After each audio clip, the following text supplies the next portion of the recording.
that thing came from. The parasite now writhing behind your eye.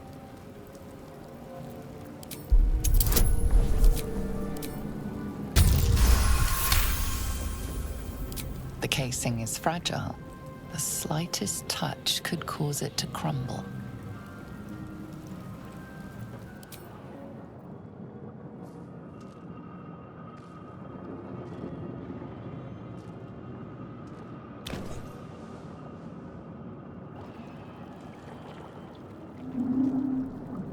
Yes, you've come to save us from this place. From this place you'll free us. The exposed brain quivers in expectation. Please. Before they return! They return. A newborn. Born new from this husk. You realize you're talking to an intellect devourer, a minion of the mind flayers who abducted you. Remove us from this body. From this case. Free us. Please.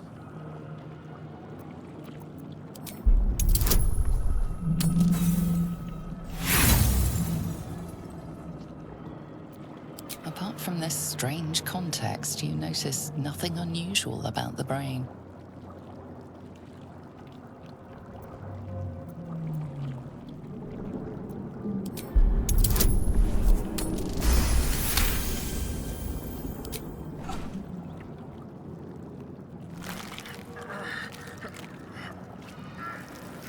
The brain lifts from the skull, but you notice an opportunity. You could cripple the strange creature, making it more subservient, should it prove a threat.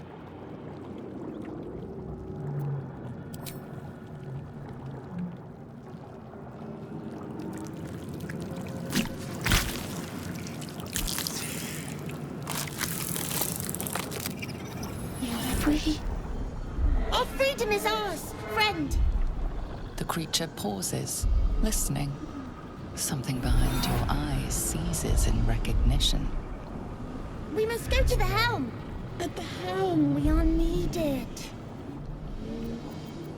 The brain tenses, as though querying an unseen advisor. Do you not hear it? We will not survive here. We are needed to navigate. We are needed to leave this realm.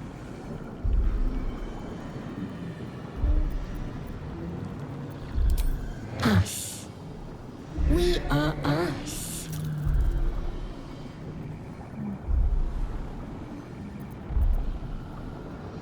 To the helm we go. We are going to the helm.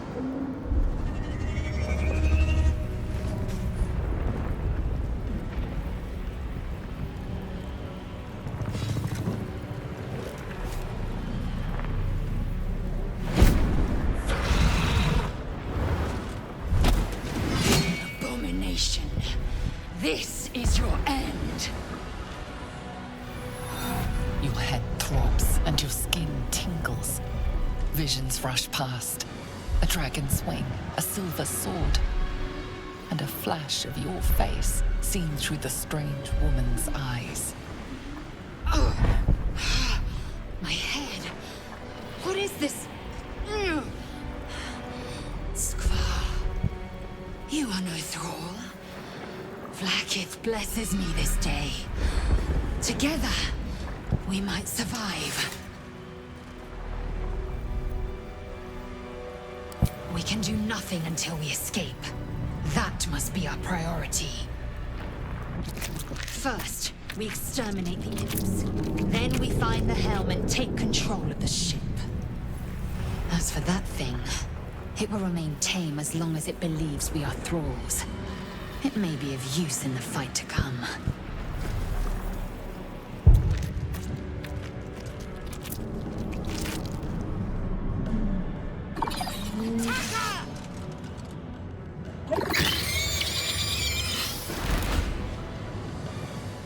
Not now. We must go to the helm.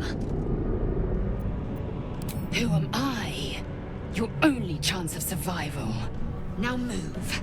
You are wasting time. You! Get me out of this damn thing! We have no time for stragglers.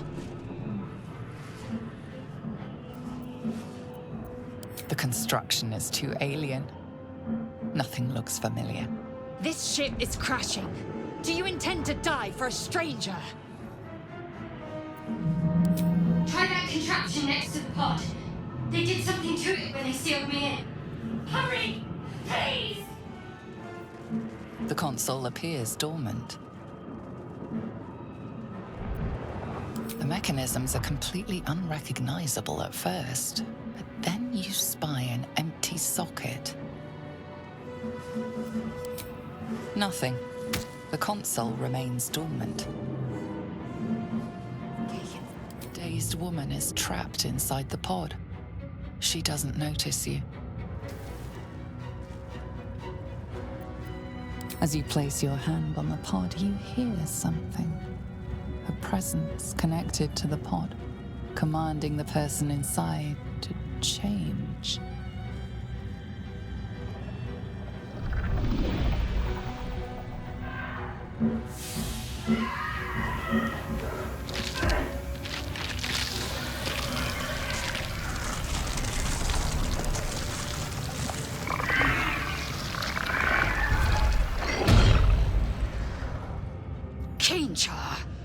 Changed at the pull of a lever.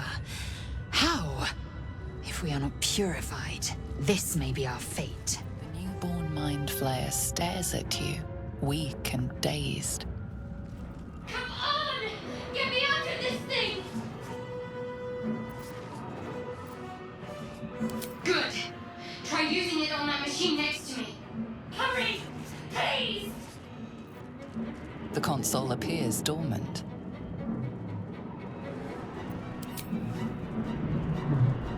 The console hums to life. But what is its purpose? Will it free the captive or transform her like that other unfortunate?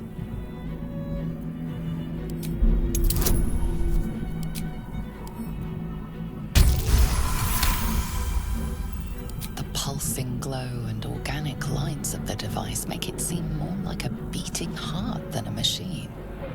This device is different from the one that caused the other captive to transform. Perhaps it will open the nearby pod.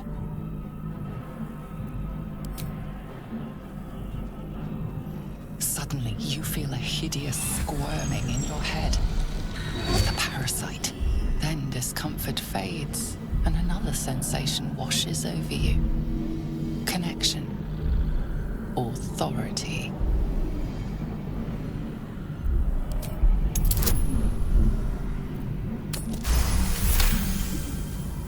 You feel the biomechanical brain of the console process your command and yield to it. A shiver runs across your mind. You feel sated. I thought that damn thing was going to be my coffin. Thank you. Your mind lurches into her thoughts. Her gratitude is mixed with wariness, because you have a Gith with you. You keep dangerous company. Fair point. Looks like there's plenty of fighting ahead. Let me come with you. We can get off this ship and watch each other's backs along the way. I did. It must be because of those parasites they put in us, but that'll have to wait. Are we going to help each other or not? Shadowheart. One moment.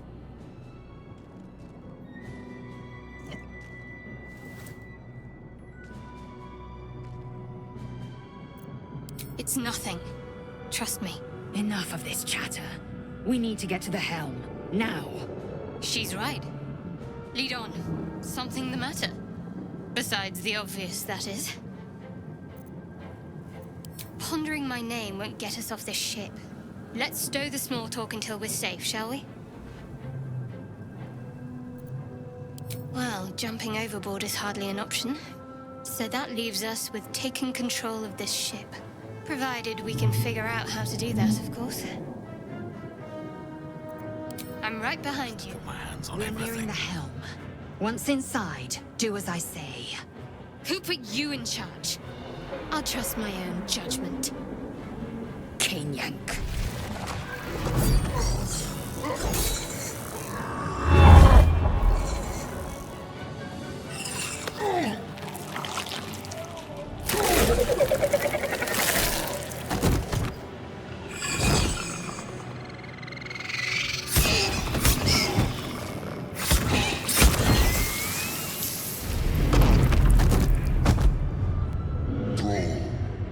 Connect the nerves of the transponder.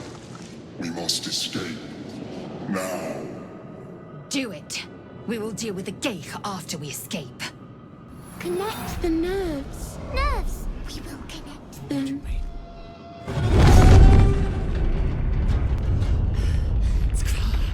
Hurry! Before they strike! The helm's alien transponder. You made it in time.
As you wake, the tadpole squirms in your skull. Other than the infection, you're more or less intact. A miracle, given everything you've been through, but it'll all be for nothing if you don't find help soon. The tadpole is a death sentence, and the clock is ticking. You need a cure.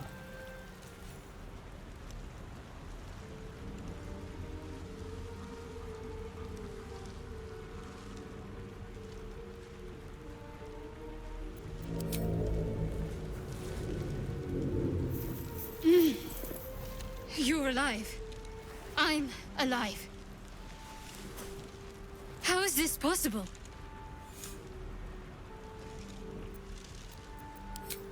I remember the ship. I remember falling. Then nothing.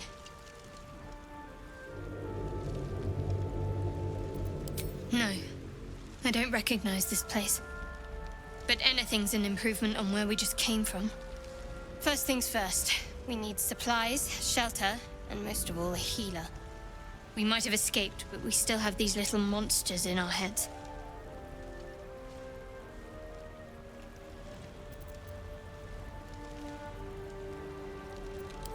You might want to reconsider calling her a friend. Looks like she ran off without us. We need each other, and we both know what's at stake. Can't think of better company.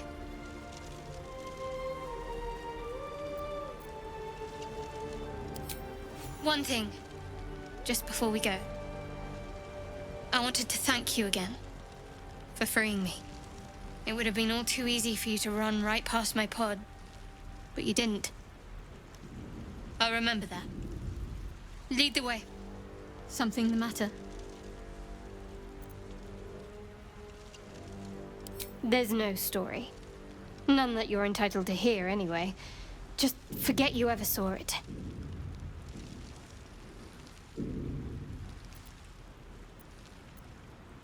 Must we? No harm in a little mystery, don't you think?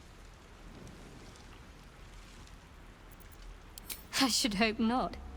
Have you ever heard the people who want to talk about themselves? I'm doing you a favor.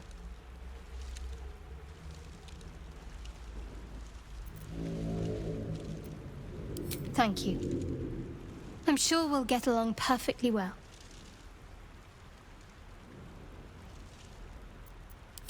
We haven't gone all that far yet. What are you referring to exactly? Must I? Thinking about it won't help. We know what to do, so let's do it. Find a way to rid ourselves of these things. We've no solid leads right now, though. We'd best get hunting. If you discover anything that might help us, I'm all ears.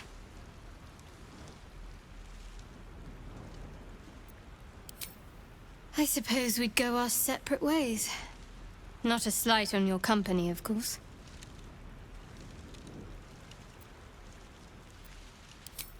Home. Baldur's Gate. There's someone waiting for me there. Someone I have to reach. As soon as possible. Thank you. And you're right. It's a delicate matter. Not something for light conversation.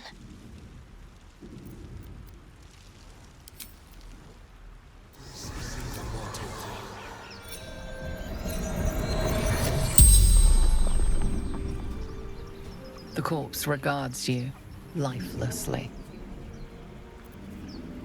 Marcus, fisherman. Saw the crash. Came quick. Trying to help folk. Brains. Didn't see him coming.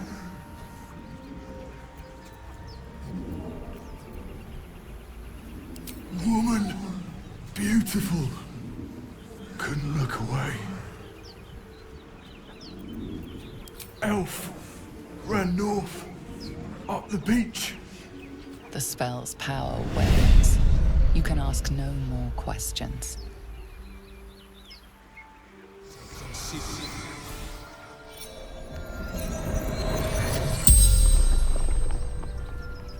The corpse regards you lifelessly. Ellie, fisherwoman, Ultra. No, upriver, too far. Chased elf, brains chased me. Hurry! I've got one of those brain things cornered. There, in the grass. You can kill it, can't you? Like you killed the others?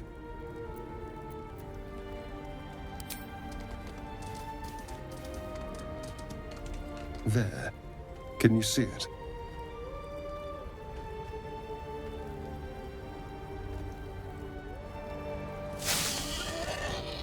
Just a dumb boar.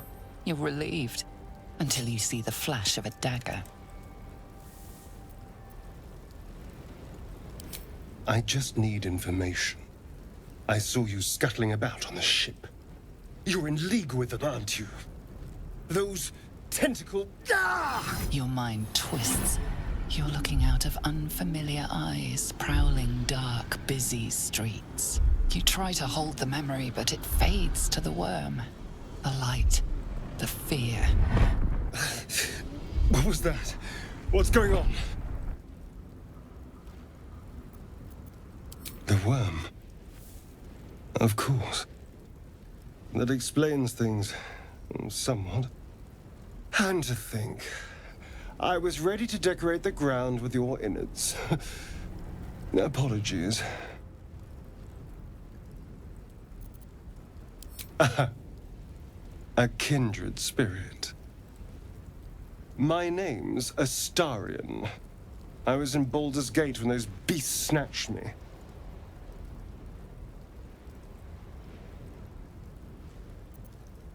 Is that so?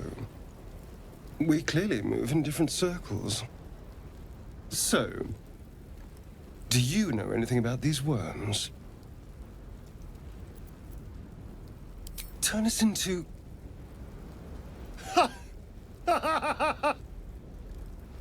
Of course it'll turn me into a monster. What else did I expect? Although, it hasn't happened yet. If we can find an expert, someone that can control these things, there might still be time.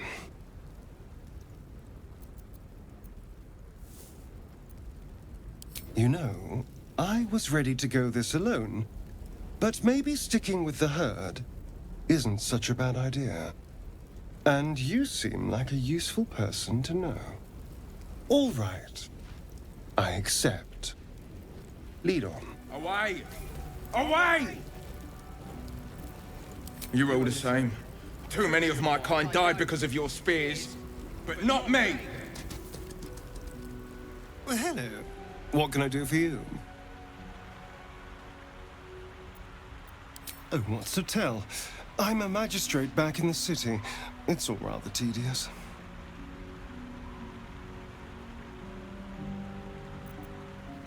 You approach the dying monster. This is the thing that abducted you. You could end its life here and now, if only you didn't feel compassion. Compassion. Yes, you feel hate, and you deserve to be punished for it. You should be whipped, made to bow before this creature in shame. It's possessing your mind, forcing you to love it, but then the feeling slips. The creature's mind seems to focus elsewhere.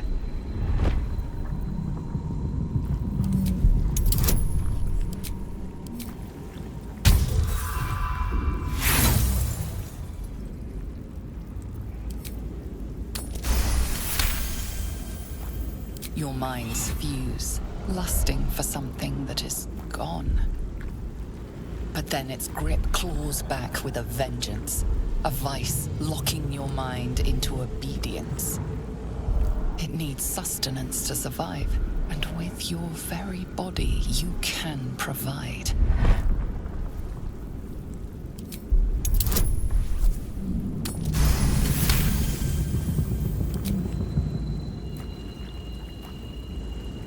The monster lies exhausted, defeated.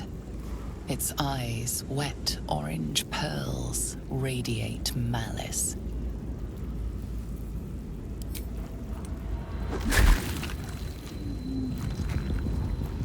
Approach the sigil on the stone. Magic glitters and swirls from it erratically, as if malfunctioning. It looks slightly dangerous.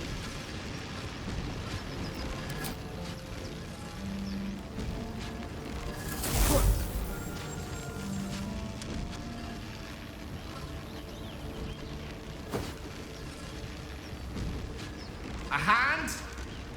Anyone?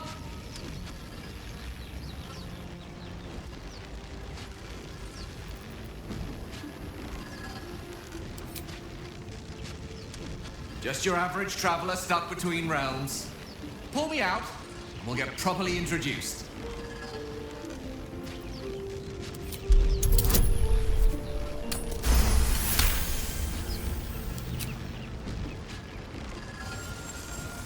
Whatever you're doing is working wonders. Now a quick little pull should do the trick.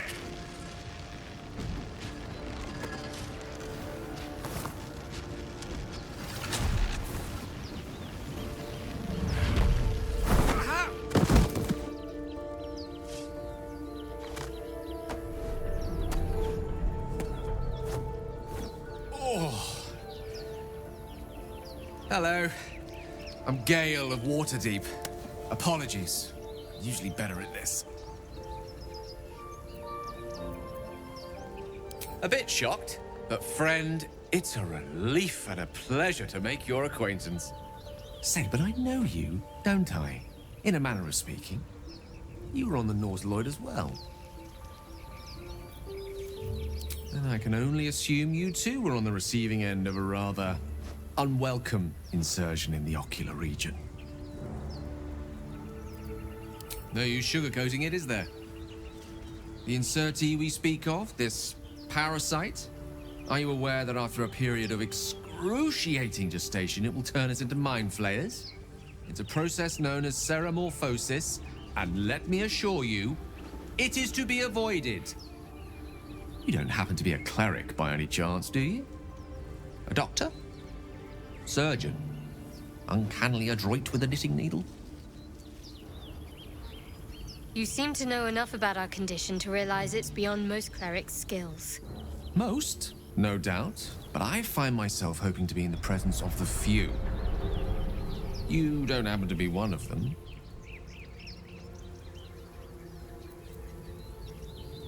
As we've established, few enough can. It's not exactly a common affliction.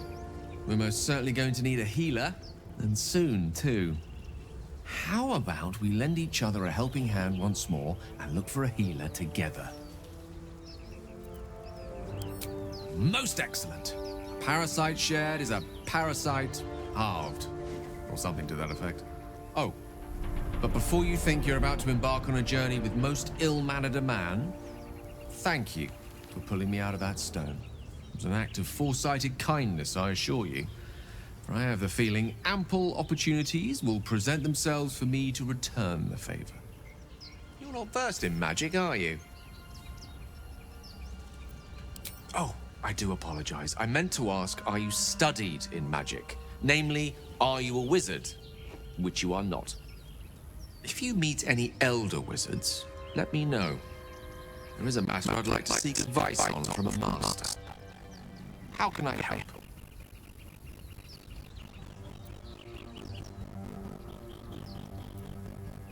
Let's see. I hail from Waterdeep, city of splendors. I am a wizard of considerable acclaim and scholar of exceptional accomplishment. I have a cat, a library, and a weakness for a good glass of wine. And if the mood takes me, I'm known to try my hand at poetry. There.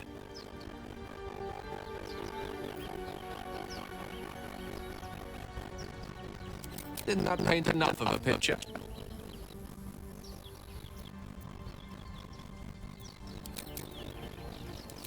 Baldur was right. Yellow as a toad, twice as ugly. The thing's dangerous. Leave it for the goblins to kill. Your skull pounds in response to the prisoner's white-hot stare. Her lips don't move, yet you hear her voice. Get rid of them. Greetings. Under oath. Blade high, Miss.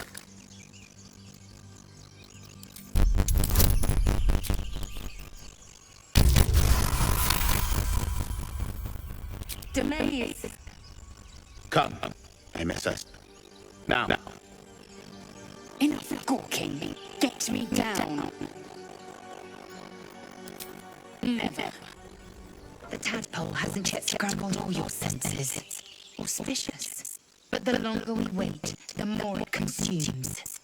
My people possess the cure for this infection. I must find a creche. You will join me. Careful. She obviously sees your kindness as weakness. Don't let her take advantage.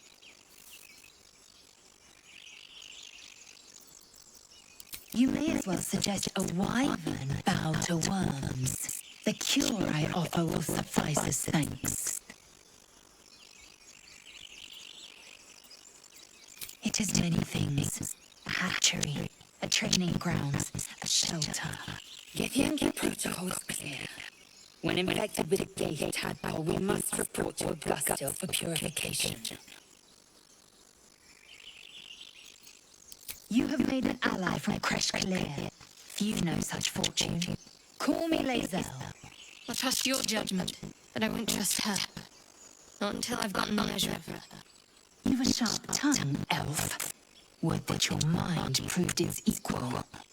Half-elf. I suppose the finer details are lost on a creature like you. Come. The Horned Ones mentioned a camp. One there, this Zoru, has seen Githyanki. A Kresh must be near. We will ask this Zoru where he has seen my kin. Lae'zel has a dangerous look in her eyes. Let's just hope she reserves those impulses for any common foes. Githyanki joining our company. Not a collaboration I'd have anticipated, but a welcome one nonetheless. I am enjoying the latest addition to our little group. Lae'zel is delightful. In a very look at me twice and I'll dismiss him kind of way, of course. You! Not another step, hear me? Boss! Got company up here! What's this then? Trying to creep around us and loot the crypt? Not happening. Or is it the ship you're after? Don't matter either way. It's ours. All of it.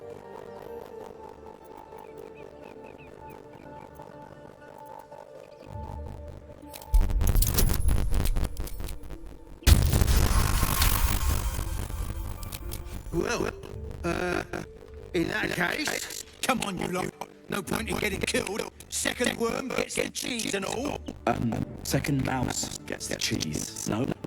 Nobody's getting any damn cheese. Now move it. Everything all right out there?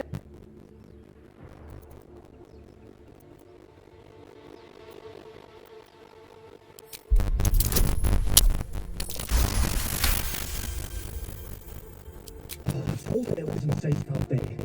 Get inside and I'll rustle up some sandwiches.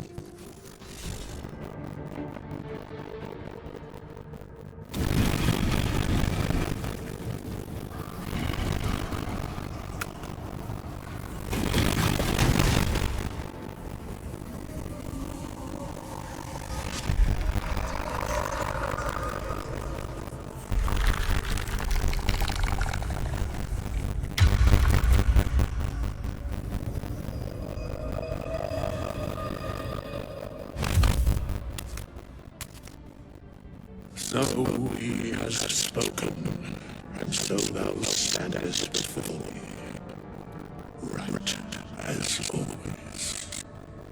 What a curious way to awaken. Now, I have a question for you. What is the worth of a single mortal's life?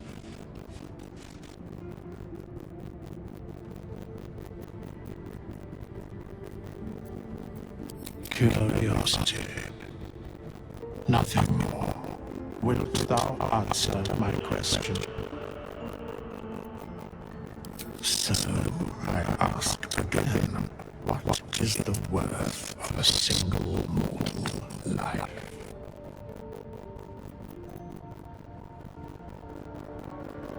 And thus, balance is achieved. If all are at war, none can win. Very well. I am satisfied. We have met, and I know my face. We will see each other again at the proper time and place. Farewell.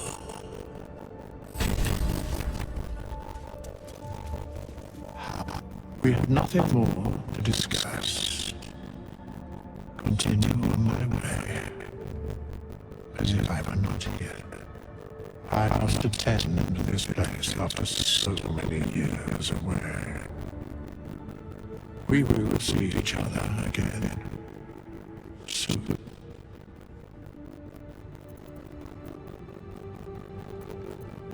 The mechanics of fate will be difficult to explain to one such as thyself. Regardless, it will occur. This book is far lighter than it should be with such a massive lock.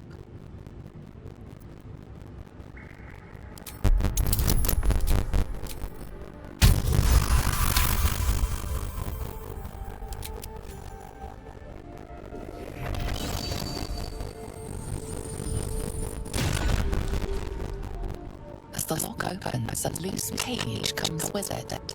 Magic pulses from the parchment.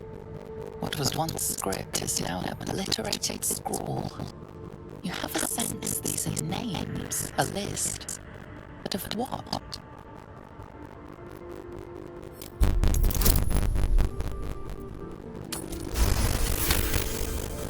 Gods. These are the names of gods, once lost but now restored after the Second Sundering. The last three names in this book sit close together, but are so devastated by the scroll as to be unreadable. Entire pantheons have dwindled and been reborn, silently recorded by this book. Chatter already, Tusky.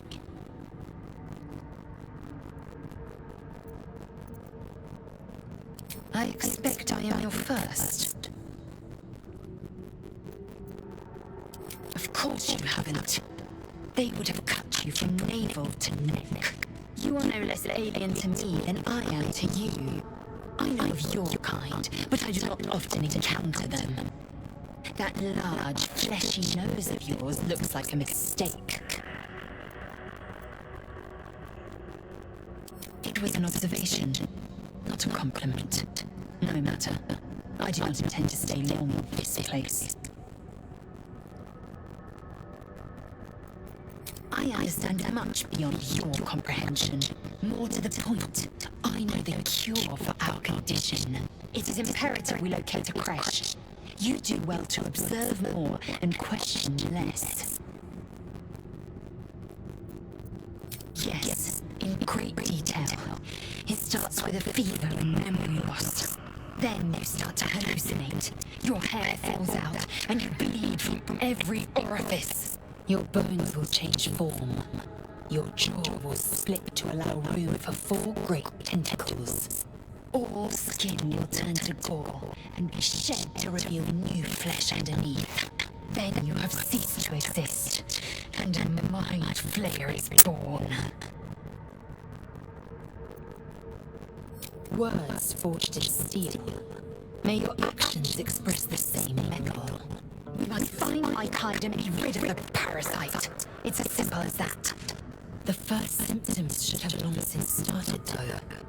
That is what puzzles me. Yes, if you give it no further thought.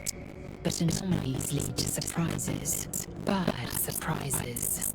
Besides, what hasn't happened may yet come to pass.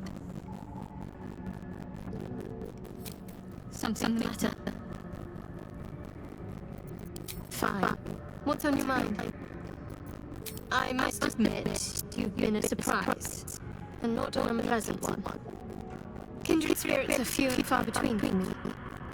Besides, you saved my life aboard the Nautilloid. How can I do anything but sing your praises? Open the bloody gate!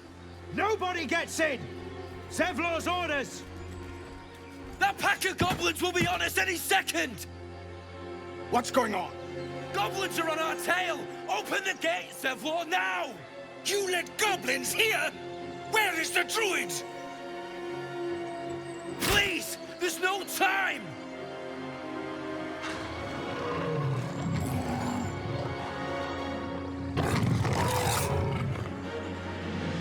By the 9 hells! Open the gate!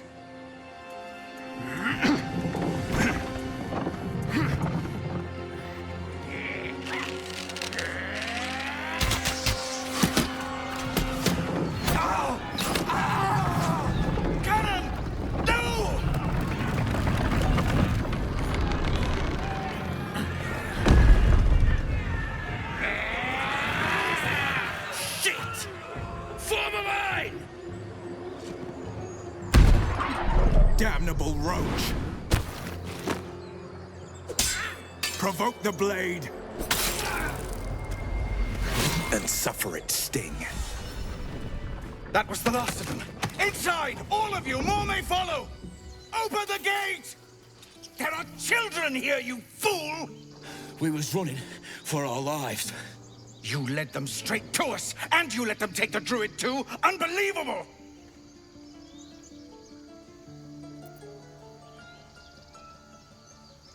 Pull your claws in, under-elf. Show some respect. This man saved your pathetic life. Well, I didn't ask for any goddamn help. Please, you were begging me to open the gate. Anything to save yourself, you coward!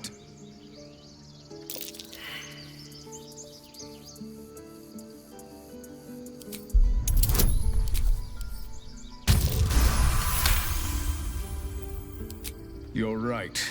There's too much at stake.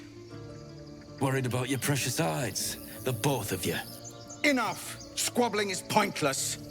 The goblins have found us. At least we agree on that. I've never had cause to visit a druid's grove before. Magic weighs heavier here, seeking solace in root and soil. Grounding, one might say. Well, this seems like a lovely little spot. The sense of impending doom aside. Every Githyanki has held a sword by age 6, and claims their first kill by age 10. Yet these tieflings claim barely a single warrior among them. It's a wonder they survived even this long. Forgive that display. Aradin's a blowhard, but that's no cause for me to join him.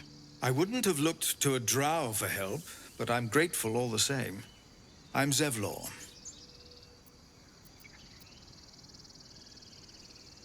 Well met. I should warn you, visitors are no longer welcome in this grove. Whatever your business, I'd see to it quickly. The druids are forcing everyone out. This attack will only strengthen their resolve.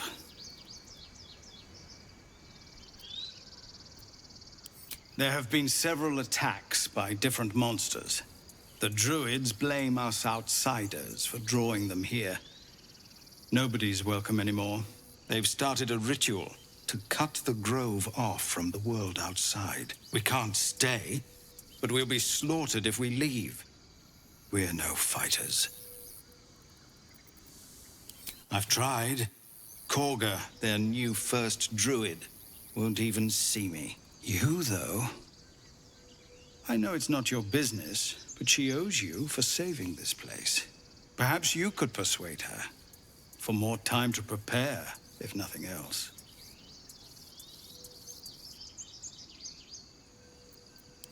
I think you should. Yes. No harm in trying the diplomatic route. We'd owe you a great debt. If we're forced to leave now, we won't make it to the city. You'll find the druids at the heart of the grove. Please, make them see sense. Oh, and if it's of any concern, you're brave to walk around without hiding your heritage. I'll make sure everyone knows that you helped us at the gate. Tiring business, isn't it? All this traveling and adventuring. Why don't we take a little break? Allow ourselves a few moments of rest? Gives me a chance to talk to you about something, well, rather important. We've been on the road together for a while now, haven't we? Survived some perils, overcame some obstacles. Ever since you were kind enough to free me from that stone, I've seen you demonstrate remarkable guile and courage. The way you diffused the tension between Zevlor and Aradin. In short, I've grown to trust you. The reason I make a point of saying this is that I've grown confident enough to tell you something I've yet to tell another living soul, except for my cat. You see, I have this condition. Very different from the parasite we share, but just as deadly. Thank you for the offer, but the treatment for my condition is Very specific. What it comes down to is this. Every so often, I need to get my hands on a powerful magical item and absorb the weave inside.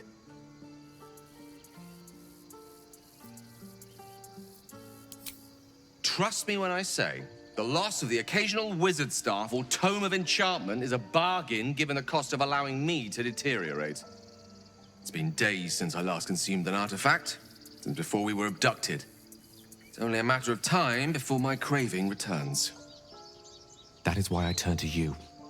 I need you to help me find magic items to consume. It is vital. Dare I say it? Critical.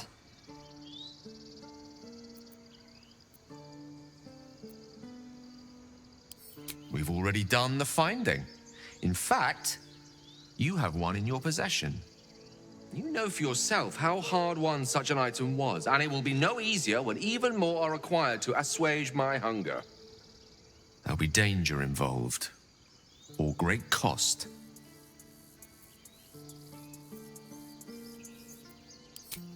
Splendid. Bit of boldness will serve us well. I'm sure we won't have to look very far to find what I need. Faerun overflows with magic-infused treasure. As do our packs, as a matter of fact. We've such an item already in our possession, primed for the moment the need arises. I hope I can count on you. I'm sorry, Arca. Don't be sorry. Fetch some help. Do not embarrass yourself. He is gone. No! We'd like that. No, we wouldn't. It's pointless.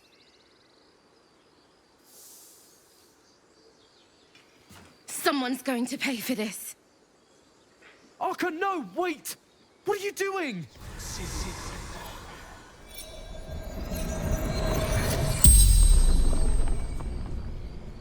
The corpse regards you lifelessly.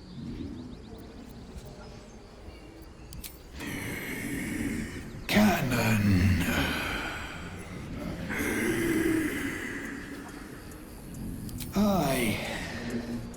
We from Elturel left.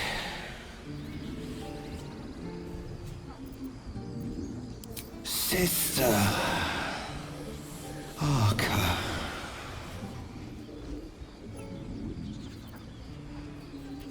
Taylor before. God volunteered. Killed. Arrow. Can't breathe. The spell's power wanes. You can ask no more questions. Glad you made it inside. Doubt we'll be safe here for long, though. There'll be more coming. Goblins hunting packs. Maybe, but we're not fighters. If they broke through, it'd be a massacre. The sooner we leave for Baldur's Gate, the better. If the road was clear, 10 days walk, maybe? But while the goblins are out there, it might as well be the other side of the world. You have good timing. Never been much of a fighter, so wrestling a bugbear would have gone poorly. But you're not here for heroics, are you? Avernus's stench is all over your skin. Let me guess. Your devil mistress sent you to get her soul coin back. Too bad. I earned it, fair and square.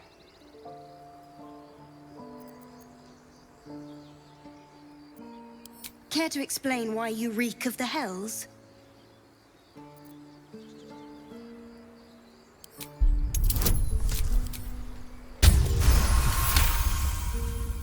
Well, that's quite the story. And I thought I was doomed. Now I feel sorry for you. Here. Take this. It's worth a fortune. But a fortune's not worth much if you're dead. Consider it payment for saving my life. A soul coin, true to its name, holds a mortal soul inside. It serves in the Nine Hells as very valuable currency.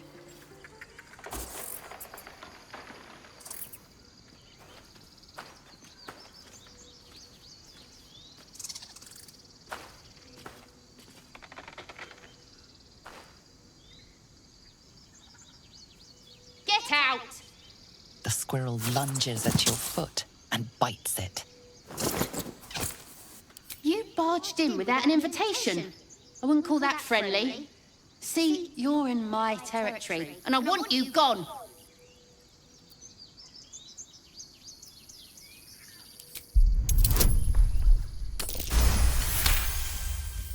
How about this? You can stay if you keep those ugly feet on the ground. I'll even sweeten the pot. Found some weird smelling stuff on the ground. You can keep it, but these trees are mine.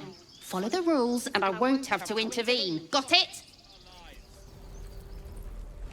Refugees, adventurers, and even a drow. No one in years, and suddenly we're overwhelmed. Well met. And thank you for beating back those goblins. Most brave of you. Is there anything you need? Act fast if you do. The ritual will be complete before too long. I know it's drastic, but more monsters seem to terrorize this region every day. We druids will be safe.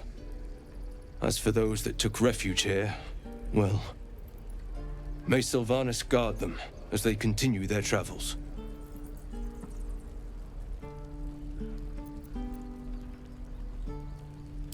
As I said, it's a drastic measure, but the survival of the Grove is paramount. There just aren't enough supplies to support everyone. I pray no goblin arrow has grazed you. Nettie could put you to rights.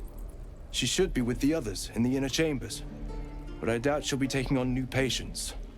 The Grove will be locked down soon. Just some bits and bobs I no longer need. Hells! We can't just leave. They're kin! I'll not gamble our lives, our futures, on people who are as good as dead. We must leave for Baldur's Gate at once. Can we all just take a moment, please? What's the point in blazing spells if we don't bloody use them? We should stay. These people aren't fighters. We can help. Or yell louder. That's fine too.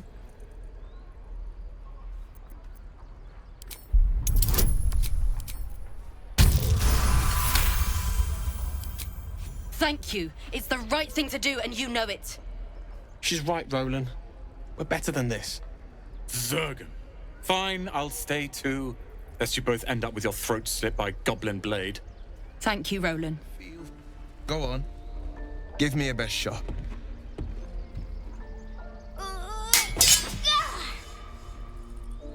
Not bad.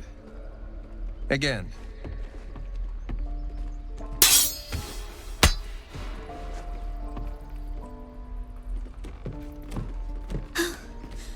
I can't do it. I'm not like you. Umi, I don't need you to be like me.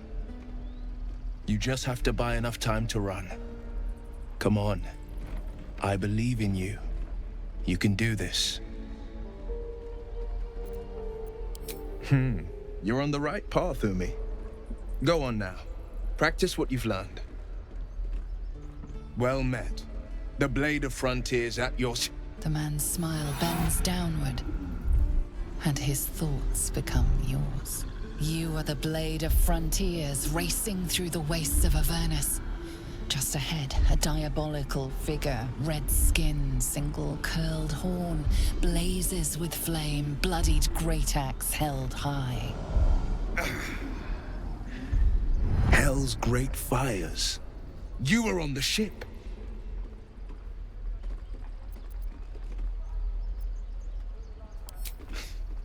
You saw her then. Advocatus Diaboli. Advocatus Diaboli. A devil's advocate.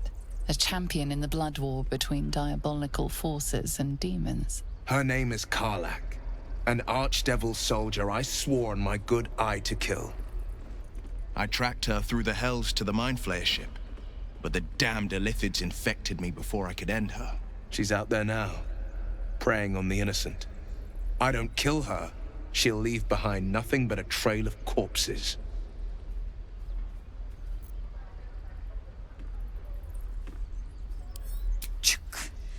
A worthy ally, perhaps. But I'll waste no time chasing devils while a tadpole feasts on our skulls. I've seen your people in battle. I reckon you are no mere warrior, but a god's damned army. I'd be a fool to let you turn your back. Pledge me your talents, and I'll pledge you mine.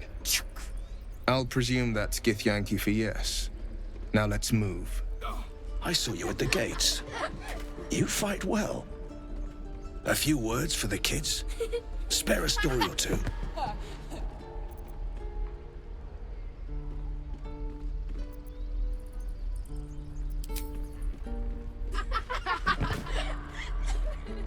Thanks. I prefer when they smile. Look at them beaming. You did that. Oh, right. Go for the heart. Next time the goblins come, I'll be ready. Don't push it, kid. If you see trouble, then run. Only fight if you have to. This is boring. We should train against real goblins. Step, parry, strike, damn it! It's just not landing. Nothing but. Goblins in the wild, out for blood, and the druids in here looking to kick us out. Or worse. We need to be ready for a fight, but I'm useless with a sword.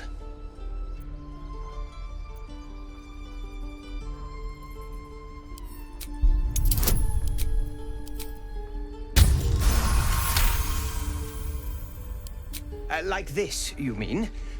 Step, step, strike. Yes! You really know what you're doing. Found this by the road. Bet you'll put it to good use. Oh, yes. I'll bite my tongue when the time comes. Hopefully, it's just the goblins we have to worry about. The druids are treating us like vermin. But I'll keep at it. Thank you. By Mordai's eyes, another one. My friend's blood not enough. Come to rip me open too. In Kresh Kalir, a formal greeting begins with a bow. Is this monster with you? You dare interrupt? Has the tadpole ravaged your senses? Kichoki, fine. Thanks. What do you want from me? On the road to Baldur's Gate, near the mountain pass. Saw us, for we saw it. Jammed its blade through Yul's belly, straight to the other side. And I just ran. The map. Show me.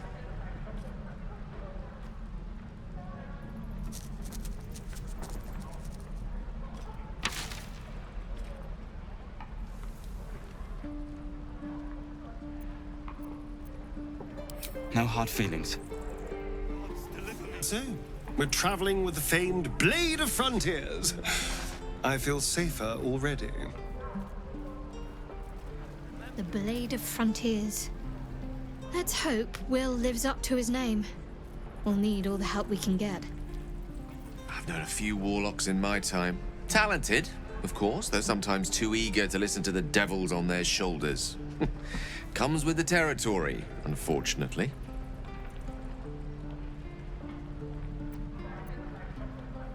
Think of it as tribute. The kind a king might pay to a more powerful neighbor to avoid invasion. As long as I pay, there will be peace. But should I ever stop, along comes a war. I can assure you, the battlefield would extend well beyond the borders of my body alone.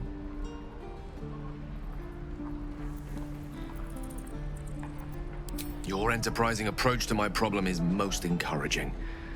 But it is a delicate process to keep my condition stable. I do not yet need to consume an item, but keep it close by. It will not be too much longer. You've got something to say? Karlach's fires raged in Baldur's Gate before she escaped to Avernus, as my source told it, and she was planning to return. One of the archdevils Ariel's own, chaos incarnate, a devil with pure fire for a heart. I made my way to Avernus to stop her. She fled from my reach, even climbed aboard the Mind Flayer ship as it screeched through the hells. I followed in close pursuit. I can't bear to imagine the lives Karlach might be taking, the damage she might be doing. A powerful friend with a keen interest in privacy. I'm sworn to say no more. All right. What else is on your mind? My father once said, one does not pursue a champion's life. One merely answers its call. So it was for me. I was hunting near the Cloakwood when I heard it. A child crying out from a lone farmstead. I found him in the fields, flanked by goblins. His mother's corpse bled into the soil next to him. I don't remember much of the battle, but I remember drying the boy's tears after. I left him with his uncles. 5 years on, and he's flourishing. If only every child was so lucky. I mourn the ones I could never save, whose cries I never heard. In the boy's tears, I finally saw the suffering wrought by the villains of the wild. The frontiers demanded a blade, and so I heeded.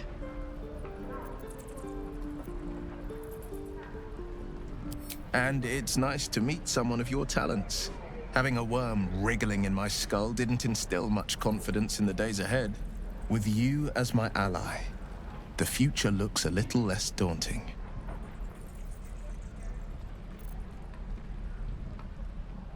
A most vicious one, in fact. It's made from pure bloodstone, carved from the Galena Mountains just north of the Moonsea. A reminder that sometimes blood must be shed and sacrifices must be made. But that story is reserved for lifetime friends and calmer days.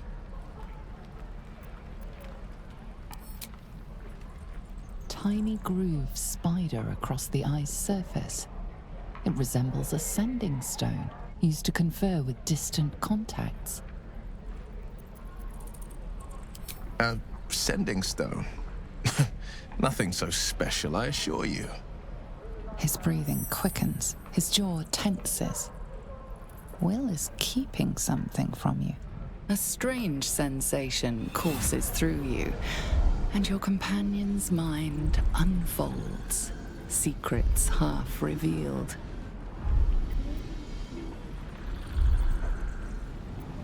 Gladly. What else is on your mind?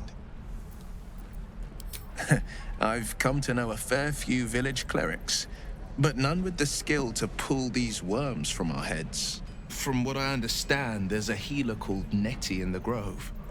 Perhaps she's got the talent. We should pay her a visit. The last time a subordinate questioned my judgment, I ate tongue stew that very night. I warned you, didn't I? You ought to reconsider keeping her around before she causes real trouble. Cold? Soon you will be vomiting blood and tearing apart your own flesh. When the tentacles sprout from your lips, will you still cry that I was cold? Then I needn't make it again. The Tiefling was clear. If there are Githyanki west of here, that must be our objective. Purification cannot wait.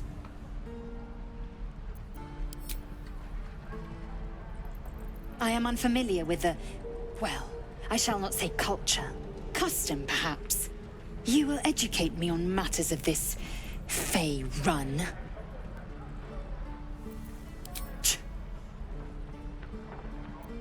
The Kresh holds the Zaithisk. It will cleanse us of the parasite. By covenant, I can say no more. Goblins, druids. This grove is a death trap. Grab what you can and get out. That's my advice. Stop! This place is off limits. Leave.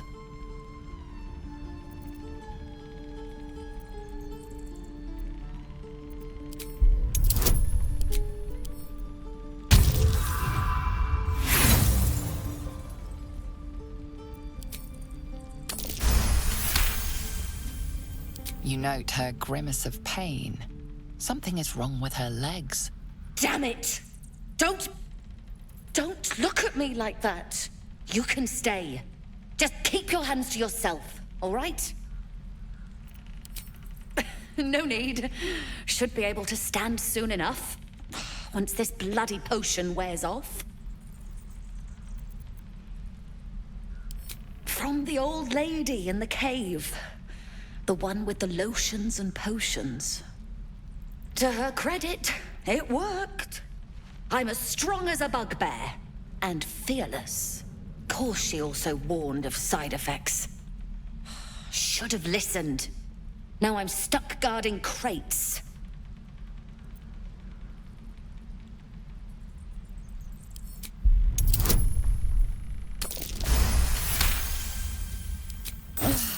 All right. I guess being fearless won't help if an arrow comes flying right at me. Here. Very mercenary of you. I wouldn't have done it any differently. My foot. It moved! Oh, thank you. Thank you so much. Look, between us, you're not supposed to be here. But I'll turn a blind eye. Just don't touch anything, all right? You ain't gonna shoot me. Your hands are shaking. Put it down. She can't fight back. That's the point. Get out of the way! She didn't kill your brother, Arca. You're better than this. Shoot before you lose your nerve, Tiefling. If you ever had it to begin with.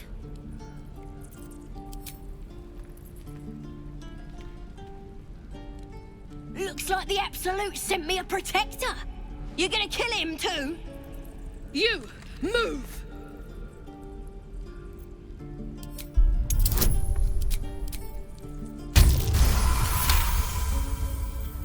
Comfort. Is that what you think I'm after? Never mind. Don't answer that. Why do you care if a goblin lives or dies?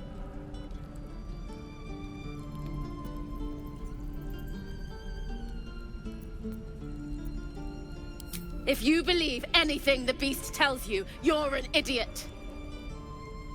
It's all right, Arca. Let's go. Didn't expect to see a drow in here. Did the boss lady send you to rescue me? Another drow. She's one of my best mates. Thought you might work for her. Get me out of here, and I'll take you to meet her and the rest of my tribe.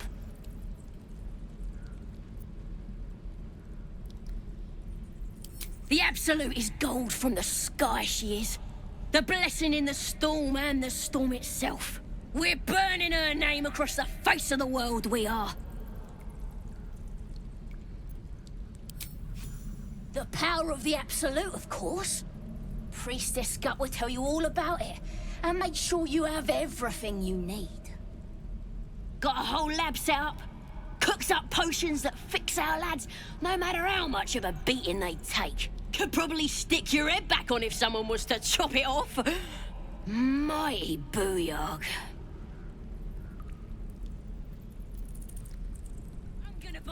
Believe it or not, but I witnessed a similar standoff back at the Yawning Portal.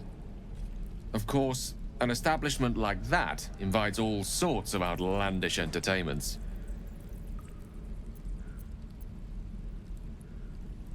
An inn in Waterdeep. Ooh, never a dull moment there. Adventurers come from all over Faerun to try their luck down the well. Leads into the Undermountain, you see. Full of death, danger, and vast amounts of treasure. Hard to resist. Oh, a drow, a dragonborn, and a cleric of Cyric walk into a bar. Your standard fare. Maybe someone was cheating at cards. Maybe it was some weird lover's quarrel. In any case, out came the crossbow, and a hush fell over the entire room. I stood up and yelled, "Shadow Dark Ale for everyone!" The crowd cheered. The tension drained into 6 tankards, and soon all was well again. In a place like the Yawning Portal, the most powerful magic is calling for a round of drinks. Mind you, all I did was call for ale, but you went and stood in front of that crossbow. Well, I'd drink to that. Please, leave us be. This isn't a good time. It's fine, Memnos. Having fun with your new goblin friend? Bet you aren't. Lee and Roland would never admit it, but they take an arrow for the other. Also stab each other. Not sure what'll come first. Thanks for cutting in. There might have been more than words if you hadn't. We should have left by now. Damnation! Instead, we're just sitting here, practically begging to be attacked. Staying is a mistake. And what about us? There's every chance we've doomed ourselves by helping these people. We will end up fodder for some goblin's blade, all because Leah insists on helping every wounded foe we see. Our best chance to make it to Baldur's Gate is on our own. This place is lost. You are looking at Lorroakan's newest apprentice. Yes, that Lorroakan. The greatest wizard in Baldur's Gate. I've heard that name before. A young man, yes? Lives in Ramazes Tower in the upper city. The very same. Word in Waterdeep has it he's a bit of a cad. But you say he's an accomplished wizard. Of course he is. The greatest spellcaster along the Sword Coast. As if I'd settle for a lesser mentor. In that case, I'd very much appreciate it if you could arrange an introduction, should we reach the city. Common gossip. The byproducts of ignorance and jealousy. I've admired Lorroakan for years. Never dreamed he'd answer my letter. But I've worked myself to the bone for this. Few can match me in either magic or talent. The names Roland and Lorroakan will be known far and wide. You'll see. Those goblins will rue the day they chose to tangle with this grove. You and I will do some good here. I can feel it. You! Saw you fighting those slimy bastards. Fancy a bowl? Best to fill your belly now, while we still can. Food. You want it or not? Look, it ain't much, but it might make all the difference. The only way we'll make it to Baldur's Gate is to run, and run hard. If a gnoll catches your scent, you'll need every bit of strength. Trust me. Ah, if it isn't the talk of the camp. It's a rare day when I see one of you lot about. Thank goodness you came along when you... Oh! There isn't a bit of colour in those cheeks, Petal. Are you hurt? Cold? Feverish? Auntie Ethel will sort you out. I've lotions and potions galore.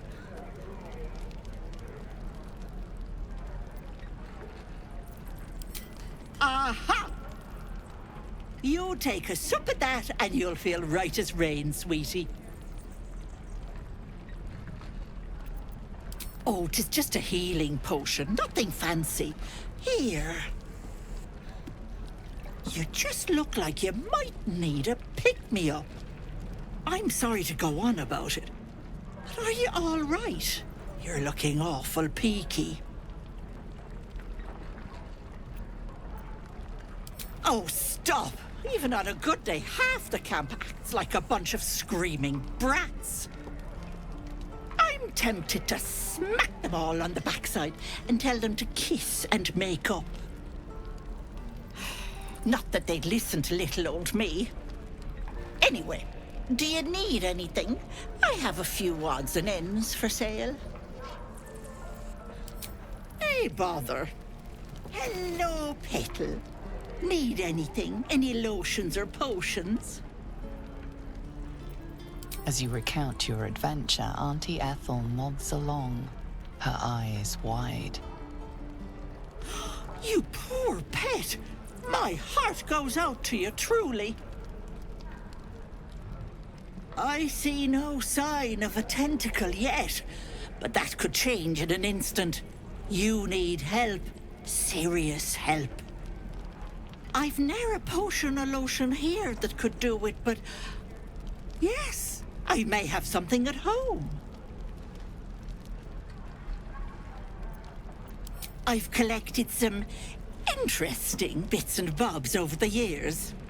You'll have to stop by my house, just at the edge of the forest.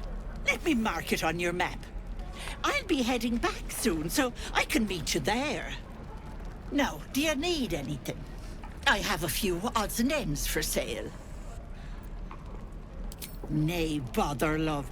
Come back anytime. Thanks for fighting off those goblins. If you need to replace any gear, just ask. My selection's pretty slim. I had to leave most of my equipment in Elturel. Of sorts. Used to be a bread-and-butter tinsmith before Elturel fell into Avernus. These days, my talents are more eclectic.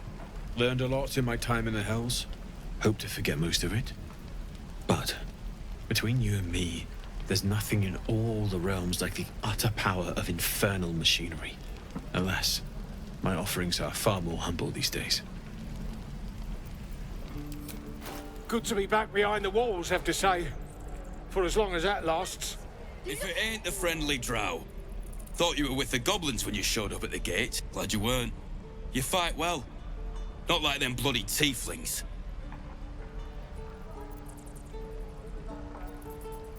Half my crew are full of holes. Now I'm gonna take the blame for leading the goblins here. And losing track of the bloody druid.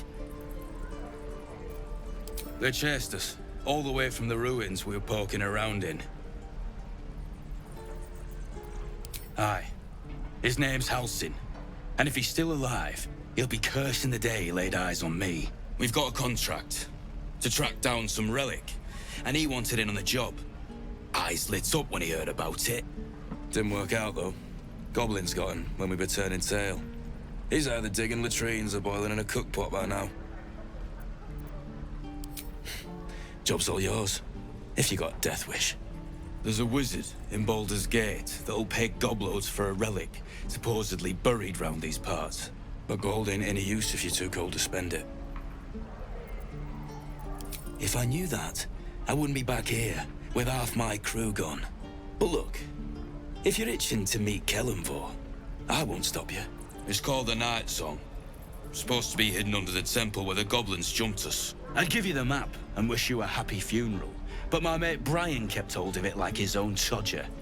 Goblins made sure to the fat old chunk. All I've got's the contract. It'll show you where we turn back, if you feel like dying. Don't thank me. I'll be well on my way to Baldur's Gate when you die. Only gonna ask you one more time, boy. Hand over my locket. I don't have your ugly locket. I've never seen it before. Hand it over or I'll slap the teeth out of your head. You threatening me?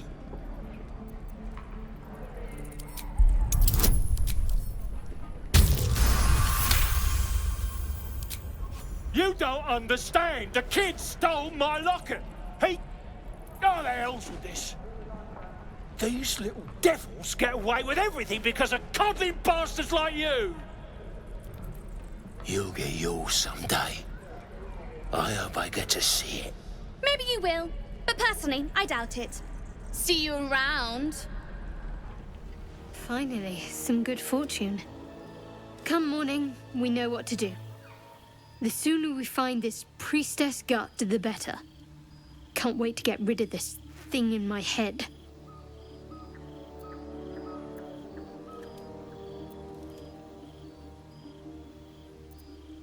I hadn't thought of that.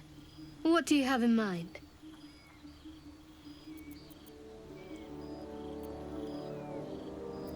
Disappointing. Perhaps something else will come to you before we part ways. Rest well. You know, I've been thinking, reflecting on what tomorrow might bring. when we meet this goblin priestess? Will she know how to bring the worm under control? Will this little adventure of ours be over?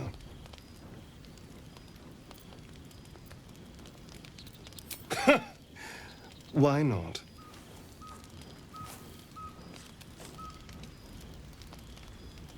You've been to the Hells and back, survived the crash, survived everything that's followed. I'm not easily impressed by people, but you're stronger than I gave you credit for.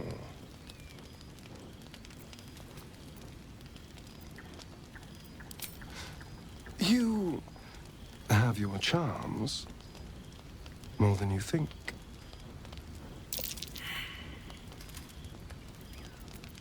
Oh, you're no fun. Sleep tight. I'll see you later, I'm sure. A fine evening, don't you think? The moonlight shines warmly on us. The breeze caresses our faces. Hideous. All of it. Would that I were doing battle up there, among the tears. Yes. Rocky bodies named after a false goddess. Look above. Watch the moon cross the sky. The tears follow behind it. Rocky bodies tumbling through the sea of night. One of them is my crush, Kalir. Your curiosity is to be commended. Githyanki are hatched in creches all throughout realm space. Kalir is one of many. It's there I first saw a Kithrak mount a red dragon, where I slit my cousins' throats at the Vash's command. But enough of this. You are wasting your resting time. Come dawn, we resume our search for a creche. A tingle runs through your head and down to your feet. Ah, there it is. That shiver. Our little brainworms have made fast friends, it would seem. How do you feel?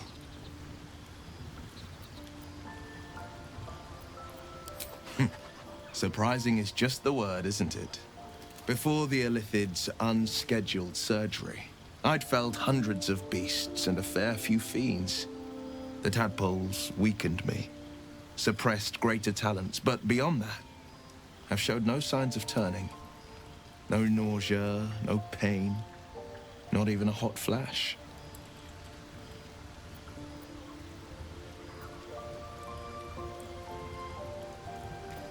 Perhaps the worm's vat was poisoned. Perhaps we're uncommonly fit. Or perhaps the tadpoles are merely on holiday. We could conjecture all night. I suppose the why doesn't matter so much as the what next. And that answer is plain as the horns on a war devil's head. We get these things out. Let's get some rest. Dawn comes sooner than we think. We meet again, as predicted. I shall be here in thy camp for whenever thou hast need of my services. There are many answers to that question. None are important.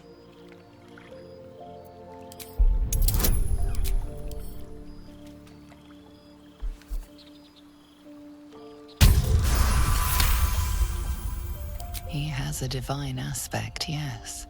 A reflection of death itself. Eternal and inescapable. I shall answer no further questions in that regard.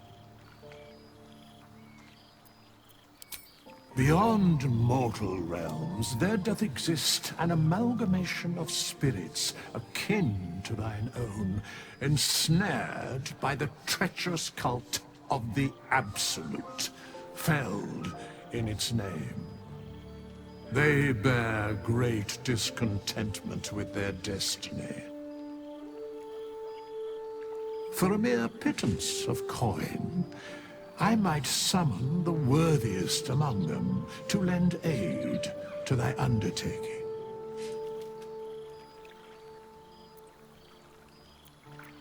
Most willingly, forsooth. Their passions doth run deep for what hath been wrought upon them.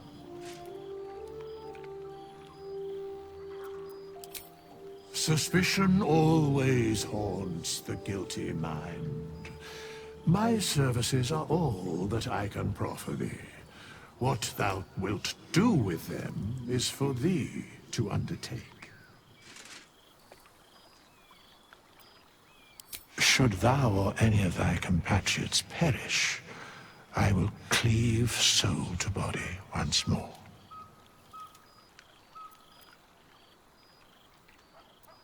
Because it is my calling, there is little else to explain.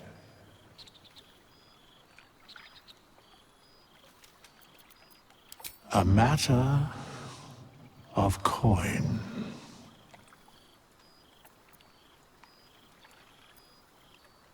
Then I shall wait here patiently until it is acquired. Such is life. Outrage leading to a singular end. Very well.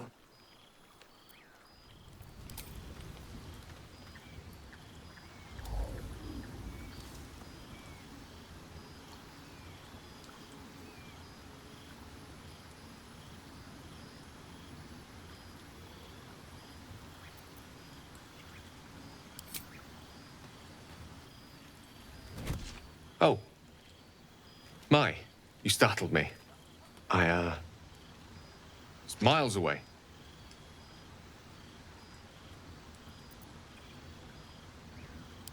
Not praying. Not quite. I was just practicing an incantation.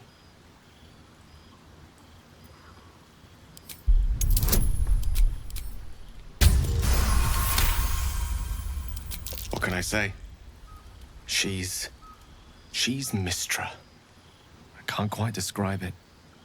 The need I sometimes feel to see her. To draw the filaments of fantasy into existence. No sculpture or painting could ever do her justice. Only the fabric that she herself is and embodies. The weave. Mistra is all magic. As far as I'm concerned, she is all creation.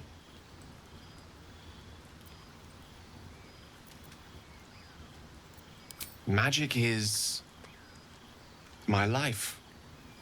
I've been in touch with the weave for as long as I can remember. There's nothing like it. It's like music, poetry, physical beauty, all rolled into one and given expression through the senses. Is it the same for you?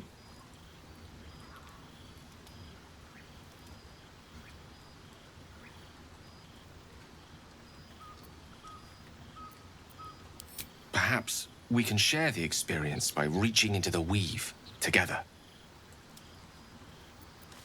Then follow my lead.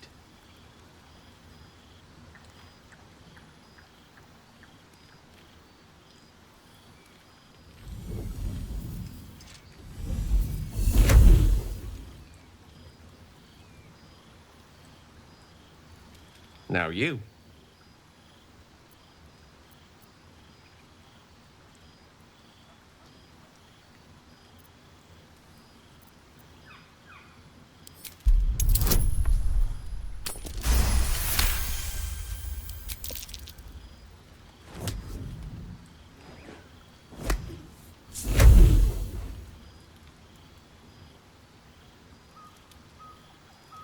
You feel something strange, like a kind word and a kind touch at the same time.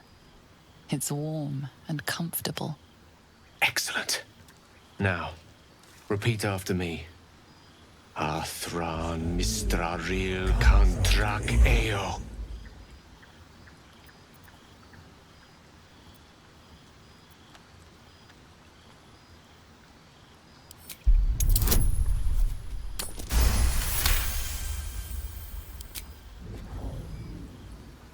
Suddenly, the scent of rose water and a sense of well-being. A sliver of weave that tastes sweet on the tongue. Very good. Now, I want you to picture in your mind the concept of harmony, as true as you can.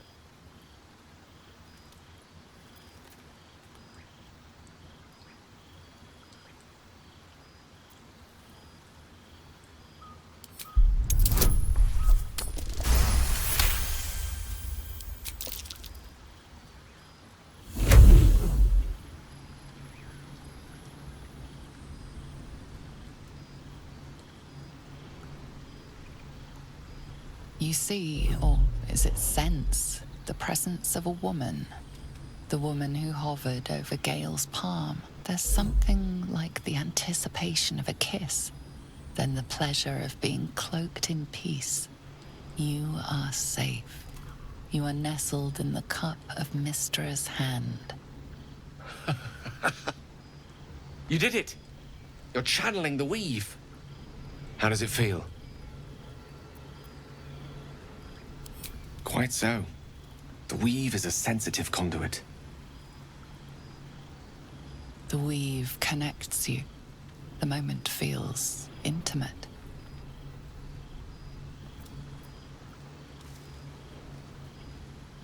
The weave evaporates, and as it does so, you realize the night feels suddenly cold and lonesome. Oh. There it goes. How easily things slip away from us, no matter how hard they were in the obtaining. Good night. I enjoyed sharing a moment of magic with you.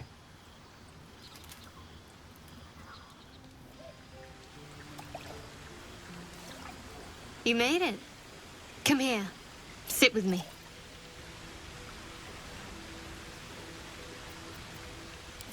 So eager. I'm surprised it took you this long.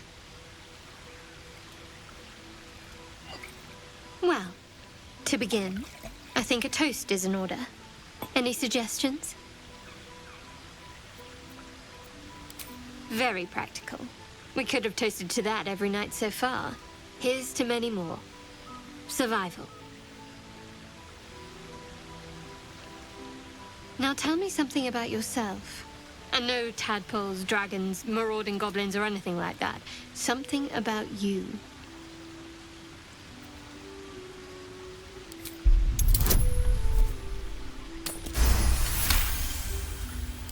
Don't laugh, but I'm not quite sure I have anything to share.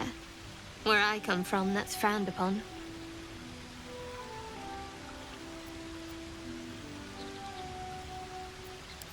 Good. A little mystery will keep you on your toes. There's still plenty of wine, and the whole night is ahead of us.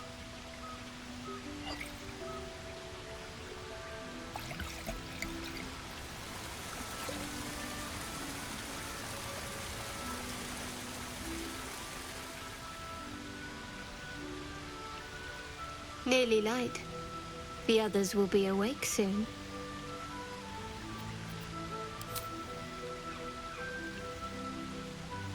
What? Oh, I'm perfectly fine, but the mood is well and truly dead. Anyway, thank you for tonight. It was just what I needed. She trails off. You read an invitation in her eyes.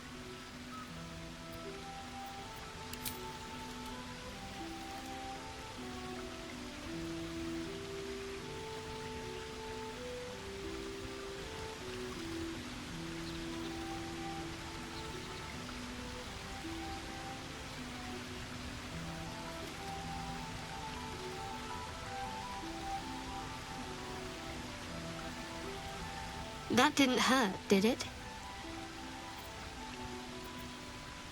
I'd like to think that would have happened anyway. Let's head back, if we must.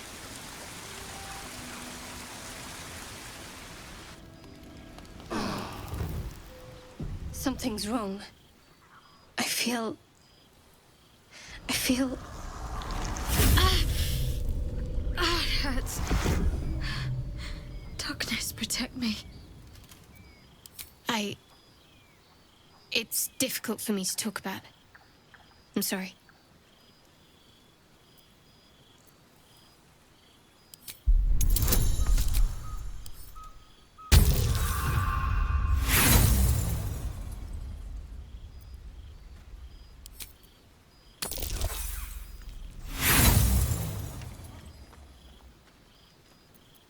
Please, it's nothing.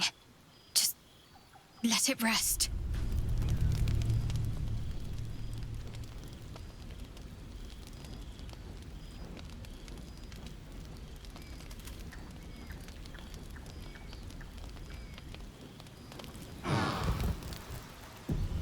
All's well, I hope. No. I just wanted to see how you felt after the night we spent together. When we talked and kissed.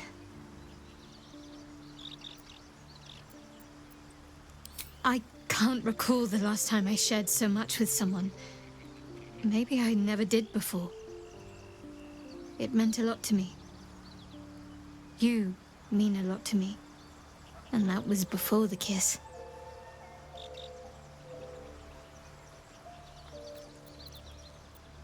I hope so too. Though I'm not sure what kind of courtship we'll be afforded, given all that we're facing.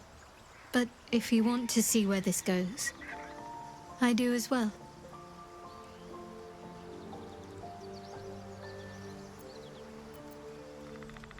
I know that look. You're wondering why I was in pain before. Let's just clear the air about that now. It's just an old wound that hurts me from time to time. Nothing to be concerned about. It's nothing to do with the tadpoles, at least, in case your imagination is in danger of getting away from you. It's just something I have to live with. Quite a lot, if I'm being honest. But it always passes quickly, so I can manage.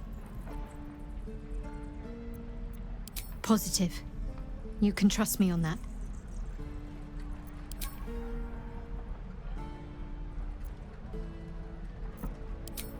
I don't know what you mean. It's nothing, really.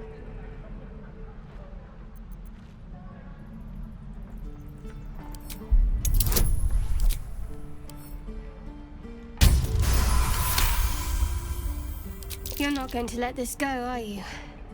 You might wish you had. I worship Shah, the Mistress of the Night.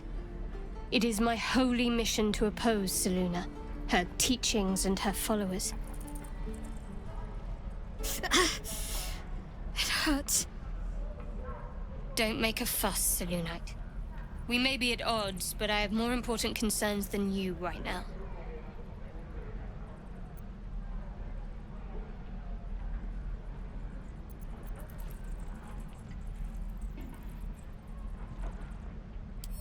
Forever, ideally. And you assume too much about what I can and cannot tell. Secrecy is everything for Shah's children.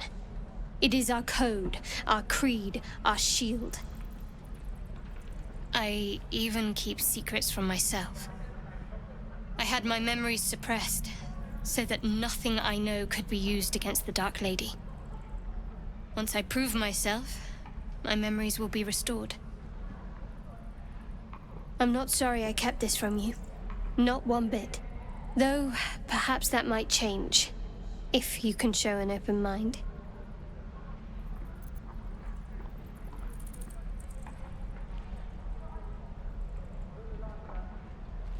Who says you have to feel anything? Gather your thoughts. Then, perhaps we can talk some more.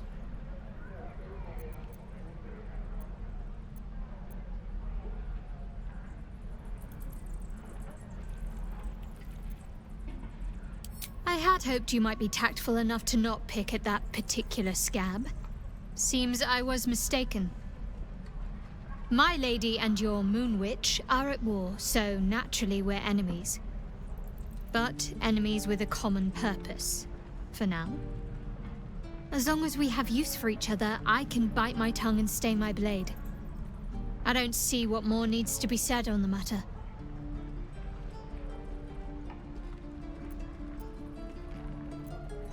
suppose some would consider such diplomacy a virtue. Others might just see it as a lack of will. But I suppose there's no harm in learning about the opposition. No, I doubt there's much to learn. You Selûnites are coddled, decadent, drunk on hope, fattened calves ready for sacrifice. How so? Are you taught to churn your own butter while barely out of swaddling? Nothing Selûne asks of you can compare to the tests that Lady Shah's children endure.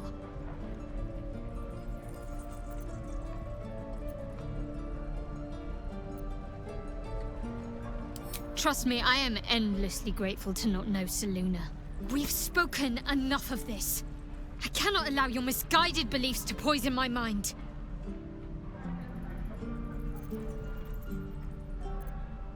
Very serious of you. But go ahead. Who is to say? Perhaps she's keen to see me corrupt you. I can imagine she'd be delighted to turn a follower of Selûne towards the darkness.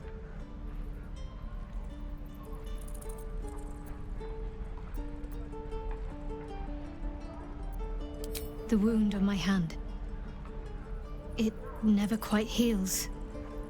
And sometimes it causes terrible pain to rip through me. It's my burden, though, from Lady Shah. I can feel her influence somehow.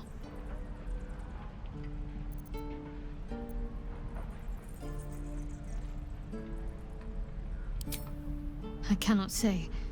Not with what I can recall. But even then, it would not be for me to question her will. Lady Shah has her reasons. It's difficult to say.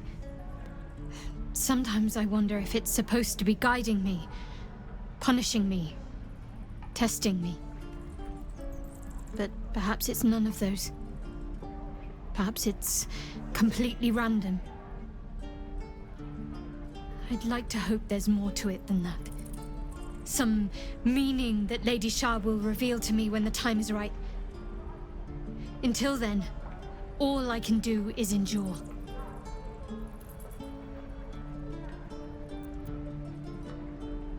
I don't think so, but you're sweet to ask.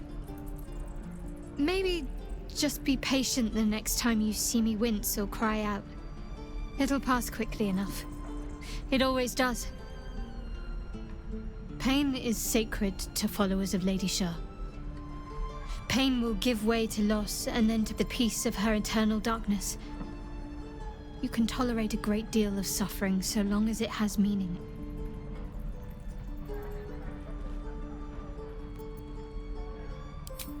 I'll try my best. But secrecy is ingrained in me. Lady Shah considers it greater protection than any shield or armor.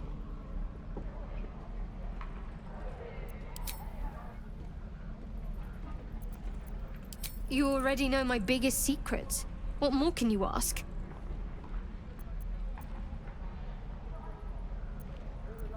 She took me in when no one else would.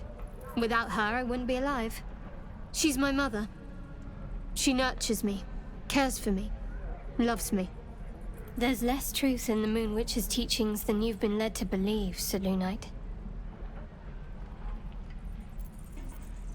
What? Besides my life's calling and the greatest problem I've ever faced? Well, I like night orchids and can't swim. Is that the sort of thing you meant?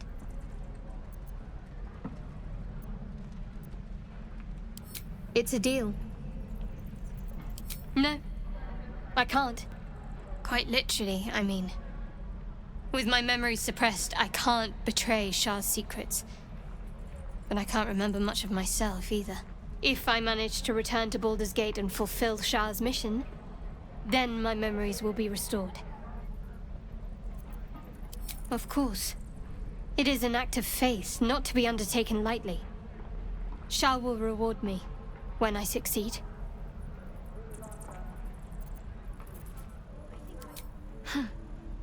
So, that's what people mean when they talk about butterflies in their stomach. Did you want something? I'm sure you do. But please try to understand that it's not something I can just talk about freely.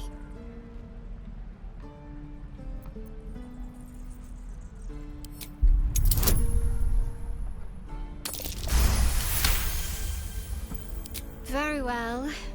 Perhaps there's potential in you. Let's see how you handle this.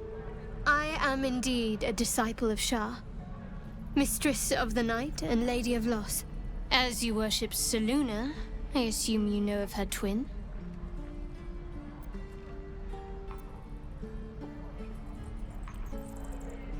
The night brings comfort.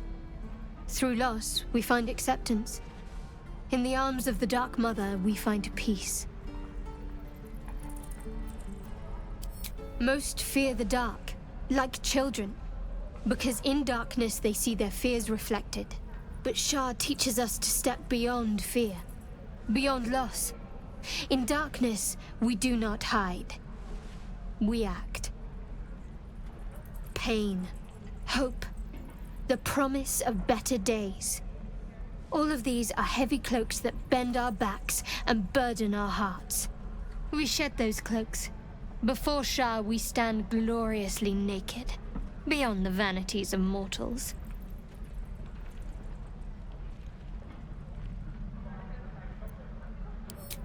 We tear down the lies the world is drunk on. The institutions they trust, the so-called gods they worship, the lives they cling to. We destroy false idols, topple corrupt organizations, fight heretics wherever they're found. There's often suffering, death even.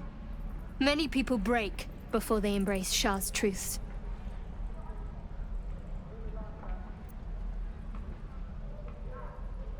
Curious. Most are afraid of my lady. I think I did well by joining you. Most agreeable company. Very serious of you. But go ahead.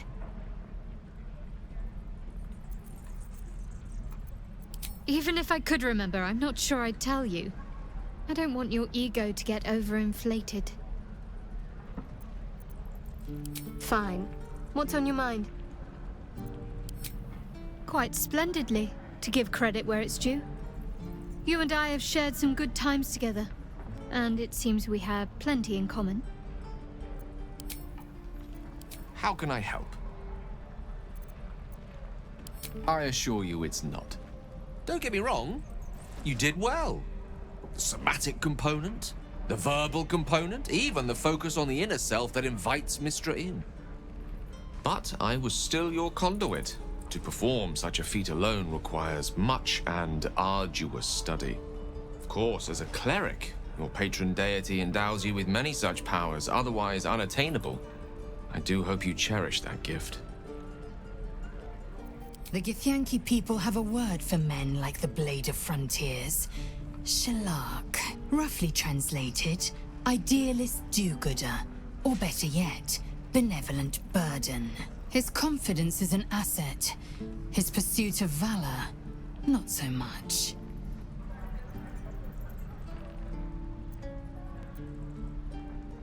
Entirely. I was as devoted to my studies as I was to my training. Each creche contains a Zaithisk purification device. So I learned from the writings in the Kalir Library. The library was a gift from Vlaakith herself, that we may gain total understanding. Not books, but slates. Wisdom so profound it is etched into stone. Truth as perfect as the queen who decreed it. Countless scholars roam the astral sea and beyond, observing the ways of our lessers, exploring planes so distant order turns to chaos and cold fires rage. The planes are ever quaking, and their peoples ever shifting. The Githyanki possess an eternity of knowledge. Yet we still collect more. Infinities upon infinities. Have you spoken to Korga?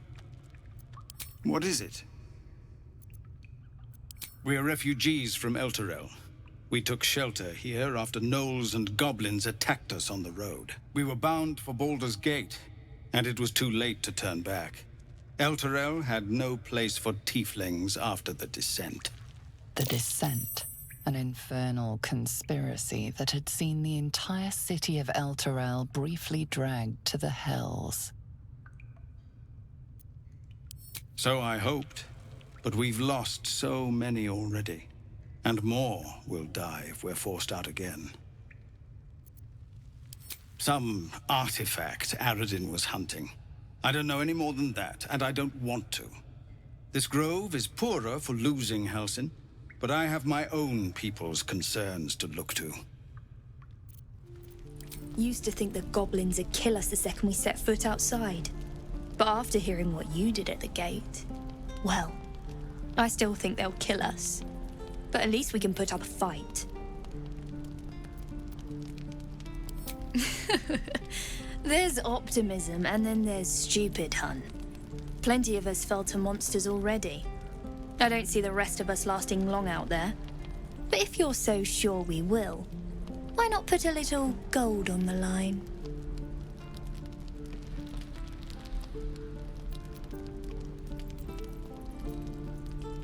Excellent.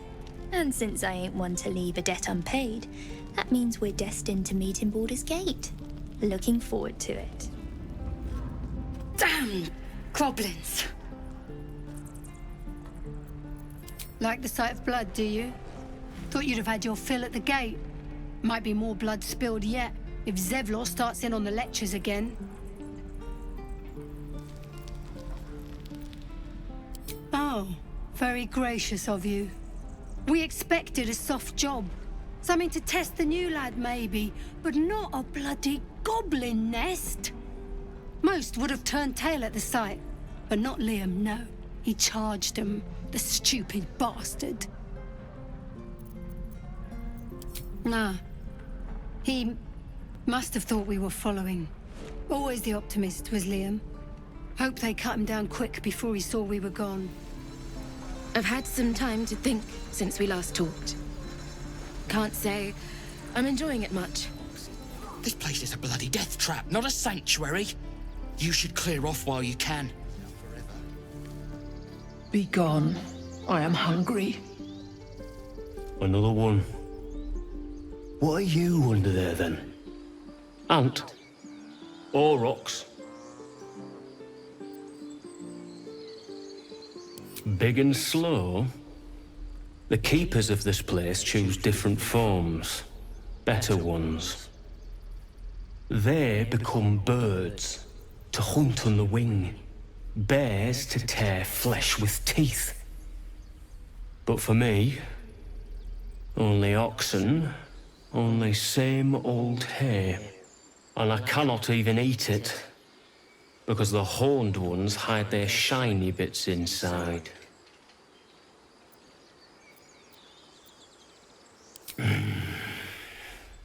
When the horned ones leave this place, I will lie in the back, and you will pull, noble one.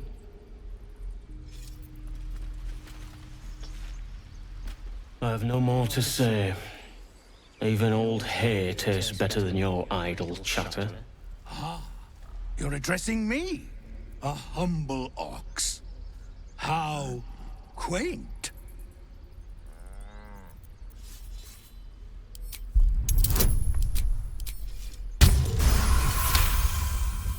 Something's off. This creature isn't what it appears to be. No, you are incapable.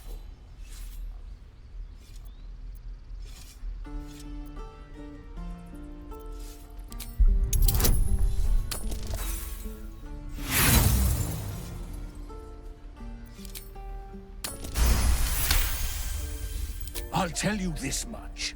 I'm going to Baldur's Gate, with or without the rest of these poor sods. Now, that's all I have to say besides, and I really mean this, move. He stares right past you, as if you're invisible. Or boring.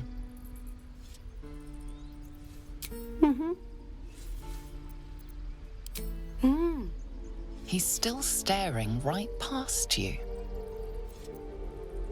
You see nothing out of the ordinary. As you turn back, the child slips between the rocks.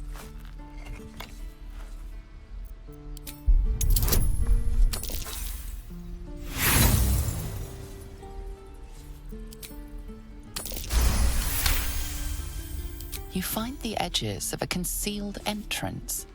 Whoa, hey, can't say I've ever seen someone like you before. I heard stories about you. How you all live underground and steal kids away. Oh. Oh, good one. Hey, would you like to see something fun?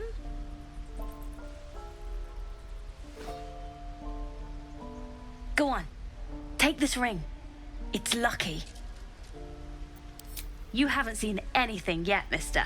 Go on, take the ring and watch your fortune change.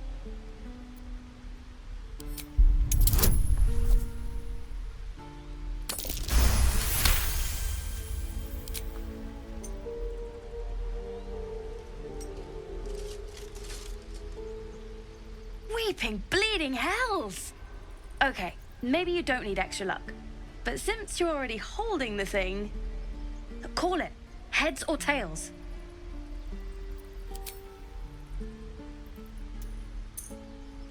Heads it is. See? That's the kind of luck you get from one of my lucky rings. I've got more where that came from. Real cheap too. Interested? Okay, fair. Let's go again. Heads or tails? Call it.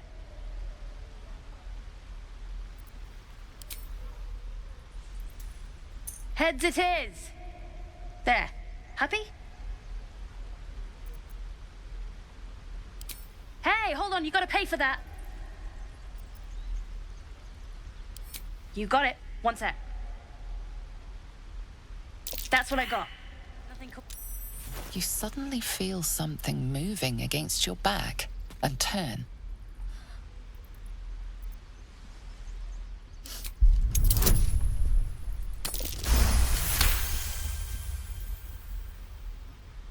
You notice she's trembling. The tears streaming down her cheeks are indeed real. I can't do this anymore, Mattis. I'm sorry. Hey, you here to trade or? Yeah, I know. I was standing right here telling her to rob you.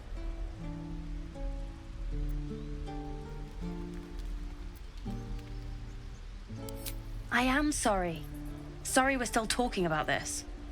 Look, you caught her. Good for you. You aren't a chump like everyone else around here. Now, do me a favor. Make room for the chumps. Let my daughter go right now! She's a thief, hellspawn. And you will wait for Korga's judgment. Now get back! Oh! Let me through, Mragrasham, or I'll rip your damn throat out!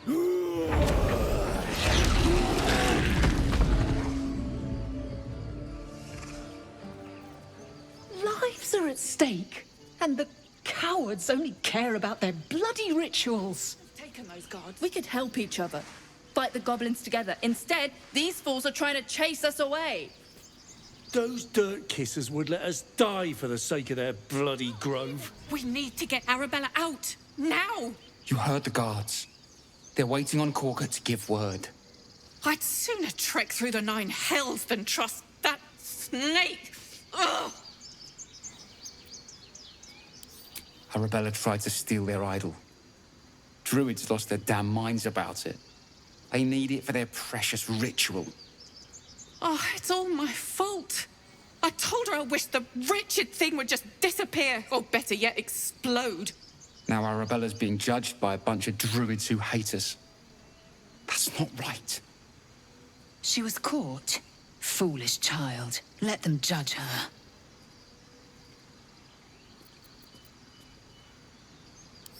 Thank you. They won't give us the time of day. Hurry! I'm at the end of my tether as is. Can't take this waiting.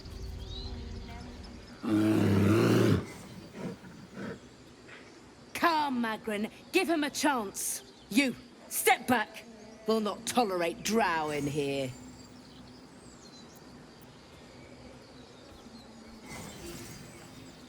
Keep back! Force my hand and I'll show you its claws. A moment, Giona. What? Why would she allow one of them? I suppose so. You! Apparently Korga wants to see you. Go ahead. But a word of warning. One wrong move and every single animal here will tear you apart. Do my eyes deceive me? A drow! Here! Forgive my surprise. It's rare to find your kind above ground. Rare and intriguing on a day already packed with intrigue. You were at the gates just now, no? When the goblins came? You saw them up close? A few questions, if you please. There's no overstating my interest. Glory. Now then, how would you describe that particular batch of goblins? Size, nature, distinguishing qualities? You search your mind, successfully recalling various details of goblin behavior.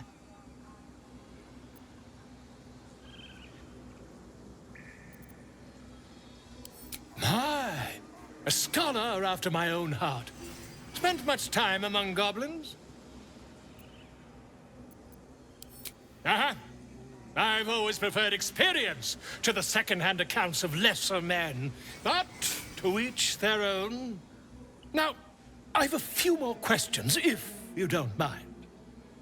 And the dragon they had marching in the rear, was it of the brass or silver variety?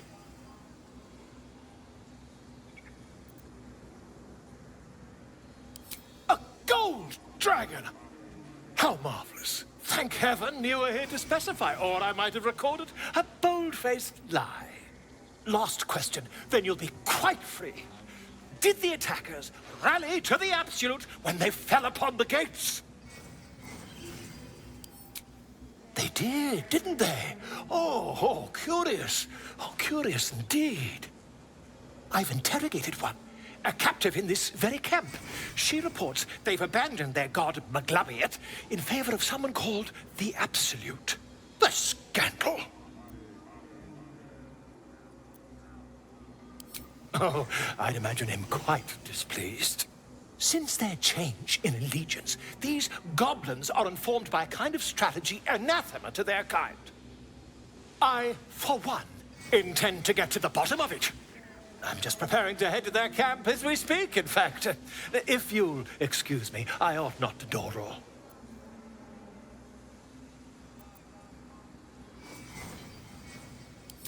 My friend, every story benefits from a dragon. Until we meet again. Just a moment. This man is recording my story. I am far from home. As the colourful man starts scribbling, the bear sneaks a quick look at the page. His brow furrows. Incomprehensible squiggles surround a crude sketch. A bear disemboweling a clutch of tieflings. Come on. Other druids can understand me. You can. Why can't the man with the pen? I traveled a long way. The man nods thoughtfully and adds another dismembered limb to his sketch. He didn't come back, did he? His smell is gone. He's gone. Master, he left with the weaponed two legs. He said he'd be back. But I can smell them, the weaponed ones, and I cannot smell him. He's not coming back. No, the woods have gone dark. There's too many predators lately, even for Master. I'm sleeping.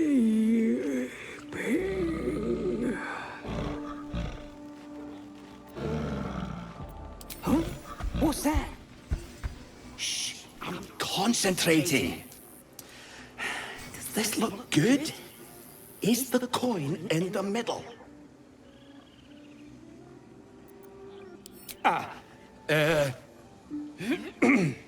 He lets out a tentative chirp. Gaining confidence, he starts a song, abandoning his nest-building efforts. Speak. The bird knows. She needs to know. You do not.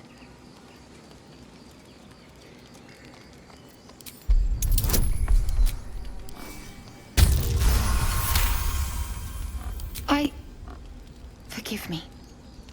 It is not you I fear. It is my brethren. More follow Korga every day. They are afraid, and she offers a simple solution. Eject the refugees, and we will be safe. A druid and an outsider. We can do nothing without turning the others against us. Only Master Halsin can stop this. I pray my bird returns with news of him. If not, I fear for my people.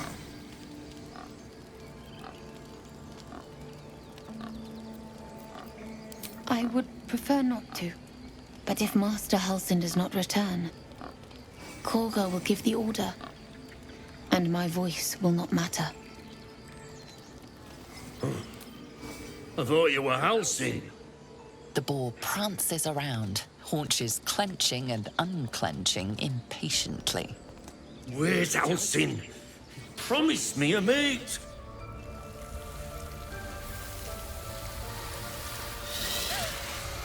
Please. I'm sorry. This is madness, Korga. She's just a... A what, Wrath? A thief? A poison? A threat? I will imprison the devil. And I will cast out every stranger.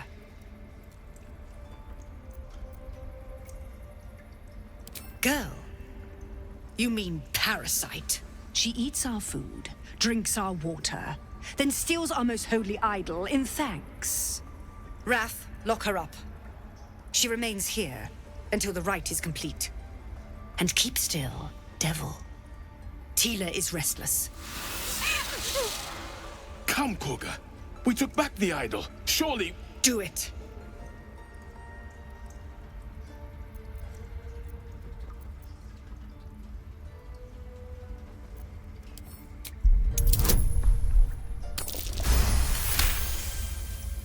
Very well. She may go. Break your word, and my serpent shall feed. Sif, Tila to me! Out, thief. My grace has its limits. It hurts. Thank you, Korga. Master Halsin... Halsin isn't here. Keep his name off your tongue, lest Tila pierce it. That woman has more venom in her heart than a snake in its fangs. But at least the child is safe. What is youth if not a time to be forgiven for one's transgressions? Couldn't agree more. The girl wasn't innocent, but that doesn't mean she was guilty. A deep elf. In our grove, on this day. A sign. Or rather, a gift. Who better to understand a watchful broodmother than a beloved child of Lolth?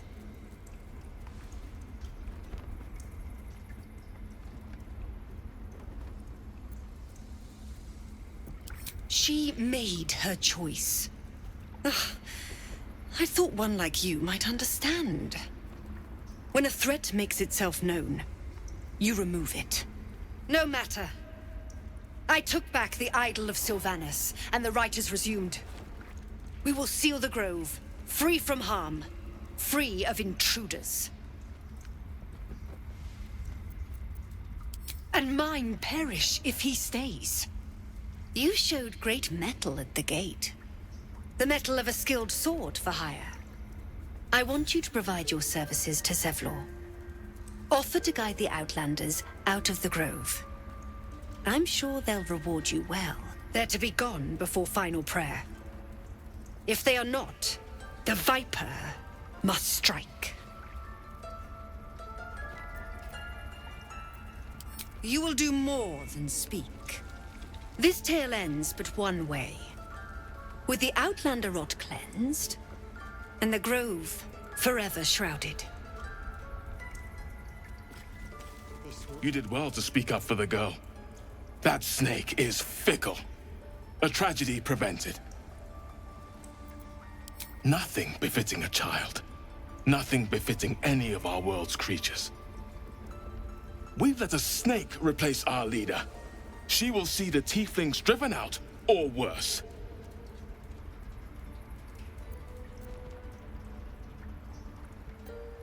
Master Halsin. Perhaps goblin called, perhaps dead. He'd set Mistress Korga back in line. Hold her to task, stop this damned ritual. More will die if the rite is finished.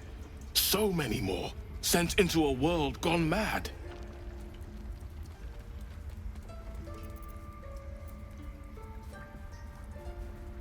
Would you? I would give anything to see Halsin return home.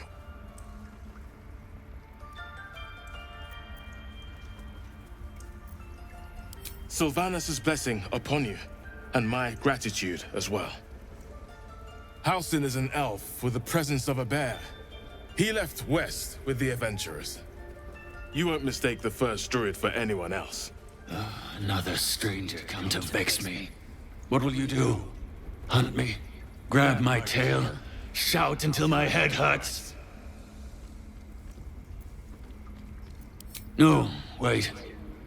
You smell fresh. Safe. You can stay, if you must. I see you. Just give me a moment. This medicatrix. There. It's up to her now. Life or death. Now, what? Drow. Last time I saw one of you folk, he tried to slit me open. I hope you're more agreeable. That's neither here nor there. Look, you obviously want something. What is it? You found her, but I still don't know what she can do for you.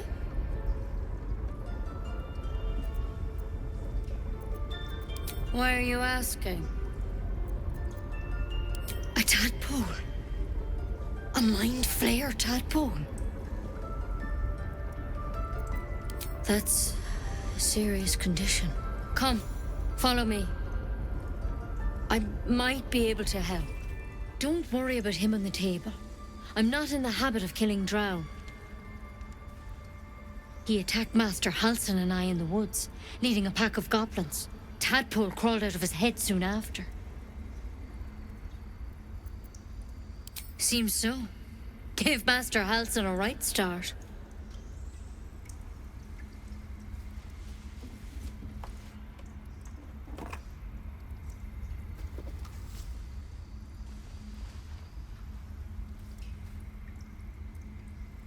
It's why he joined the adventurers on their expedition. To find out what was happening. A pity you got me instead of him. He understands these things. Studied them. Still, we have options. All right. Let's see what we can do.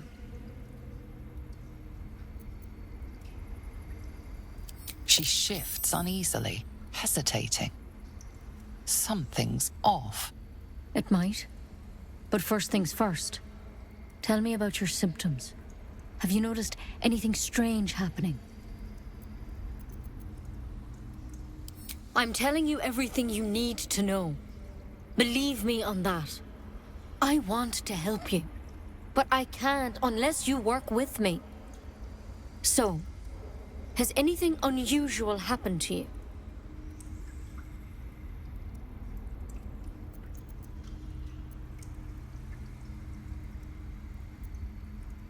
Victims can identify each other. Not that the others know they're victims, of course. How'd you pick up the parasite? Halsin was desperate to find where all this was happening. A mind flayer ship? But Master Halsin was sure. Look, you've been straight with me, so I'll be straight with you. You're dangerous. If you transform here, we're all dead. But you seem like a good soul. You deserve a chance to save yourself. This is a vial of wyvern poison. Swear to me, you'll swallow it if you feel any symptoms. I hope it doesn't come to that, but thank you. Here. You know, I've spent my life treating folk and never once saw a mind flare infection. Then suddenly, there's dozens of you. Maybe more. Master Halsin and I were tracking them, studying them, trying to figure out what the hells was going on. Because you should all be changing. There should be a small army of mind flayers out there. But you're not. Weird powers aside, you seem perfectly normal.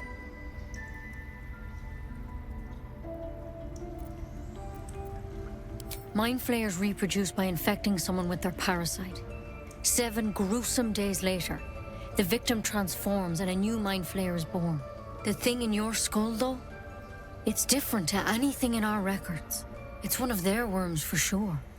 But this one gives you powers, telepathic connections. And it doesn't turn you into one of them. Not yet, anyhow.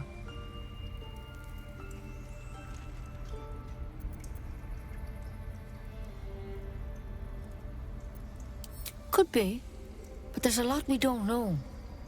Infected, folks like you, have been converging on an old temple of Selûne, and I've no idea why.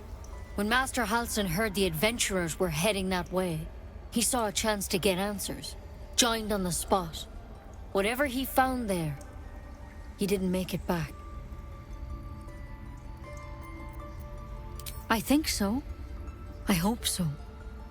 I've sent birds to find him, but they can't get close without goblins trying to shoot them down. You, though, you're one of them. Technically speaking, I mean. They won't kill someone carrying their parasite. If you can find Halsin and get him out of there, we can discover what he learned. And perhaps he can save your life.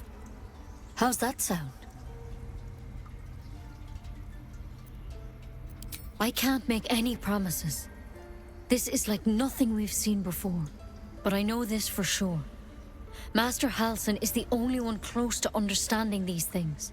He's your best bet to survive. Otherwise, that vial's your only option.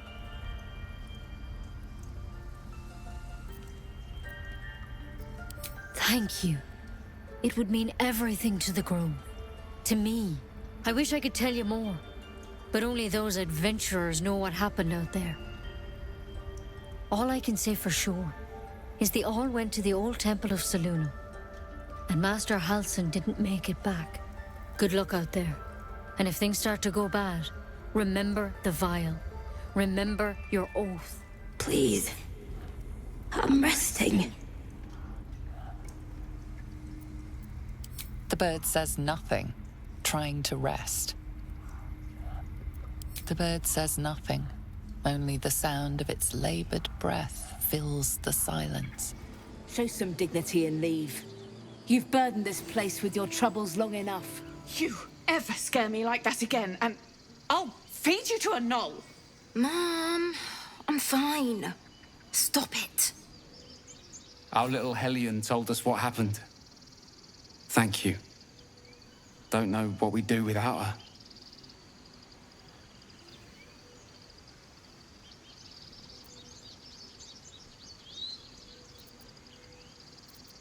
Yeah. I mean, thank you for helping me. Ugh. I'm never gonna hear the end of this. If I'd got that stupid idol, I'd be a hero. A heroic thief? Mum? Dad? Mole? They all would have been so impressed. Mole said we had to do something. Because the old folks weren't doing anything. They were talking when the druids were getting ready to throw us out. Why can't we just stay in until it's safe? The road to Baldur's Gate looks a little less daunting now that we're all back together. Because of you, I got my little girl. I'm not letting Bells out of my sight. Should the druids try anything again? Well, Kellamvor is going to be busy. Dance upon the stars tonight. Smile and pain will fade away. Words of mine will change. No.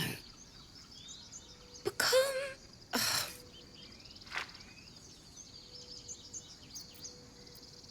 Change? No. Damn it! No, I'm moments away from a grisly death. At the hands of this bloody song. I can't.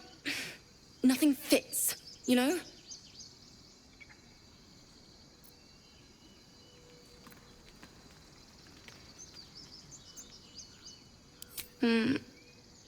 It can't hurt. I have an extra lute, if you want. My teacher, Lihala. She loved dancing. Had 2 left feet, mind. I remember waking up one night on the road and seeing her, dancing beneath the stars, a huge smile on her face. Thinking of it now, my heart hurts. And my words just seem to crumble, like ash. Wait. Words of mine will turn to ash. That's perfect.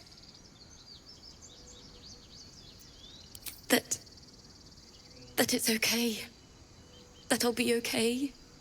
And thank you for everything.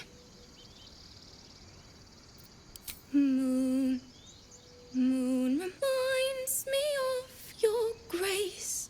All the love I can't repay. Wait.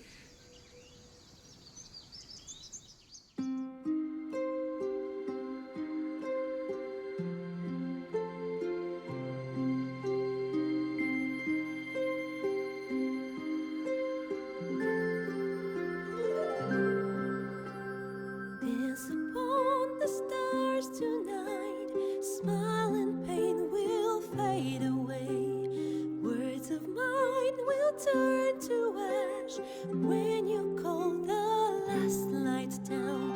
Moon reminds me of your grace. All the love I can't repay. Rest and know that I will pray. Farewell, my dear old friend.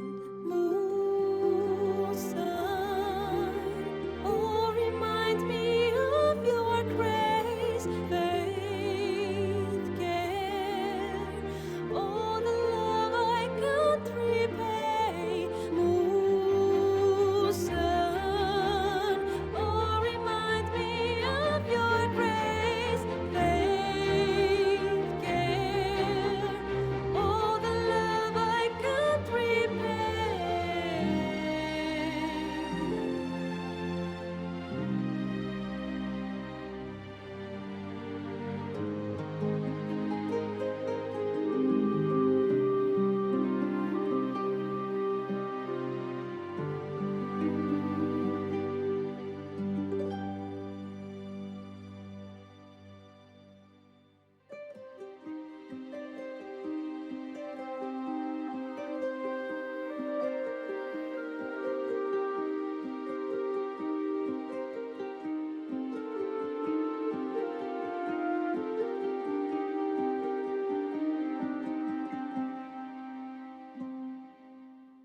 Dance upon the stars tonight. Smile and pain will fade away. Words of mine will turn to ash when you call the last light down. Moon reminds me of your grace. All the love I can't repay. Rest and know that I will pray. Farewell, my dear old friend. Dance upon the stars tonight.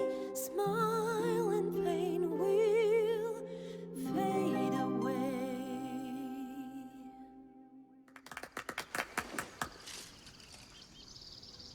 Sorry. She'd have said the same thing. That's the first time I've played since Lihala died. My teacher. She was playing her lute. We didn't hear the noise coming. But there was so much blood. I can still smell it.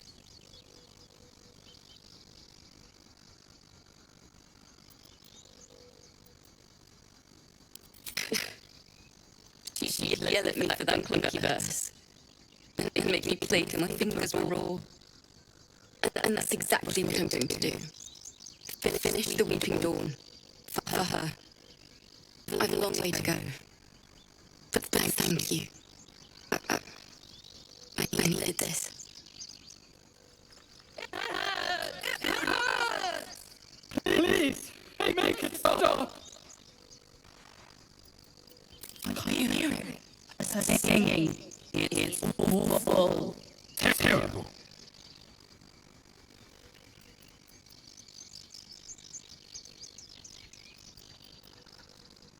No! You're killing us. My head is melting. I'm leaving before the damage is permanent. Shh. Listen. Don't you hear it? It's so peaceful. A sweet melody plays above the waves, beckoning you, drowning out all logical thought.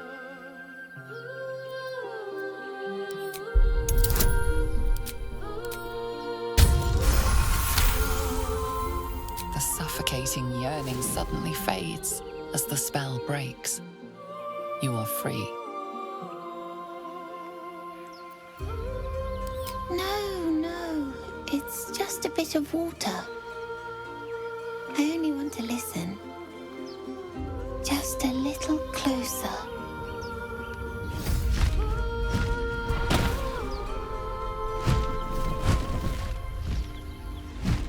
Yes, everything's gonna be fine once I get there. Are they gone?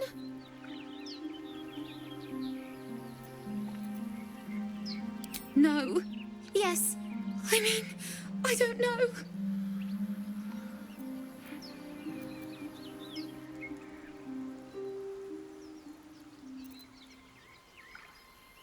Really? You think so? I'll tell Mol. Oh no. She'll be so mad.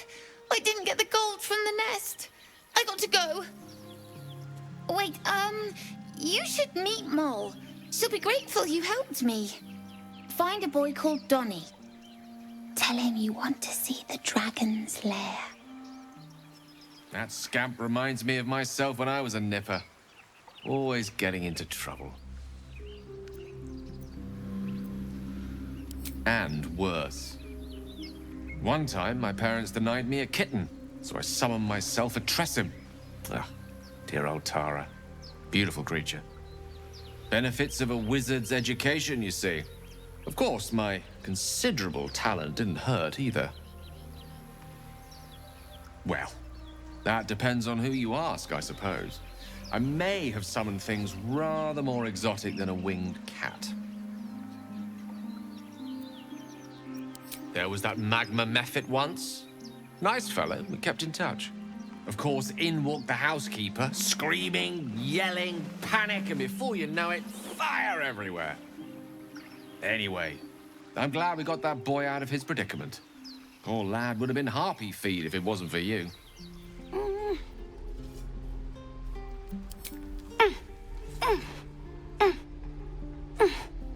His eyes flicker to yours for an instant, then away, as if it hurts to look at you. Well, look who's come to visit. My kids say you've been busy since you got here. I heard you helped Melly with that locket. I owe you for that. Mercon says you got him out of a tight spot with some harpies. Gotta say, I'm impressed. You saved Arabella from the Druids. Don't know what those bastards would have done. And thanks for going easy on Sylphie. Not many marks would have done the same. We're saving up for a better hideout when we get to Baldur's Gate. Why? You planning on telling me stealing is wrong?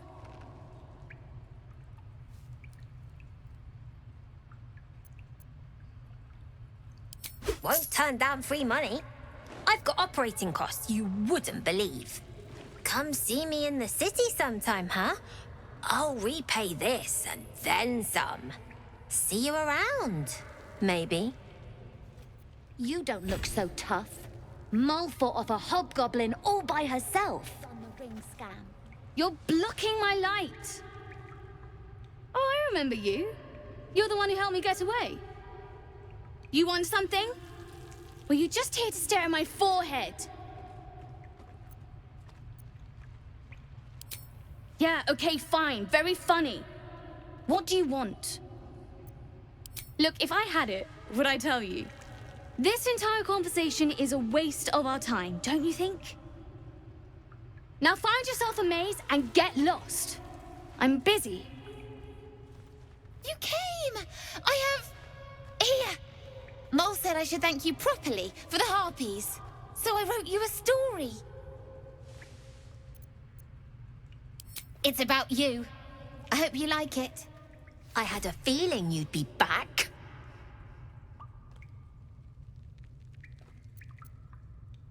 I do, as a matter of fact. Revenge.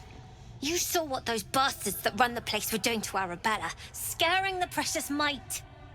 I want to steal that big, shiny idol they're all chanting at.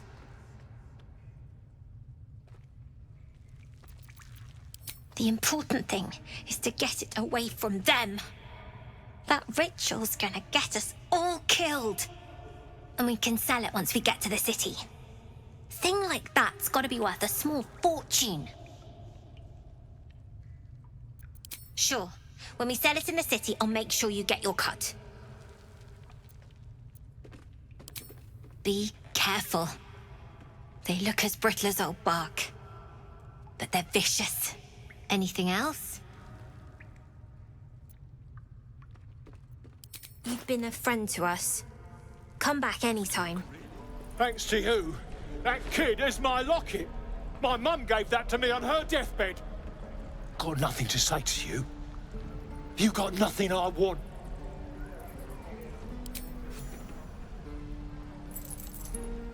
You found it. I don't know what to say. I know it's stupid. It's all I have of her, is all. Kind of you, friend. Here's something for your troubles. Not long, matter of fact.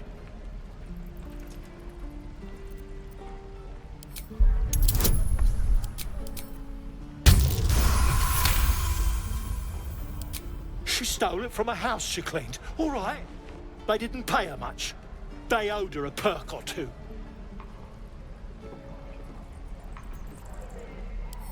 Yeah. Thanks to you. Anyway, I should go. See you around. And we'll have a dog, right? They don't allow them in Baldur's Gate. Cats, though? A little orange cat. And a house with a little door so that it can come and go as it pleases. And a high fence to keep eavesdroppers out. Thanks. I suppose we'll all need it. What about you? Big plans for when you get to the city?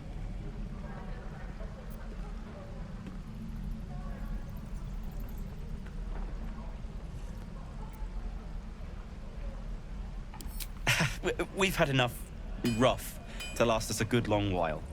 Good luck to you then. And wish us some, too. Who's there? Please, keep your distance. You're welcome to shelter here, but we've grave injuries to tend to. A devil, the most deadly foe we've yet encountered. We are paladins of Tyr, Lord of Justice. He sent us after an infernal being, straight out of the Nine Hells, hiding in the form of a one-horned tiefling.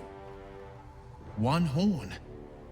Then you mean Karlach, Archdevil's bootlicker.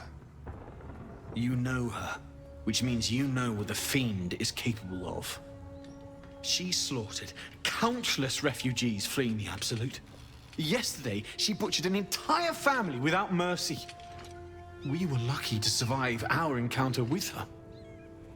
This could be the work of a devil, but they collect souls through cunning, not carnage. Indeed, she's a uniquely vicious case. All the more reason she must be stopped.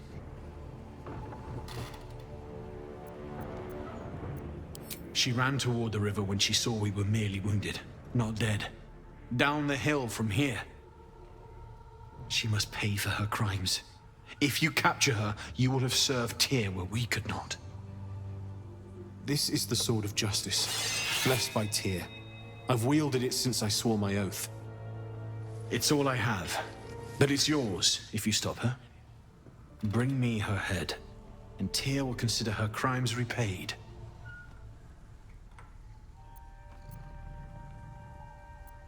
May the just God guide you. If you want to go poking around in the cellar, be my guest. Plug your nose first, though. Corpse, half rotted to mush. Must have been down there a 10-day or more. It was a toll house. By the time we arrived, it was more like a slaughterhouse. There's more monsters than coin moving down this road. There's a locked door down the hatch. Doesn't look like anyone's managed to get in. If there's any gold left, that's where it'll be. Need any supplies? We've fewer mouths to feed now. 2. Both stalwarts of Tyr, sworn to uphold justice. The Lord of Justice sent us after a devil haunting this area. We squared off against her. We lost. Talk to Anders if you want the details. I don't have it in me to recount the horror.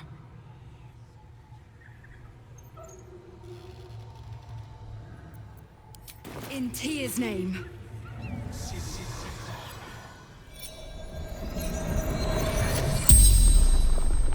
The corpse regards you lifelessly. Toll collector, Martin.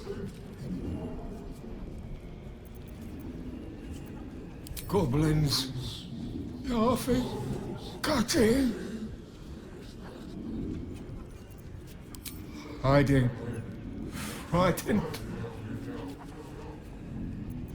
Gods abandoned me and Vance.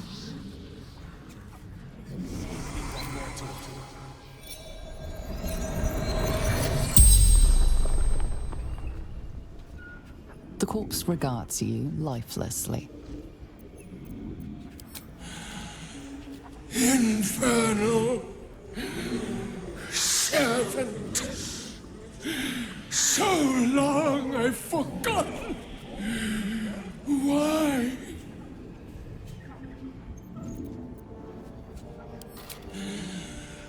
Zariel's brute destroyed me.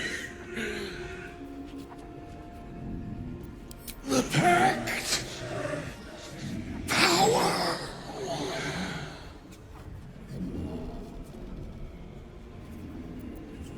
Fallen. Lady Zariel. Power. Strength. The spell's power wanes. You can ask no more questions. Well. Block the doors. First I was burned within an inch of my life, and now I'm stuck playing pantomime. I can't take it anymore. Karlach is going back to Avernus, and if she won't go quietly, she dies. It looks like I'll have to kill you first, which I quite look forward to. Bye-bye.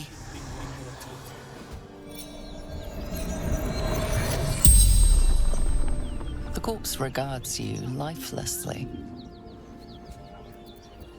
Vance. Toll collector.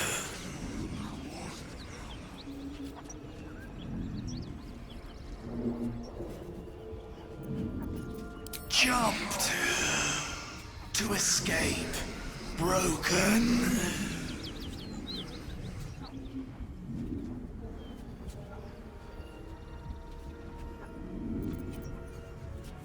Gold basement.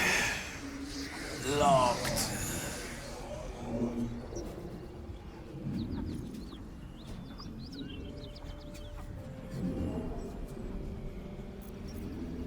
I fell. Dropped key.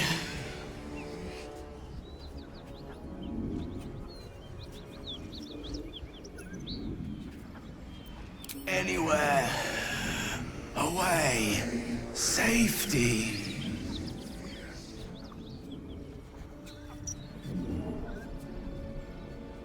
The spell's power wanes. You can ask no more questions.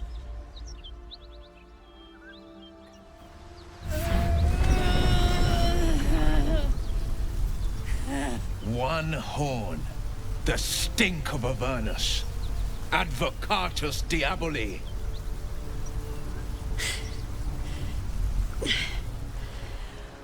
Well, I'll be God's damned.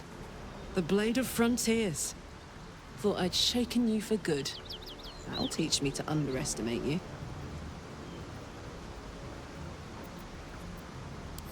Bloody right. An honor to be chased by the Blade of Frontiers, but I...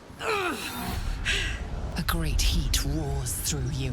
Her heat, fiery as the hells. Then you're lost in visions of demonic armies as you tear through a landscape of fire and blood, the Blood War. You saw it from above as the Nautilloid passed through Avernus. This woman was on the front line. What was that? Evidence. Proof that you're a devil. A gladiator in the Archdevil Zariel's army. I can explain, but it's a whole situation. If you just hear me out... Another vision.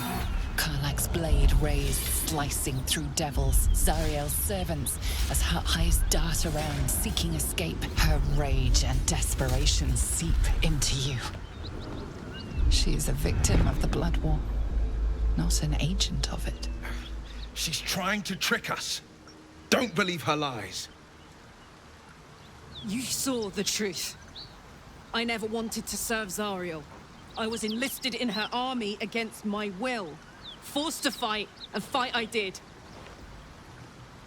When I saw an opportunity to get away, I took it. Finally home.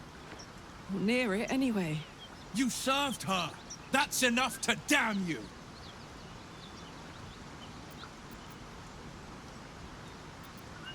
Will catches his breath and his lips straighten. Sheer dread twists his face. You don't know what you're saying. You're asking me to trust a devil.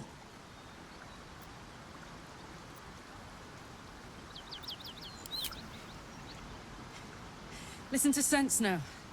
I don't want this to end badly for either of us. You know monsters, right? Better than anyone. Look into my eyes. Can't you see I'm not what you think? Shit. You really are no devil, are you? I've been deceived. Oh, thank the gods. Thought I was gonna have to take your head. You would have died in the attempt. But there have been enough threats today. Truce then, eh? Aye. Truce. I'm Karlach, but you already knew that. And you are... Well met, soldier. Nice to meet a friendly around here. It's been tough going so far. I may not be a devil, but I can put the Blade's reputation to work. How would you feel about helping me kill some evil bastards? Little background, if your moral compass needs something to point at. You already know I fought in the Blood War. I was good. Really good. It turns out I've got a knack for killing demons. That made me a valuable asset.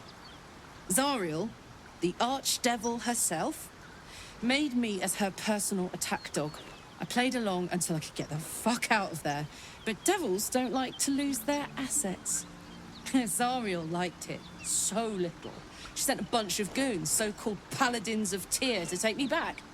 Problem is, I'm not going.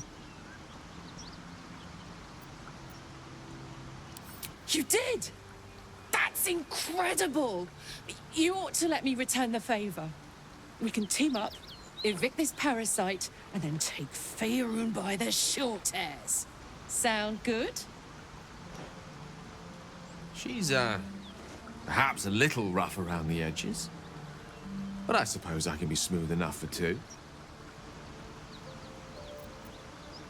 Way! Now we're talking. Whew. I'm getting all het up. Let's make tracks.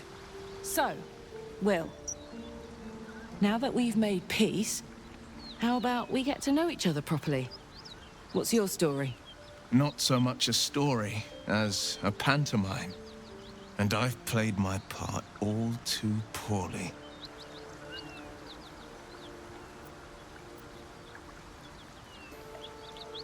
I would too.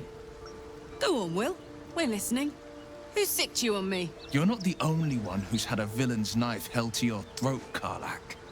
You make it sound like a harvest of devils coming for you, Will. You're closer than you know. One night soon when we make camp, the veil will be lifted, and I'll face my penance. You're not in any danger, I promise. I can't say the same about me. Hey, soldier. Why not? Let me see if I can paint you a picture. The year, 10 Air. The place, a sleepy little town called Baldur's Gate. Our hero, Karlach, a knock-kneed delinquent from the outer city with everything to give and nothing to lose. I was a kid looking for a way to fill my days and make some cash when I fell into the wrong crowd. Worked for a guy I respected. A lot. Turns out the feeling wasn't mutual. Through the jigs and the reels, he made a deal with Zariel behind my back. You know Zariel, right? Archdevil of Avernus. The two of them conspired to give me a little gift. Hear that? Infernal engine for a heart. Lets me burn as hot as the hells. Seems to be running in overdrive since I left Avernus.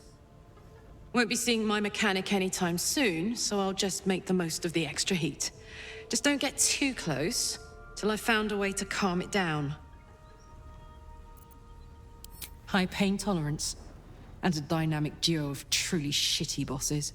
But it's a bit early in the game to be getting into tragic backstories. Let's save the Scar show for later, after we've worked up an appetite for tragedy. Meanwhile, I'll need to find someone who can tune up my engine sooner rather than later. Believe me when I say this thing is hot. The first time I faced down those paladins, they let slip there was an infernal mechanic in the area.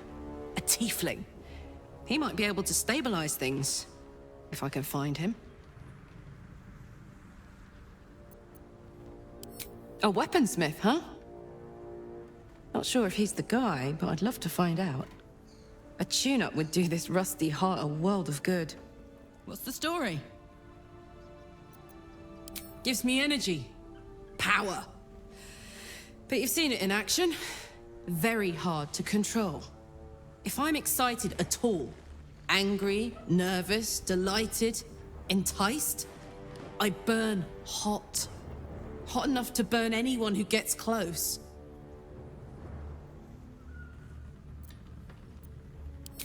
I try not to think about it. I still think about it constantly, but, you know, I try. One of these days, I'll sort the whole infernal affair out, get myself cooled off, start making up for lost time. But not today. Why are we slowing down? Depends on the type. Ice devils hate an inferno, but that's an easy one. Orthons love projectiles. What they don't love is getting their bombs lobbed right back in their faces. Demons, on the other hand, every demon is absolutely singular. You can't ever think you've got them typed out. Sharp instincts, sharp weapons, and a knack for improvisation. That's the only way to survive them. Anyway, what were we talking about? Wasn't all that long ago. I never knew the whole of how and why, but I remember the devils slavering with delight. I should have looked after the Elterans more. Gone out of my way to make sure they were all right. The long and short of it was, I didn't want to risk my neck. I let them get on with the nightmare, same as I had to. But Avernus is no place for decent folk. I'm glad they got out. So glad. Funny you should ask.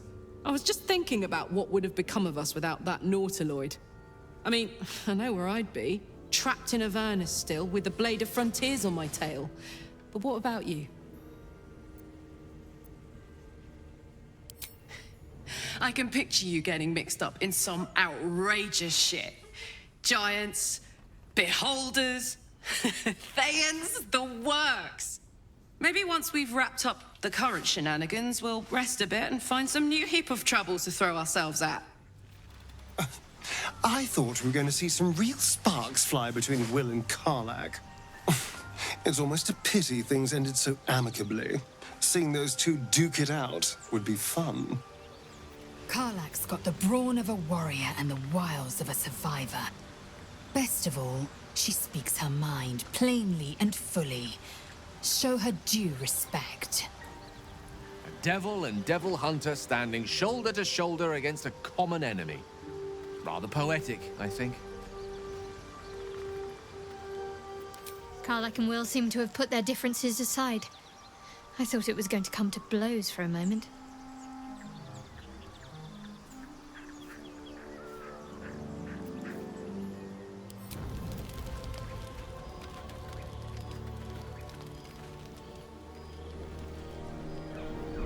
Hellsfire.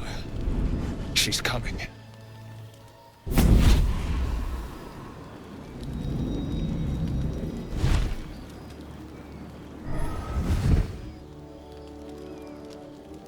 Will, you've been naughty. And you know what happens when you're naughty. Gods damn it. Anyone but her.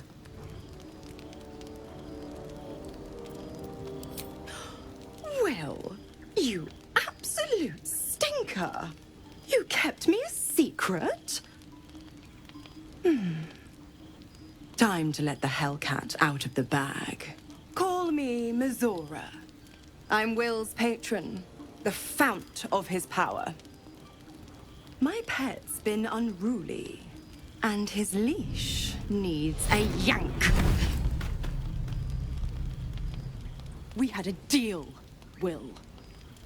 But Karlak's still breathing. I've taken more pleasant shits than you, Mizora. And at least those can be buried after.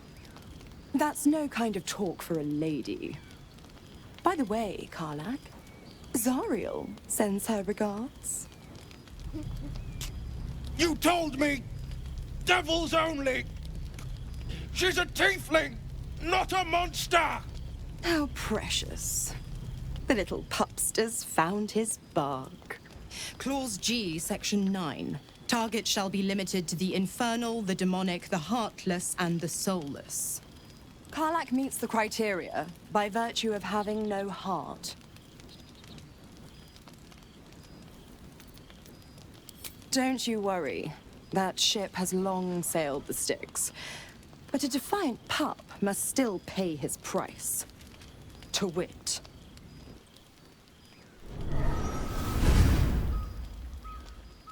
Will burns in the fires of Avernus. The lightning storms of Dis strike his flesh. His soul passes through each layer of the hells, gaining their essence and their torment.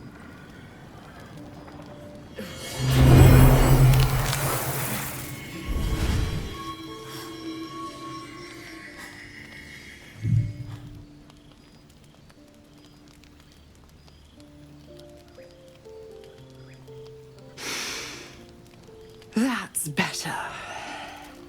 What the hells have you done? A promise broken, a price paid. You know the terms.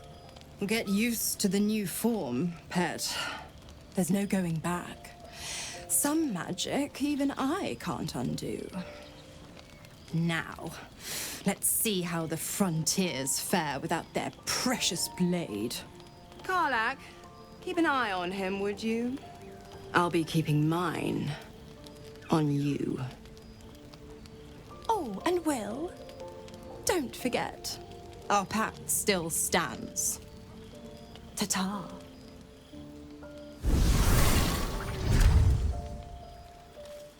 I'll be honest, soldier. I'm reeling. Will hardly knows me, but he chose my life over his. Been a long time since someone stuck their neck out for me like that. You can say that again. When he was chasing me through Avernus, I thought he was just another sad merc. How wrong I was. I hope Mizora flies into the blades of a windmill for what she did to Will.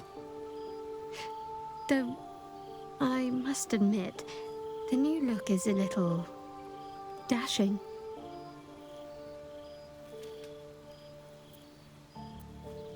So, Will did the right thing, and it earned him a set of horns.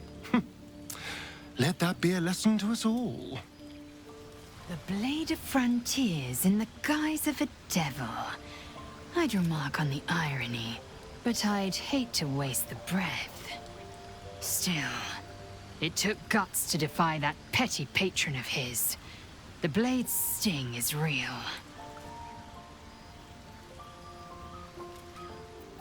I can't help feeling Will got off lightly. The wrath of the hells is second only to the wrath of the heavens. Having a devil in our camp will certainly make things interesting. Never a dull day, is there? God's damn her straight back to the hells. Just look at me. I did what was right, and Mizora made me pay for it. I'd be hunting devils and demons, she said. Traitors and hypocrites, heartless evils of all sorts, but not Zariel's victims. Not innocent tieflings. Warlock pacts tend to be unforgiving from what you know of them. Will was lucky he didn't face a more severe punishment.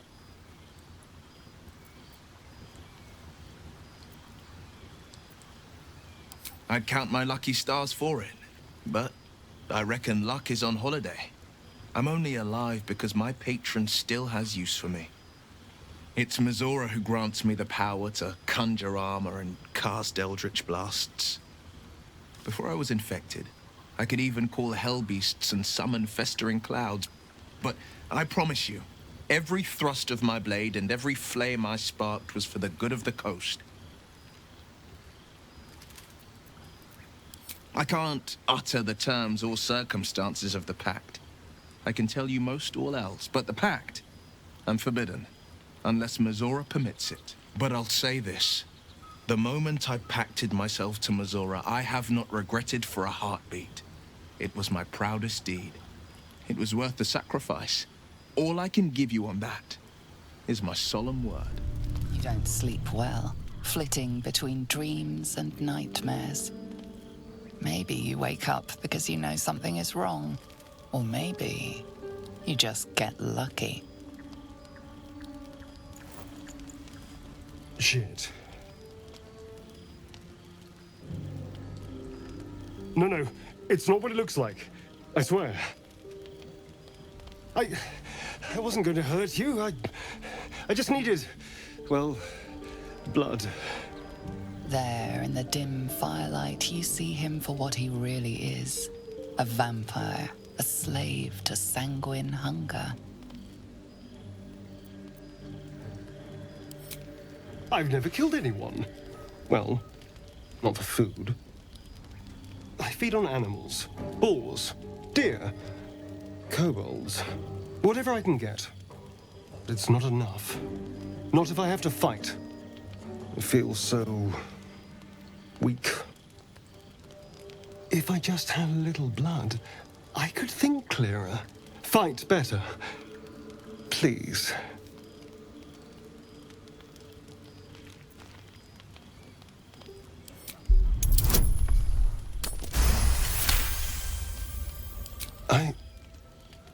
What's this? What's happening? Something stirs deep within you, hungry and alert. It's taking something you'll never get back. His mind opens up, revealing cracked and quivering memories. At their heart, you see dark eyes commanding you to feed. You open your mouth and bite down, not into a tender neck, but into the twisting body of a rat, the only thing your master lets you eat.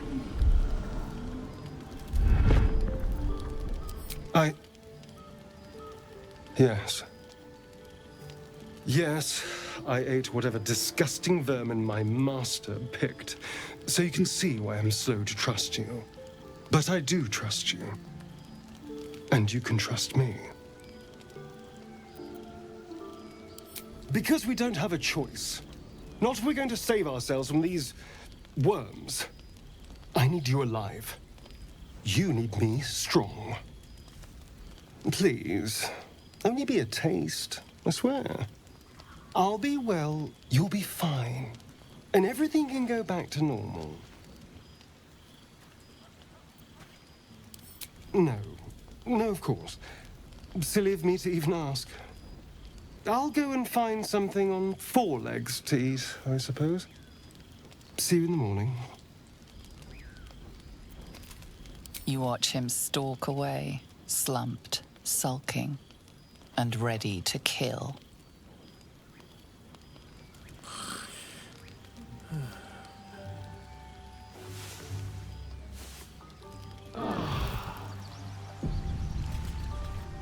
Morning. I hope last night's little unpleasantness hasn't left a bad taste in your... Well, I hope there are no bad feelings.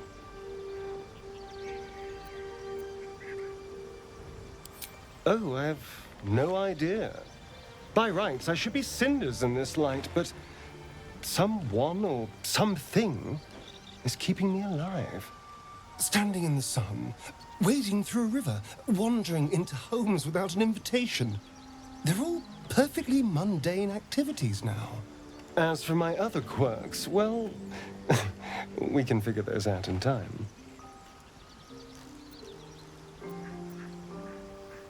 That's my theory, but who knows? I'm just glad you're being sensible about these revelations.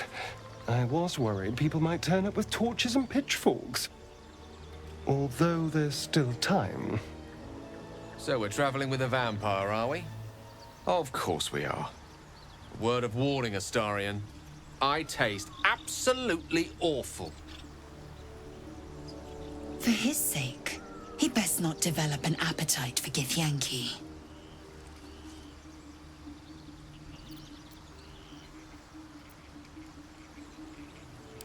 Quite the opposite. I'm here in the spirit of openness and honesty, to work together as a team. You say all the right words, but I'm not so sure you mean the right things. Still, I will respect the decision that was made. There now. We're all friends again. Shall we go? There's a long day ahead of us. Soldier. We were both part of Zariel's inner circle. Her by choice, me by force. In the grand scheme of things, I'm inconsequential to Zariel. Sure, I've got the engine, but I wasn't even her strongest fighter. But she favored me like a child favors a captive pet. Mizora envied the attention, I suppose. I'm sure when Zariel gave her the order to hunt me down, Mizora was delighted. I don't know.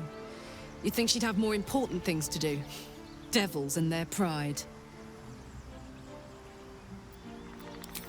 No kidding. The fighting, the chaos, the betrayal. It had the makings of a good stage show, but I did not want to be one of the players.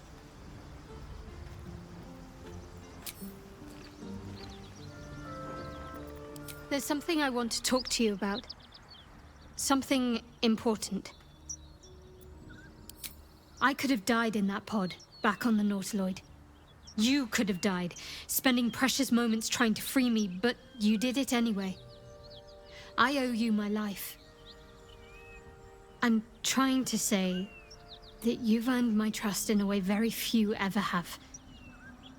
I want that to mean something. I want you to know more about me, at least from what I can remember. As long as I've prayed to Lady Shah, I've wished to serve her as a Dark Justiciar. There is scarcely a greater way to fully dedicate yourself to Lady Shah, save perhaps if you become the head of her church. To become a Dark Justiciar is to become the Night Singer's sword arm, her implement with which she will cast down the unbelievers and win the final battle to restore her perfect, endless darkness. It's all I ever wanted. I prayed it was my calling. But Mother forbid me from seeking to prove myself worthy of the rank. She said I was not ready. Not my mother, I should add. The Mother Superior, head of Lady Shah's enclave in Baldur's Gate. Sometimes I wonder if she would ever deem me ready.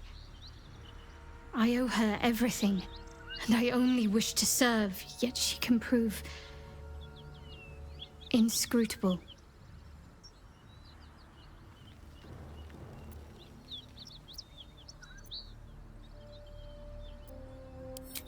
Thank you. I had a feeling you'd be understanding.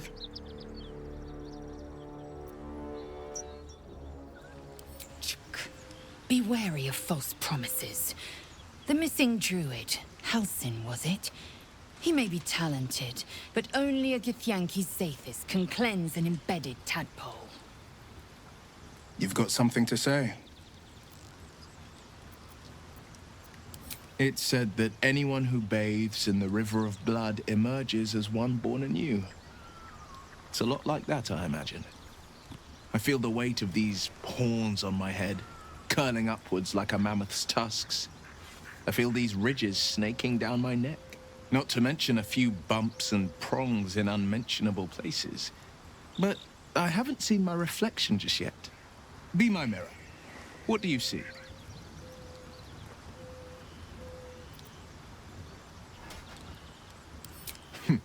It's because you know the heart lurking under the horns. The people will see a curiosity, maybe even a beast hungry for their souls. But I will slay their monsters, keep them safe, and one day they will see the Blade of Frontiers again. A possibility that's kept me awake countless nights.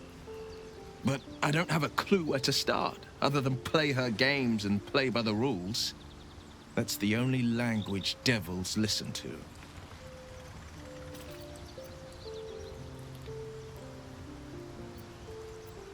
It could well be. She has the blighted thing. What I know of it is simply what has engraved itself upon my memory. My contract is very clear. I can bring Mizora no harm. She'll have to let me out of my pact willingly. The only way out is if I can out-bargain her. We're standing here with nothing but the clothes on our backs and the worms in our heads.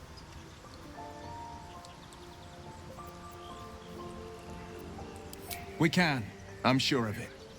How glad I am that you see me as more than my patron's pet. There's something I've been wanting to share with you, if now's a good time.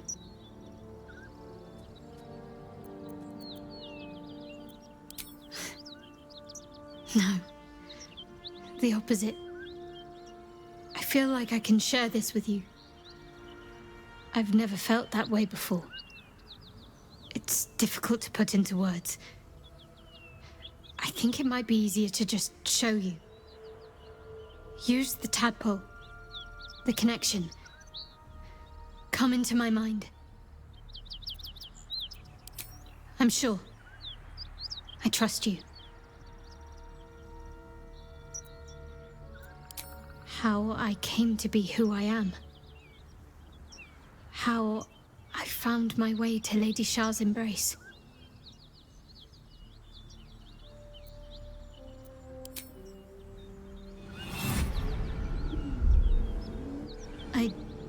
remember how it started, only how it ended.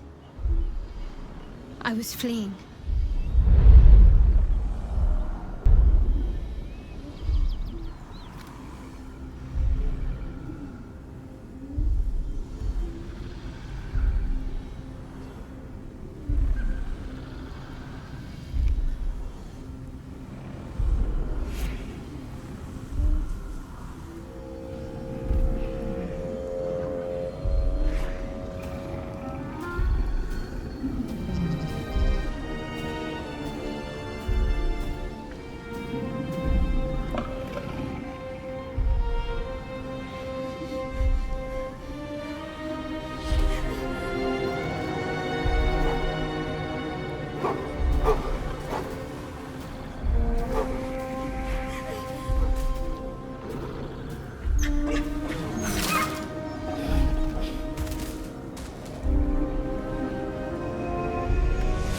She asked my name. I can't remember what I said. I can't remember anything before those words. All I know is she saved my life and gave me a new home with Lady Shah. It hurts. That's all I remember. You remember that it is common amongst Selûne's followers to send their children into the woods alone, a rite of passage to find their way home. Perhaps this one has gone awry.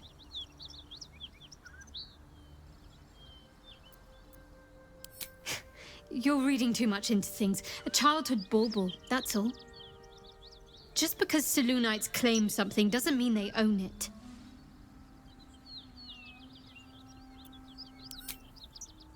Normally I'd agree, but with you, it's getting easier by the moment.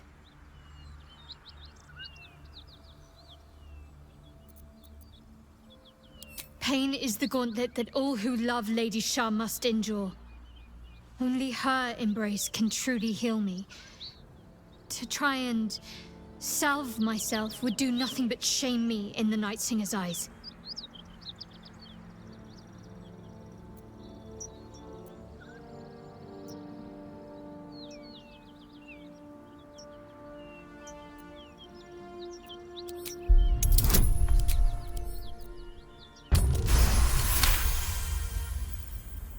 Perhaps you're right. But there's little we can do about it just now. Maybe a way will present itself in time if Lady Shah wills it.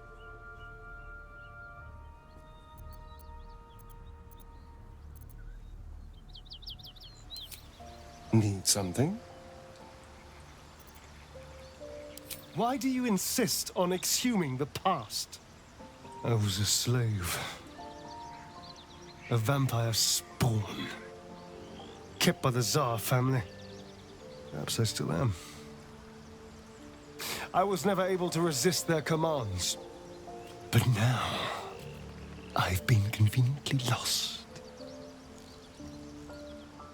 They won't ever control me again.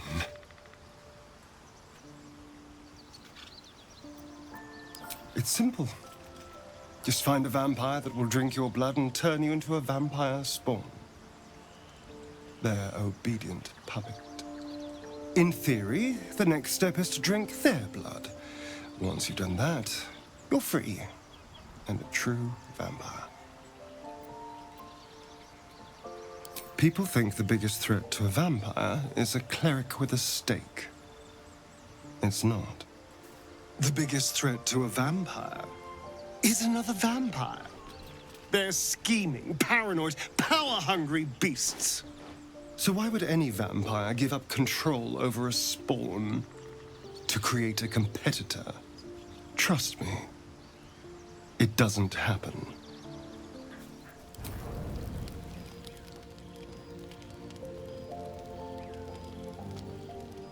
Damn thing. It has to open, surely. It has to do something. Shadowheart's attention is consumed by a strange box that she turns over in her hands. The box is inscribed with unfamiliar glyphs. In an instant, Shadowheart hides the box from view. It's nothing, trust me. Beautiful evening, isn't it? You can really appreciate the darkness out here in the wilds. Not like in the city, where they keep lamps burning all hours. It's not natural.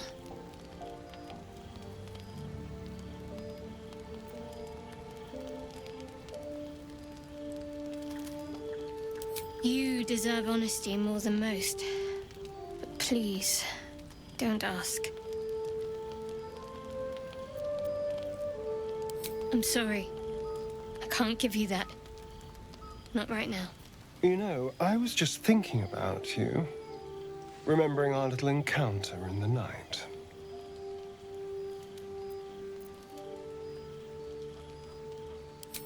The very same. It obviously put me off your neck, but now I can't help but wonder how the others taste. And not that anyone's volunteered. It's just an idle fancy.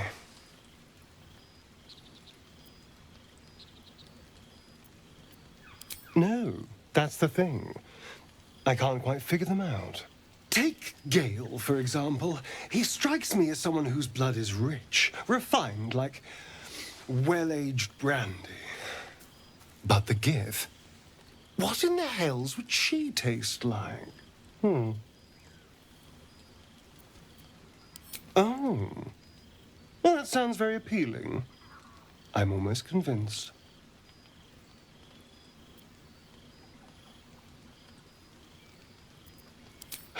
Absolutely. A mere thought experiment. So, in the spirit of theoretical questions, if you had to take a bite from one of them, who would it be?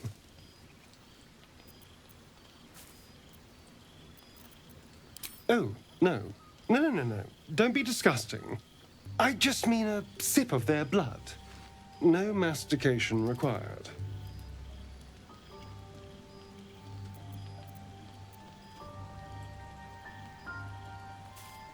A fine choice. She is enticing. Although, the more I think on it, the hungrier I get. I better go find something I can actually get my teeth into. Don't tempt me, darling. So, hey, we've got this soul coin, right? Thing is, I think I can use it. My engine can, anyway. Zariel used to top me up every now and again when she wanted me to go after an especially wicked target.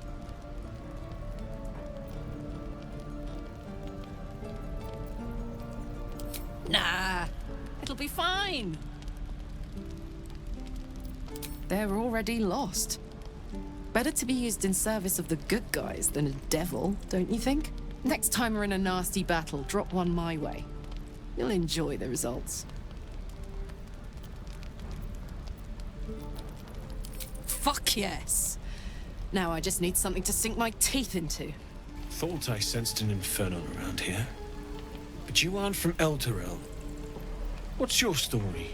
I spent a good bit of time in the Hells. Enlisted against my will by the Archdevil Zariel. Same as you, I suppose, if you're from Elturel. The devils were delighted when your city was swallowed up. I thought they had you for keeps. Glad you got out. I got lucky. It looks like you did too. And you brought some infernal machinery with you. A little gift from Zariel.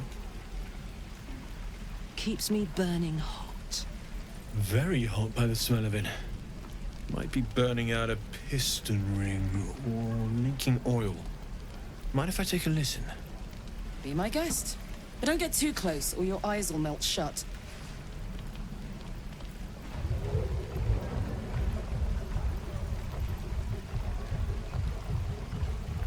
Phew! You really are burning up. Whoever put that engine together tried to house metallogized Demano valves inside a Ragnak's alloy casement. Very risky. I might be able to help, but I'd need infernal iron. And a prayer that my hammer will survive the work. That thing isn't meant to operate outside of Ernest. I'm not sure how much longer it'll keep running the way it's going. Will you be able to turn down the temperature a little? Worried I'm gonna go in for a handshake and singe someone's arm off one of these days. I'd worry about surviving the night first. But help one, help both. If we can cool you off, it'll stabilize your engine and allow you to touch whomever you please. I've sensed some during our travels. It has a pull to it. Absolutely magnetic, once you know what you're looking for. I can show you where I'd look.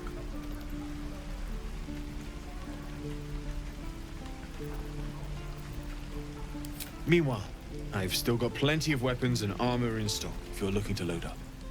Zevlor. By Delt's virtue. The Blade of Frontiers? What's happened, Will? I paid the price of angering the wrong devil. Believe me, I understand better than most. A moment passes as Zevlor contemplates Will's words. He then turns his attentions to you. I heard what happened. Thank you for protecting the child. If the druids are this far gone, then it's not just goblins we have to fear. So we can risk violence here, or face it for certain on the road. Quite the choice, isn't it? You saw what they were willing to do to a child just for trying. It's Korga's influence. Without her twisting things, I believe the druids might see sense.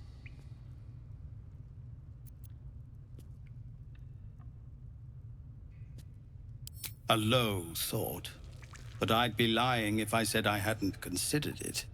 But the druids would slaughter us. We'd have to get close to Korga, within striking distance. I can't manage that, but they've already let you pass once. You're taking a risk for us. We'll see that you're rewarded. I'm still hoping Korga can be swayed from this madness. But if not, leaders need to make tough decisions. We do what we must. You're a true soul. You can't die. Please, stay with us. I don't think he's conscious.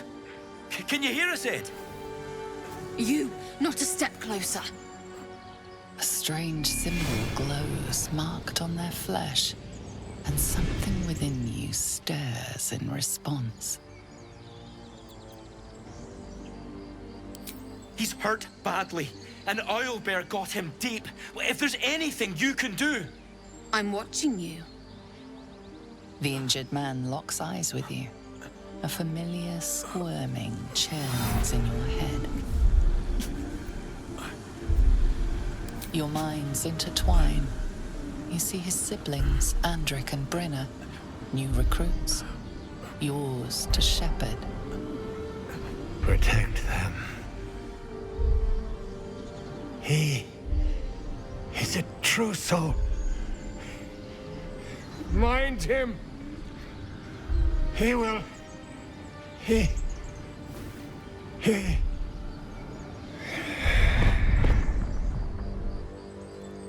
Edwin! Ed! Please! He's with the Absolute now. You're a true soul. Edwin, our brother, he was chosen. Like you. Do you have orders for us? We were reporting to Edwin.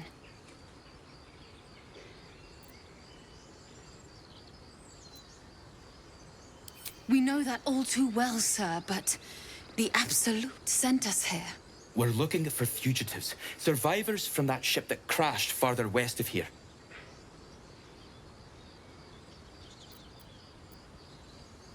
We don't know what they look like, but anyone who survived that crash is bound to be injured. That's enough to get us started. The Absolute wants them found. At any cost.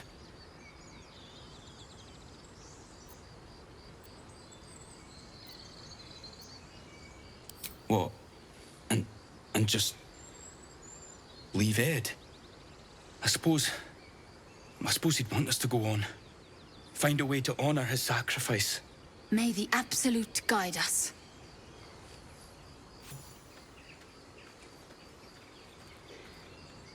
They spoke of the Absolute. Same as that goblin, Sazza. Curious. Looks like the Absolute's drawing. Strange power resonates within the corpse. It calls to you.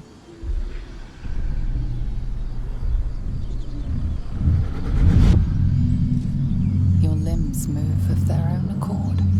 There's something of value here, something your mind craves. Why let its host's memories go to waste? The tadpole has absorbed it all. Its experience could nourish you, strengthen you.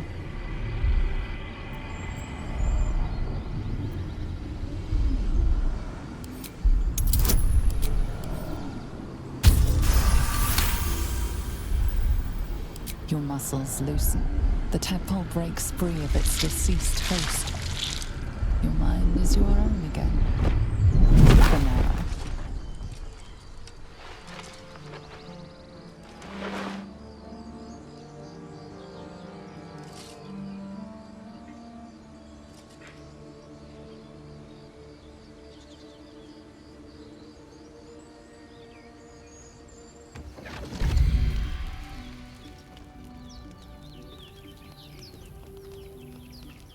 My, what manner of place is this? A path to redemption? Or a road to damnation? Hard to say, for your journey is just beginning. What would suit the occasion? The words to a lullaby, perhaps? The mouse smiled brightly. It outfoxed the cat. Then down came the claw. And that? Love. Was that? They do know how to write them in Cormyr, don't they? Well met, I am Raphael. Very much at your service. Neither. The fox, rather. Hiding, in a word. A silent observer, about to break the silence. Of course, what I have to say merits some privacy, as well as some more, let's call it, refinement.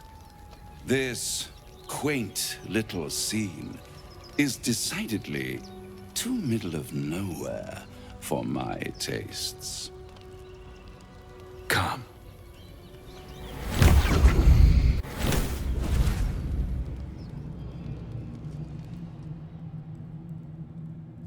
There, middle of somewhere. I don't like this at all.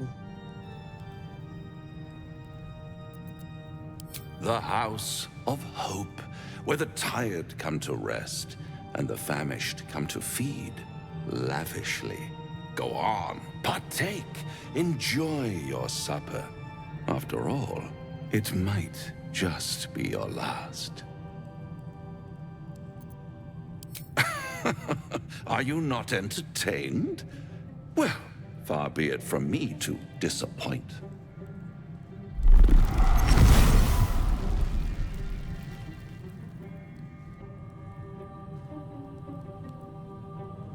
What's better than a devil you don't know? A devil you do. Fuck. A Cambion. Am I a friend? Potentially. An adversary? Conceivably. But a savior? That's for certain.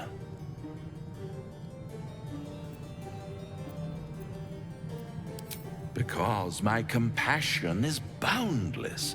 I stride among the needy, giving comfort where I can. And you're in dire need. One skull, 2 tenants, and no solution in sight. I could fix it all, like that.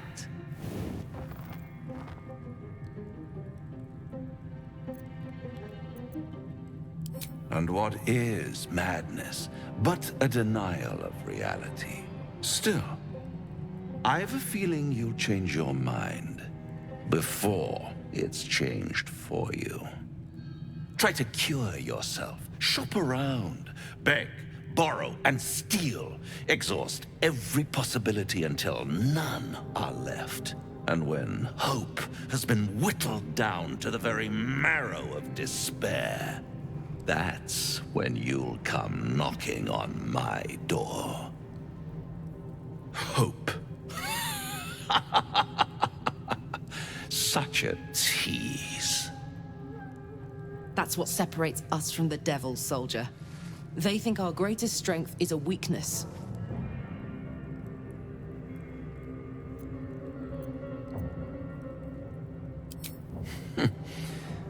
I've always wondered what a laughing mind flayer sounds like. All those pretty little symptoms, sundering skin, dissolving guts, they haven't manifested yet, have they? One might say you're a paragon of luck. I'll be there when it runs out. Bloody hells. Literally. Just when I think I've got a grasp on our dilemma, a devil shows up. No matter. We've dealt with every other oddity thrown at us lately. We can handle this one too. Now, as for this Raphael, he knows our secret. He claims he can help. What do you make of him?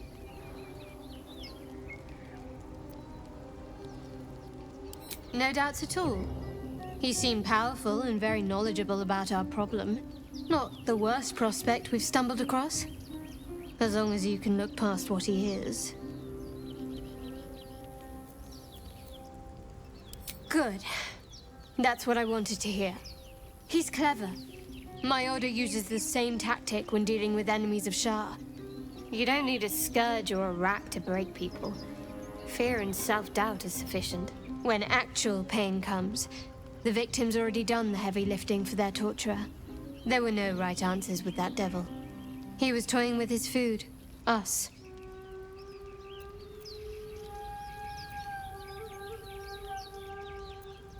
Aren't you glad that I am? It's an effective trick. Watch out for it. And for Raphael. Can't believe that devil just took us into the hells with a snap of his fingers. If I see him again, I'll wring his neck. My engine stopped fuming for one. But even without that, I could just feel it. Raphael was his name, right? He's trying to lure us into a game he knows we can't win.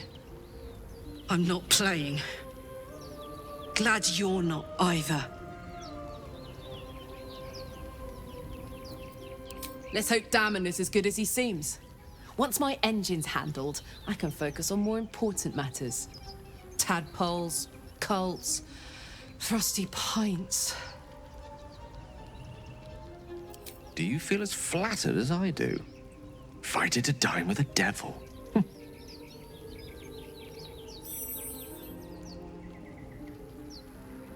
Don't let his bluster fool you. All that talk of desperation merely illustrates his own. I think he wants something from us, badly. And in that knowledge lies our opportunity. There's no such thing as an absolute certainty. Let me play the devil's advocate. The man is too eager. Do not dismiss his offer out of hand. If there's one quality all the denizens of the hells embody, it's ambition. A quality they share with many humans, come to think of it. Admittedly, it's an area in which I have a modicum of expertise, and based on the evidence before us, it's hard to imagine any other motivation. Fact one, there's something very strange and very powerful about our tadpoles. Fact two, a devil offers to take it away. Devils aren't known to aid mortals out of simple kindness. Whatever Raphael wants, we must be the key to getting it, along with our tadpoles. So, I say for now, we wait. If I'm right, Raphael will seek us out again, and when he does, there's a mighty bargain to be made. Remember his Cormyrean rhyme? Down came the claw. Perhaps we should start growing our nails. The Devil with the Silver Tongue. An old fairy tale my father read to me. The kind with a hero, a villain, and a moral. A farmer made a deal with the devil, so the story goes. In exchange for the farmer's dearest fruit, the devil granted him a bottomless coin purse. The farmer's dearest fruit, naturally, was no apple nor peach, but his beloved daughter. We can learn a lot from fairy tales, don't you think?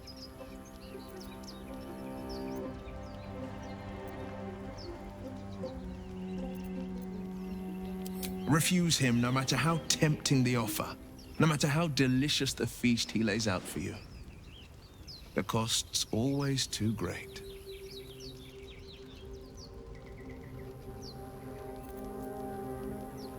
That's because you still have hope. But when he becomes your last hope, remember this. He'll require of you only what you're least ready to part with. And then require more still. You might think you'd give up anything for a cure. But the devil won't take just anything. He'll take everything. This devil, Raphael, flaunts his paltry wings as if he wants to impress us. You saw the red dragon slaying his infernal kin above hell's fires, did you not? Next to a dragon, the devil's a gnat. When I am Kithrak, I will take my Queen Vlaakith his head as a trophy.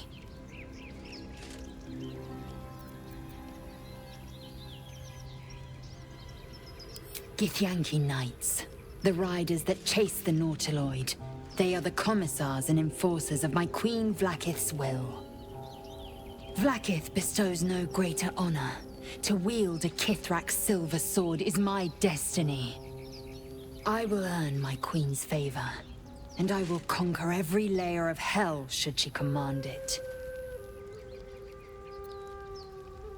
The Geich are my kind's mortal enemy. It is not unusual for the Kithrak to give chase, to penetrate the hells. This is unusual. But I'm not one to question the wisdom of my queen. I can see but to the horizon. Vlaakith's sight pierces the many plains. Now there's a bloody devil trailing after us. Well, this gets better and better. Shop around, he said. He seems sure we won't find anything. And he might be right. We've had no luck so far. Maybe. But all that, take your time, I'll wait nonsense. He's playing with us. Cazador, my old master, liked to toy with people too. Let them think there was hope right until the end. Until he snatched it all away. Creatures like them don't play games. Unless they know they can win. Maybe. But he's not the only one spinning a web for us. This is no ordinary Mind Flayer parasite. Who tampered with it, and why? What do they have planned for us?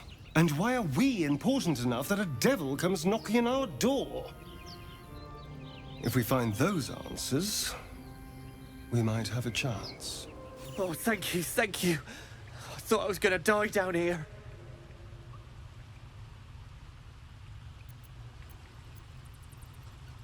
It's my fault. I thought I'd given them the slip, but they followed me through the tunnel back there. I must tell the others what happened. I stepped careful. There are traps in these tunnels. And thank you again.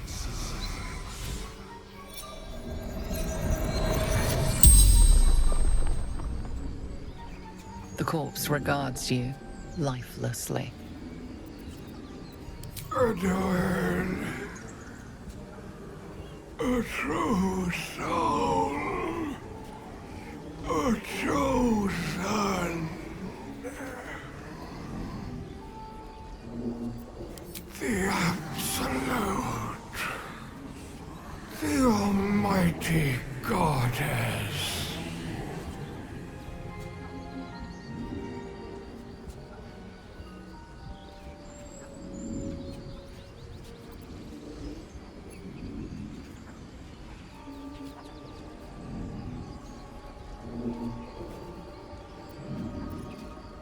looking for weapon.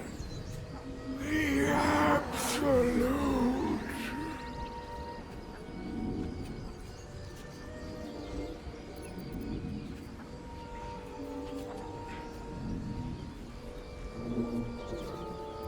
Do not fight her. Power! Such power!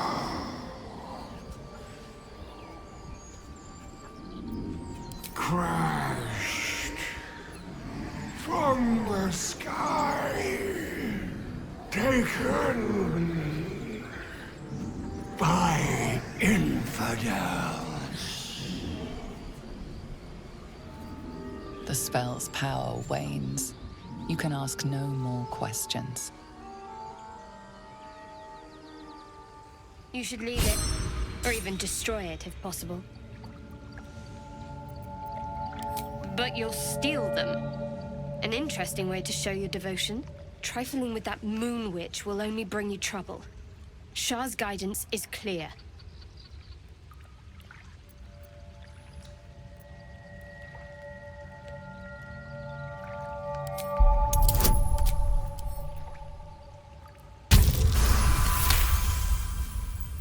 Fine.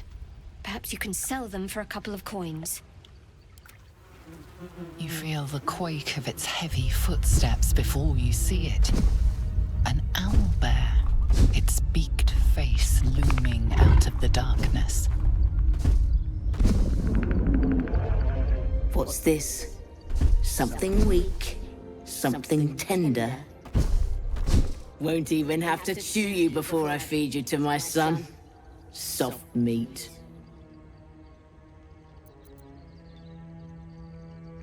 It's a splinter. I've gutted bigger threats than you with worse.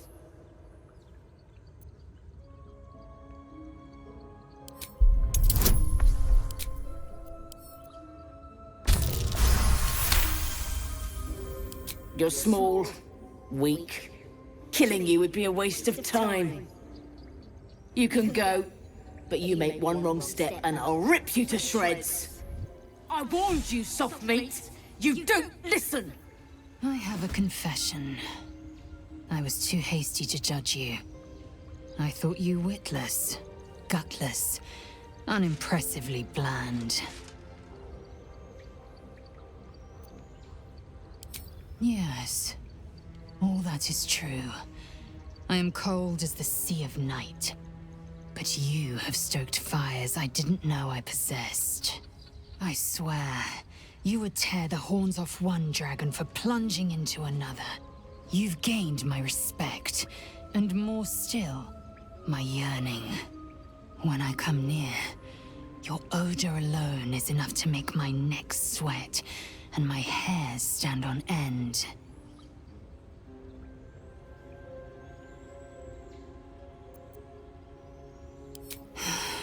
Isn't it obvious?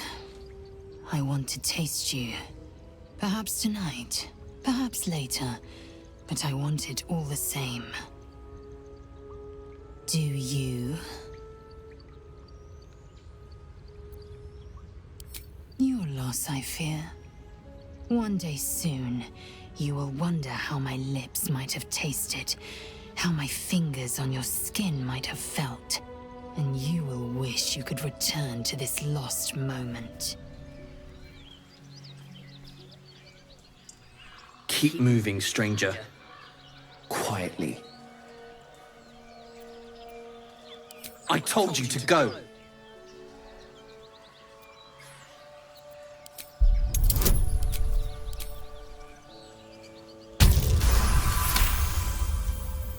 You see a name etched into the leather. Scratch.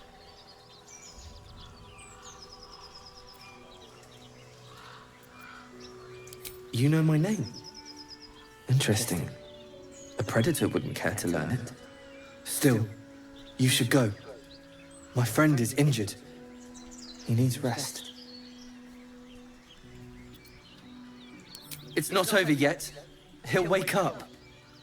Of course he will. And then we'll return home. We were attacked. Cackling, furry things on two legs. And their smell, it was strange, rotten, evil. You know the creatures he describes.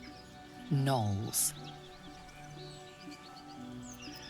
No, I won't leave him. If it comes to that, I may. Thank you.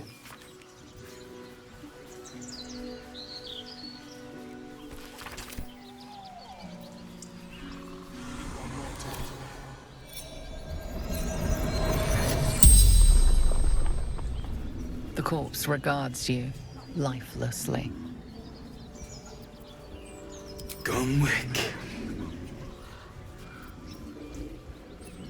Rana. Fleetfoot. Courier Company. Letters. Delivery to Baldur's Gate.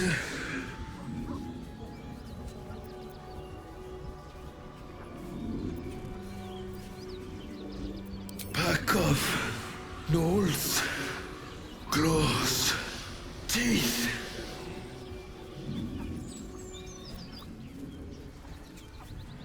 In bank, standard issue. The spell's power wanes. You can ask no more questions. A chill runs up your spine. You feel like you're being watched.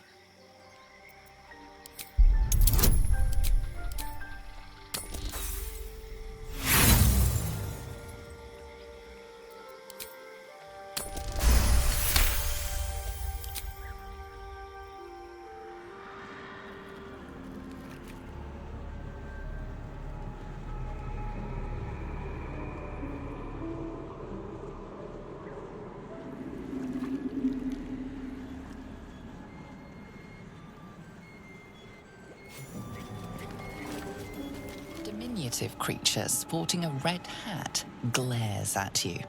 You recognize the red cap, a fey creature known for its bloodlust. That noise.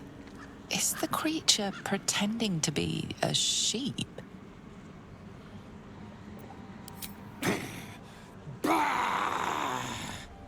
Stranger. Forgive the aroma. You catch a waft of something foul, metallic, and sickly sweet. Powdered iron vine. An old hunter's trick. Most monsters will think twice before making a meal of me. You're a monster hunter? I'm surprised. I thought all Ger were vagrant cutthroats.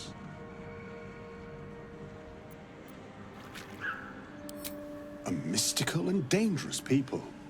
We travel the land, never settling in one place. We steal your chickens, curse your crops, seduce your daughters. Your friend here has heard it all, I'm sure. Now, I wish I had half the power settled folk think my people possess. Alas, I am a simple wanderer. A simple wanderer and monster hunter. But I'm no witch doctor or cutthroat.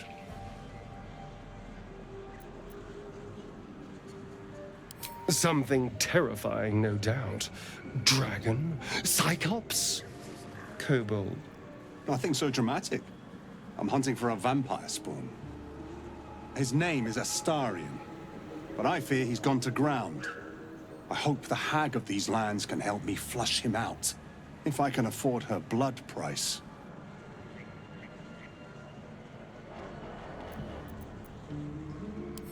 Not this time. My orders are to capture him. Oh. And bring him where, exactly? Baldur's Gate. My people wait for me there.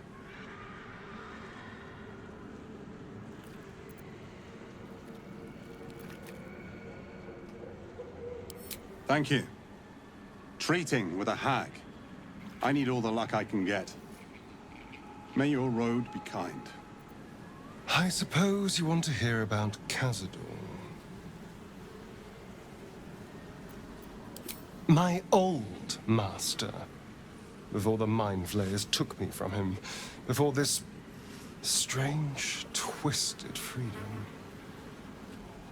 Khazad Zar is a vampire lord in Baldur's Gate, the patriarch of his coven, and a monster obsessed with power. Not political power or military power, I mean power over people. The power to control them completely. He turned me nearly 200 years ago. I became his spawn, and he became my tormentor. A vampire's spawn is less than a slave. They're a puppet. We have no choice but to obey our master's commands. They speak, and our bodies react. It's all part of the deal.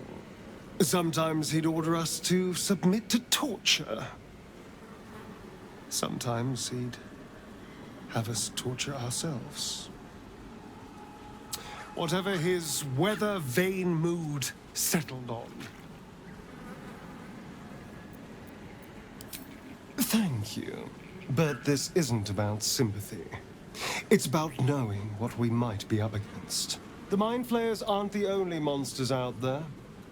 They're not even the only ones hunting us. All I'm asking is that you keep your eyes open and watch out for anything lurking in the shadows.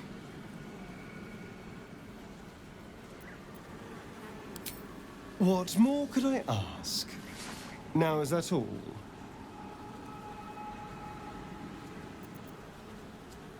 So it would seem. Hopefully he bumps into some gnolls while stumbling around at night, and that's the last we hear from him. I didn't do anything. I was kidnapped, just like you. It seems Khazad wants me back.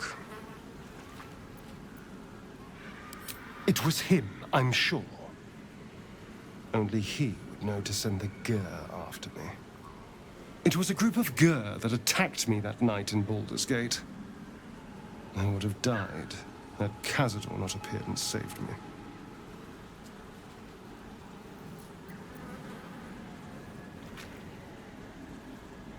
Perhaps. He probably thought it was funny. But more likely, he's trying to send me a message. He's reminding me of his power. Even in the middle of nowhere, he can reach me. And he wants me back. Concerned? Do you know the power Vampire Lord possesses? He can change shape, turn into mist, call walls to do his bidding, shrug off blows like they're nothing. He could walk into our camp tonight and kill you with his bare hands. And you'd be lucky if death was the worst thing that happened to you. First, we have to... I don't know. Well, if we kill his lackeys, he'll just send more. We just have to be vigilant, keep our wits about us, and kill any monster hunters on sight. We can probably make an exception for Will. Probably. I won't lie. It's tempting. If I keep the tadpole, I risk transforming into a grotesque monster. If I lose the tadpole, Khazad has control of me, body and soul, and I return to the shadows. It's grim either way. So why not sell what's left of my soul to a devil? Better he has it than Khazad.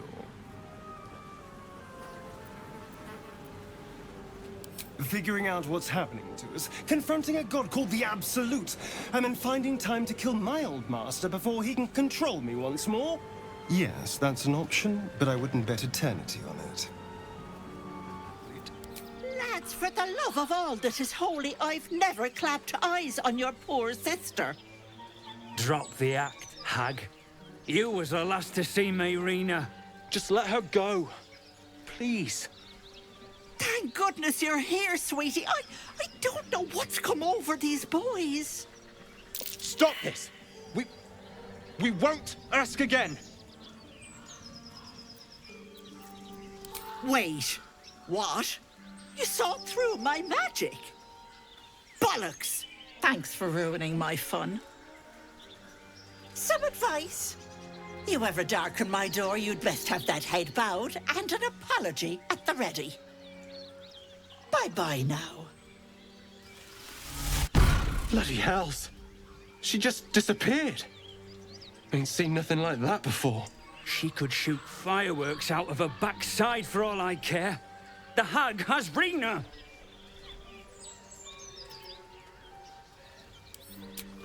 It's our sister, Mayrina.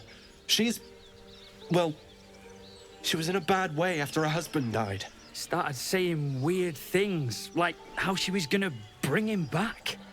Next thing, she's gone looking for the hag. Of all the stupid things to do. And we haven't seen her since. And no good ever came from dealing with a hag. None of this matters, all right? We need to get her back, and fast! Are you joking?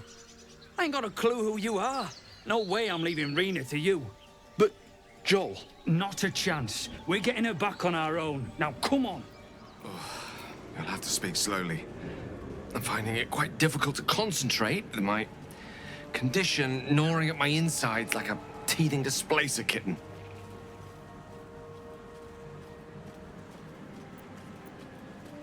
That is most gratifying to hear.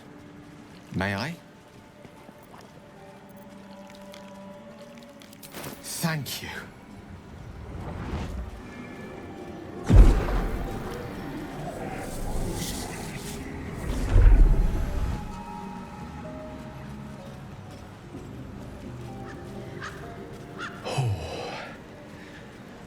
That hit the spot. I can feel it work. The magic, it's like a lullaby that sings to sleep the demon inside. A metaphorical demon, I haste to point out, but no less dangerous. And no less bound to wake up again to continue its ravages. Such is the nature of all monsters.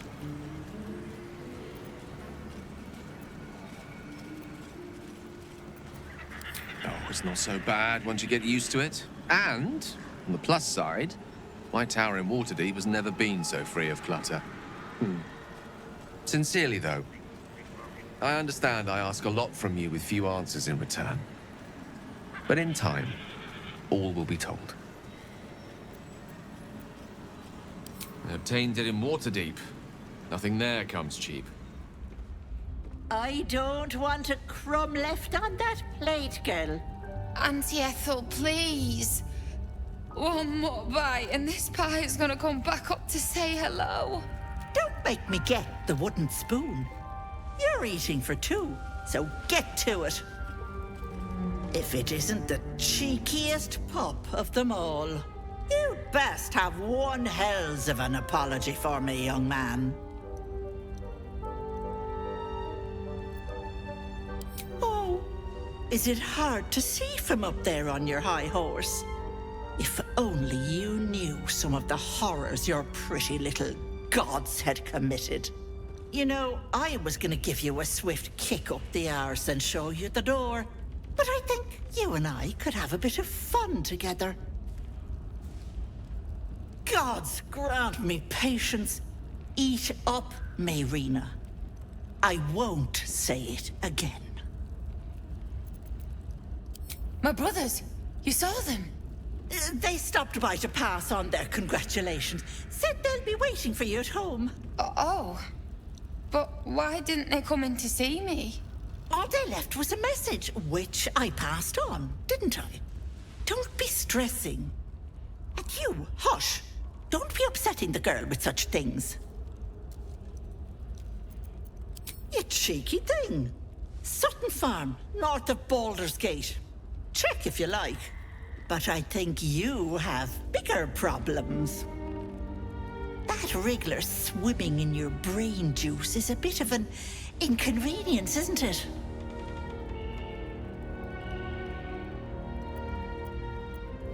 I told you that girl is none of your business.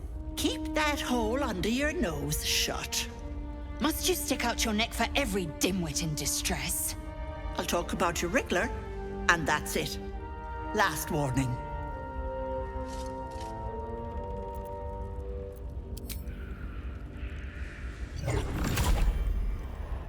You want to play the hero so badly? Fine. Let's make this interesting.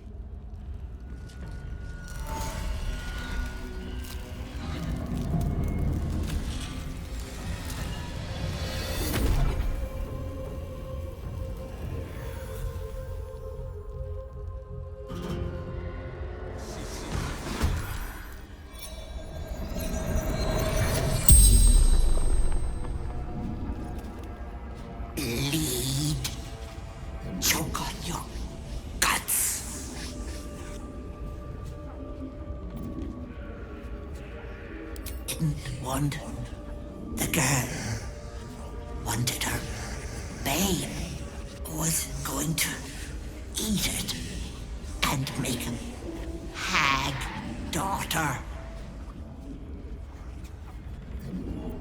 Where there's people, there's hags. In my workroom. Not me. That's cruel. It's people. They want and want and want. I merely give.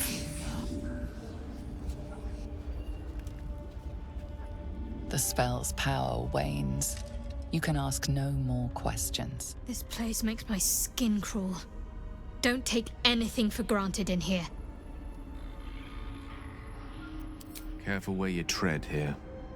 A hag's magic is not to be trifled with. Illusions abound in this place.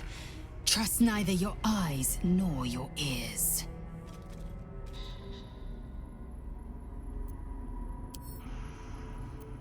If you must know, Vlaakith requires everything of her children. I can't count how many bruises I've inflicted. Can't measure how much blood I've drawn in the Undying Queen's name. I know only blood red and death black. My mind is silver, and my body steel. I am what I must be, say what I must be, to survive every beast I face and every wound I bear. Well, I'll cross this place off our list of possible holiday destinations. Stinky. Oh, me head. Oh no. No. Why ain't I petrified?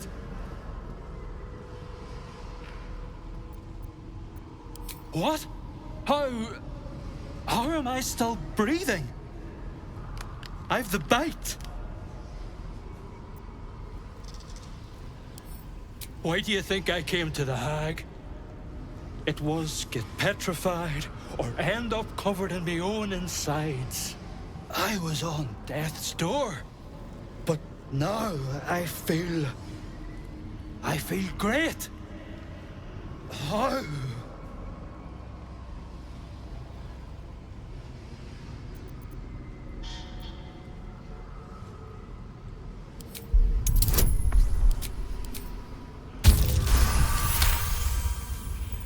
You detect traces of decaying magic within him, likely the cause of his disease. But that doesn't make a lick of sense. The bite ain't magical. Unless that double-crossing, filthy, lying hag! She made me sick and then trapped me in stone for kicks! I don't know! Days! Years! My kids were only babes when I left. The stones know how old they are now. Only 'cause of you. I ain't got no way to repay you. No, what you've done for me and mine today won't be forgotten. Thank you.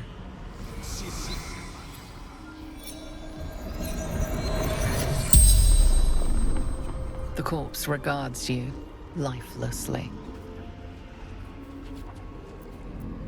My family took her, my baby girl, pretended she never existed, told Ethel never wanted to see them again. She took my eyes.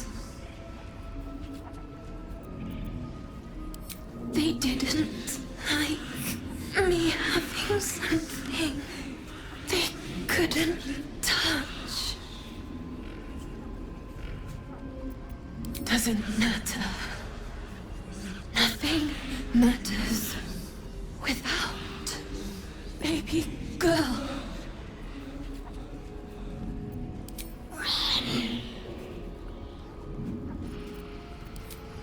Is the hag gone? God, tell me she's gone.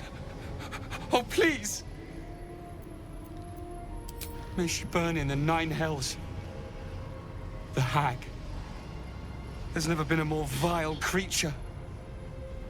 The things she did to me. I was a fool. I wanted to know my fate. I had a choice between 2 lives, and I was frightened of choosing wrong. I asked the hag to help me see what the future would hold. Got what I wished for, too. I saw my future self. A corpse, rotten with maggots. And everyone around me dead. Putrid and dead. A boring story. Stay or go. Marriage and kids, or a life of novelty. I lost my best years rather than just choose. Yes. I will. Thank you. We need to leave. You're not supposed to be here. She'll be furious. I thought I was lost. Could feel my mind slipping away. If it weren't for you, I would have ended up like the others. Hollowed out and as good as dead. Sheer desperation. My mother's mind is gone. She's forgotten herself. I tried medicine, magic, prayer. I'd have begged Merkel himself if I thought he'd listen. Heard about this wise woman out in the back end of nowhere who could help. I knew it was too good to be true, but I didn't care. Home. To Baldur's Gate. This isn't over yet. You think Ethel was the only hag in the realms? Not by a long shot. There's more hags out there. And I'm going to do what I can to make sure no one else has to go through what I did. Auntie will be awake soon. She'll be so angry. You can't take Auntie's gift. I won't let you. You bastard! You ruined it! You ruined everything! You want thanks? A slap is all you deserve. Ethel was going to bring my husband back. Back from the dead. And now I'll never see him again. Because of you!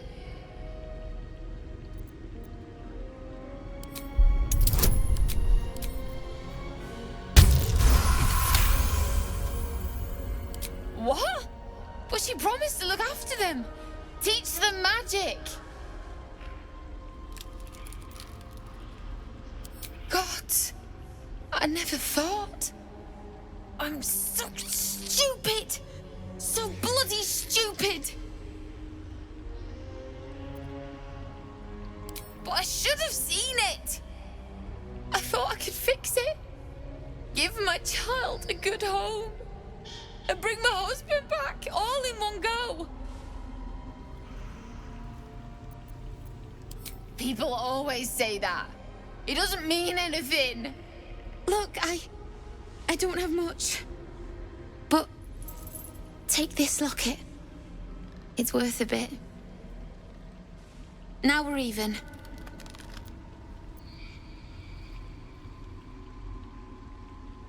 Really? That's... My husband gave it to me. I should take him home. His coffin is just upstairs. A decent burial is the least I can give him. Thank you. I don't think there's anyone else who would have saved me.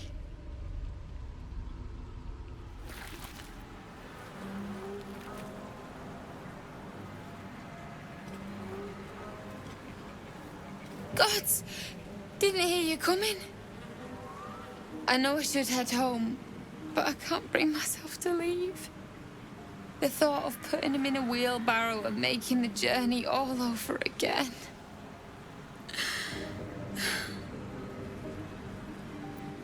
Please. Connor used to say only a fool turned down the divine. I miss him. Every moment of every day. God damn it. I can't believe it didn't work. That all of this was for nothing.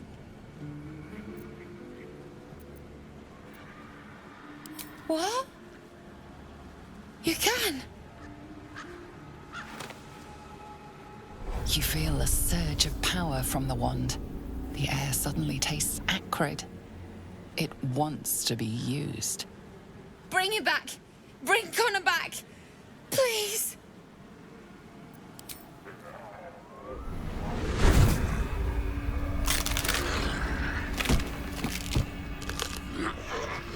What? What's happening? Why is he still dead?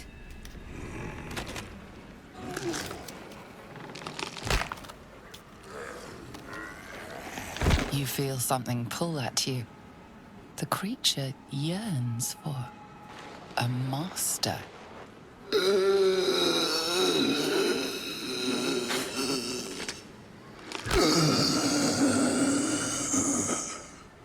What have you done to him? But this isn't what she promised. I wanted him back the way he was, not this.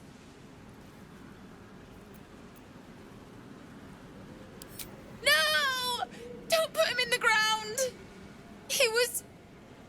He is afraid of the dark. I'll do it. I'll take him.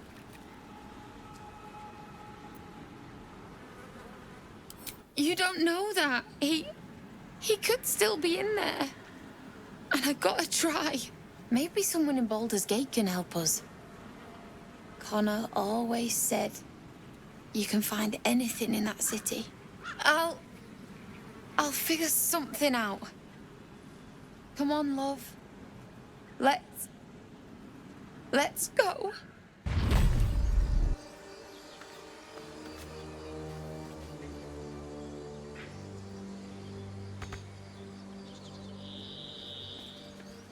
I'm feeling a bit parched and peckish. Me too. Keep an eye out for any passing vagrants. I'm afraid you'll have to content yourself with vagrant chickens.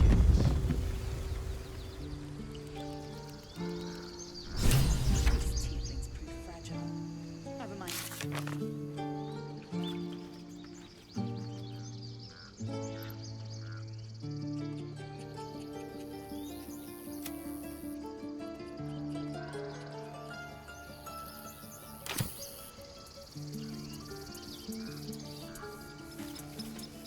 My condition is worsening again. I need to consume some powerful magic or it may become volatile.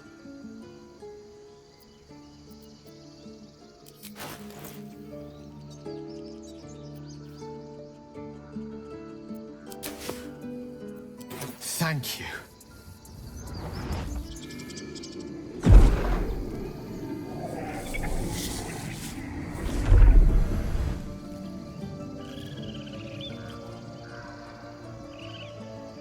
It is a strange experience. Each time anew. Like a lost soul is spelunking through the darkness that is me, only to be sacrificed on the dread altar of the heart. Somehow the second artifact hasn't had the effect of the first.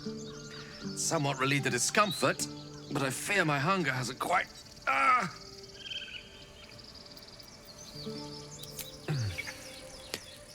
The magic isn't having the effect it should have. It's not like the last time, like a rainstorm that quells a forest fire. It merely drizzles. The embers still sizzle, the fire remains undefeated. I'm not certain what's going on, but nothing good. Please, I need to think. I need to retrace my steps to a glade of calm and think. Thank you for the artifact. A great deal of trouble it was too. A great deal of trouble indeed.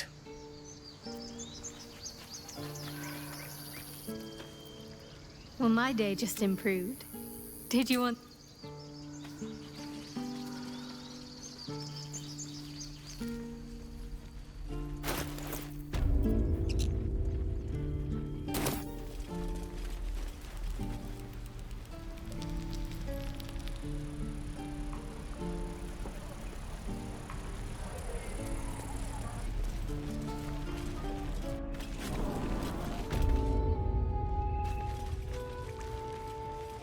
Seems like a good moment to talk.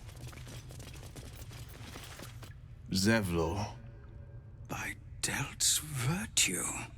The Blade of Frontiers? What's happened, Will? I paid the price of angering the wrong devil. Believe me, I understand better than most. A moment passes as Zevlor contemplates Will's words. He then turns his attentions to you. Any word on what we discussed about Korga? Commander! Just Zevlor today. I see. Civilians now, remember. With respect, sir, being a Hellrider is for life. We're exposed now.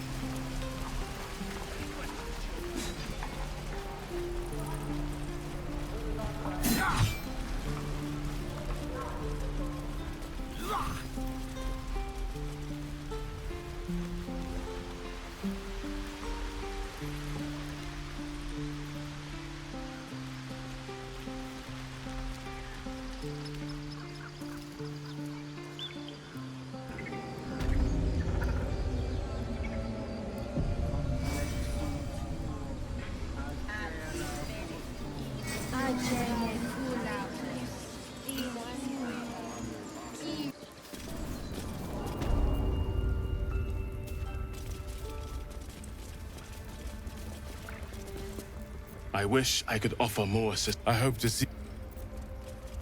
Come, Silver. Stay close. Why are you here? I sent you to Zevlor. What?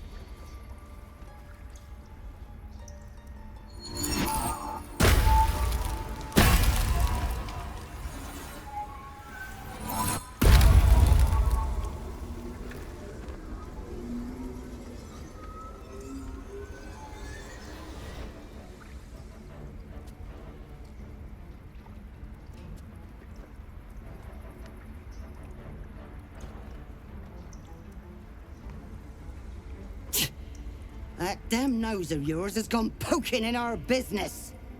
Mistress Ollerton, I can explain. Shh. No need. It couldn't be helped. Korga! What is the meaning of this? You think yourself quite the spy, don't you? Go on, tell him.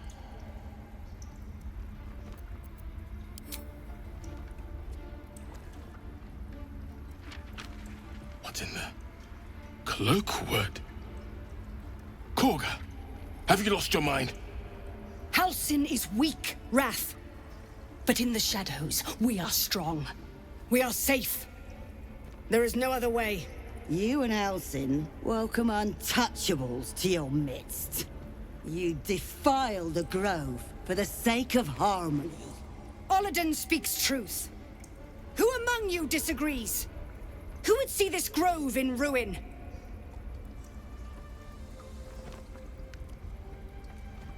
The choice is made. Korga, burn the tainted away. Start with the snitch. As you say, Ollerton.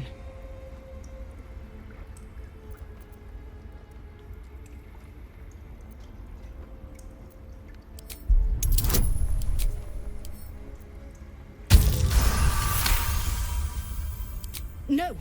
You don't know what you say. In shadow, we are purified. You watch Korga closely. If she is moved by your plea, she gives no sign.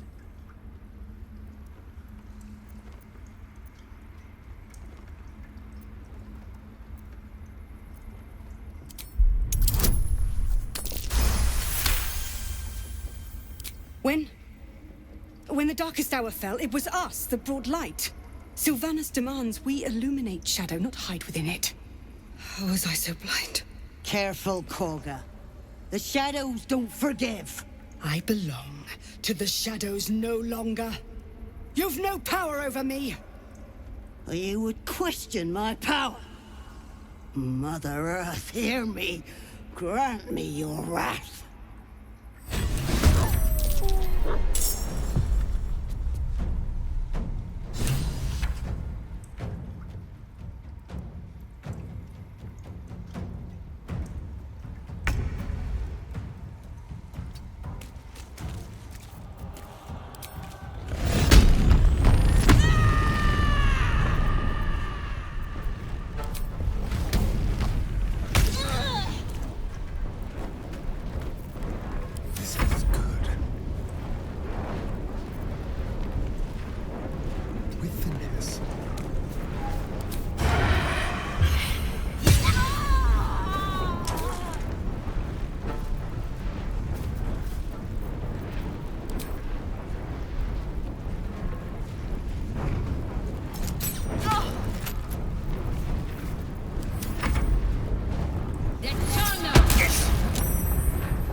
Despite everything.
Something good here, I hope.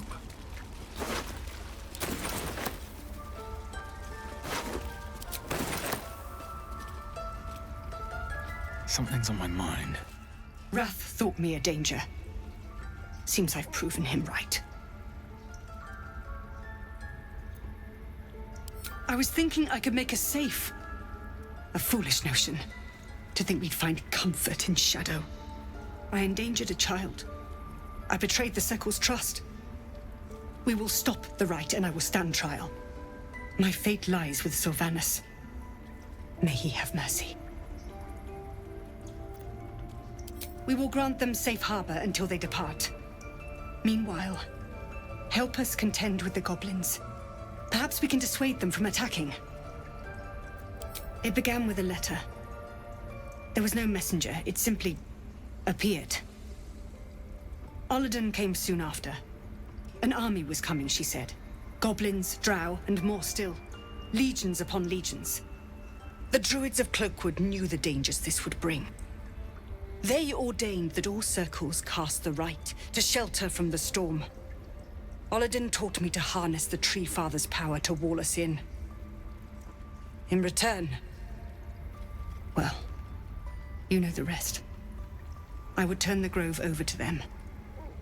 I won't forget the wounds I've inflicted. I pray Halsin returns to heal them in full.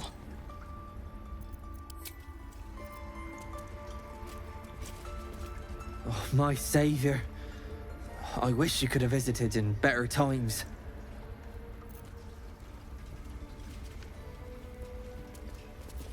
The wolf focuses on you, calmed in your presence.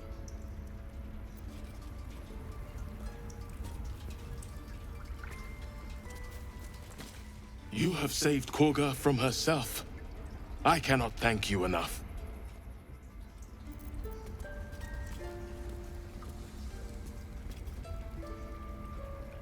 You will face Sylvanus' justice. If it's an argument you seek, you won't find it here.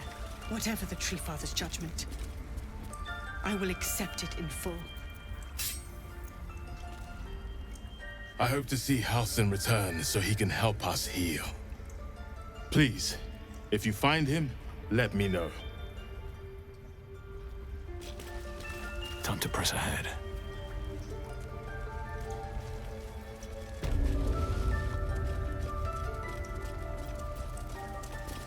You may have won over Korga, but I'm not so easily swayed.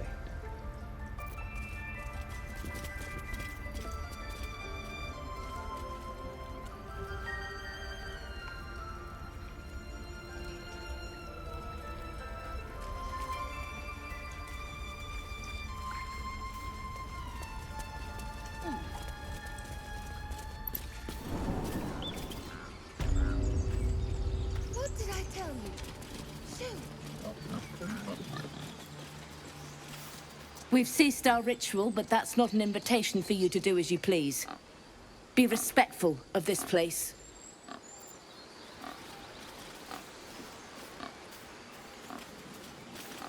Korga was right.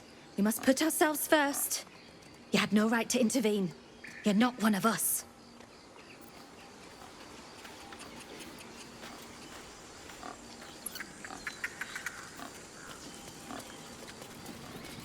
I know you had to stop her, but Korga was just trying to protect us. She went too far, but at least she had a plan. Please, Tusk. It's not the time.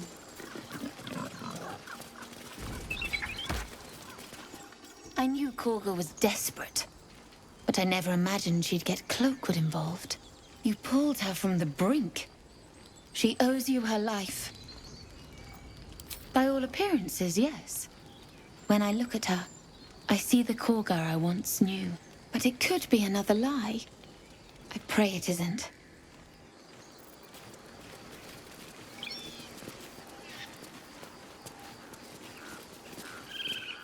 Korga lied to us. She betrayed us. She didn't deserve your mercy.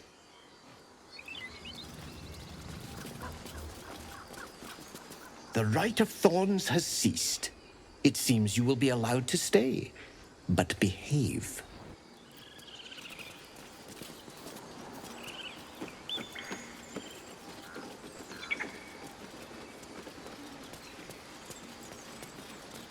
I wonder what happened to this place. Looks like the druids have eased off some. Small mercies. Now they're done messing about with rituals, maybe them lot can make themselves useful. This place ain't so special. Why were the druids so protective of it?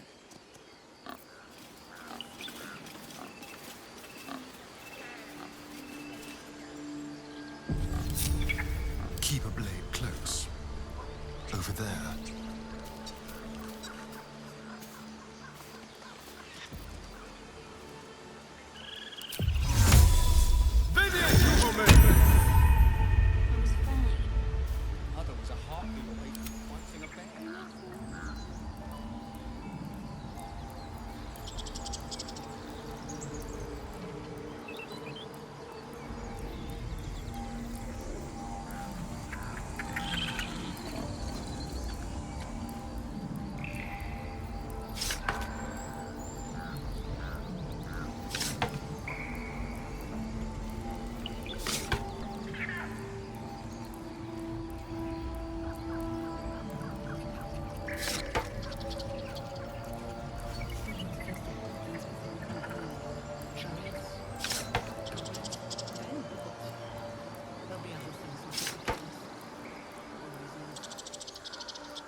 How could we be so blind?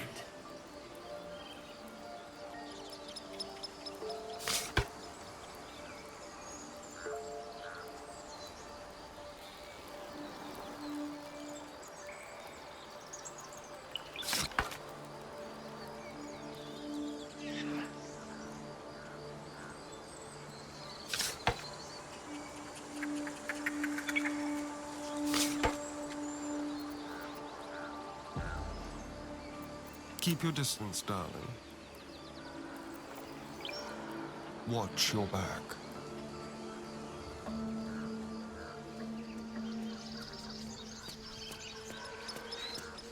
Let's keep to the shadows.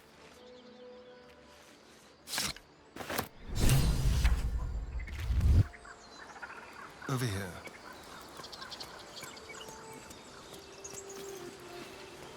Shouldn't have wished to live in more interesting times.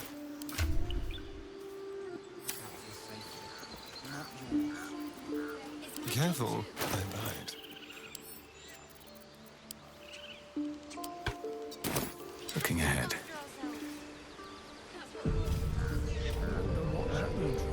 I have something to ask. To think we almost finished the ritual. I felt honored when I was chosen to participate. Now I feel guilty I didn't object.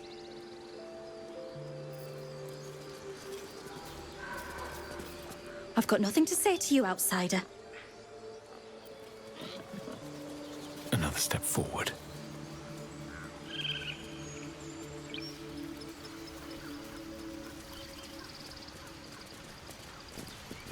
You ever scare me like that again, and I'll feed you to a knoll.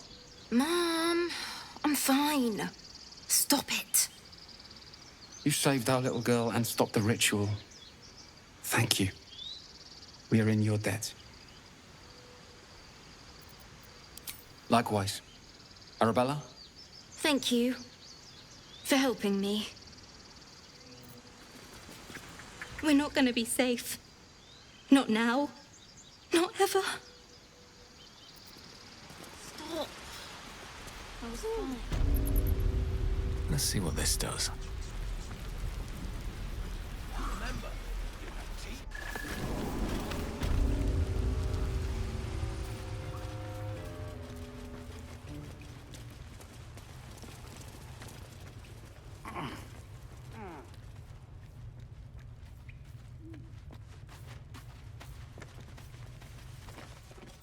I had a feeling you'd be back.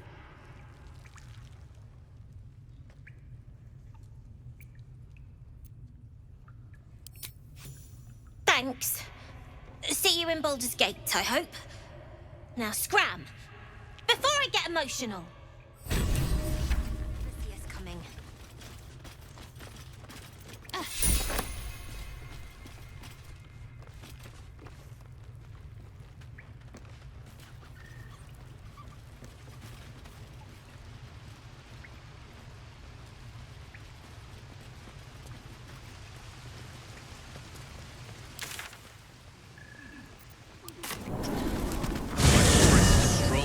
Forest to invigorate. Same thing, but less poetically. Without so much as a stir. A girl could get used to this.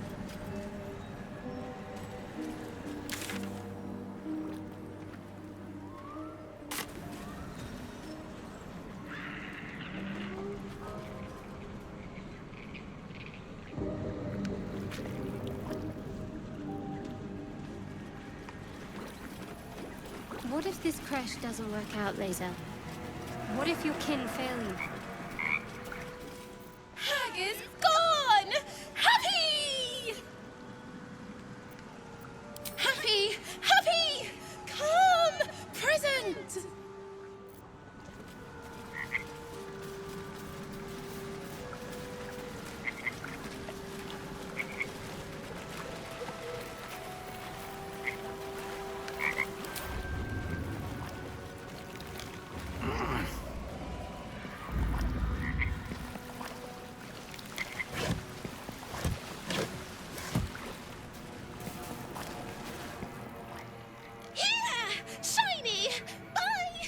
Hello and welcome to Bogrot. Now, kindly, giz all your stuff. As the symbol glows, power courses through you. Authority.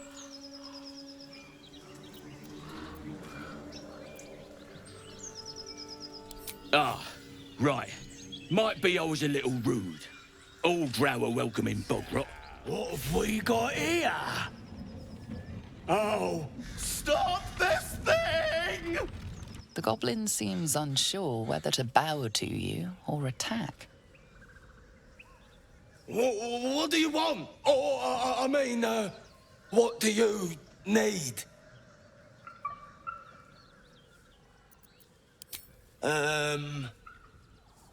You are blessed, ain't ya? A true soul? As the symbol glows, power courses through you. Authority.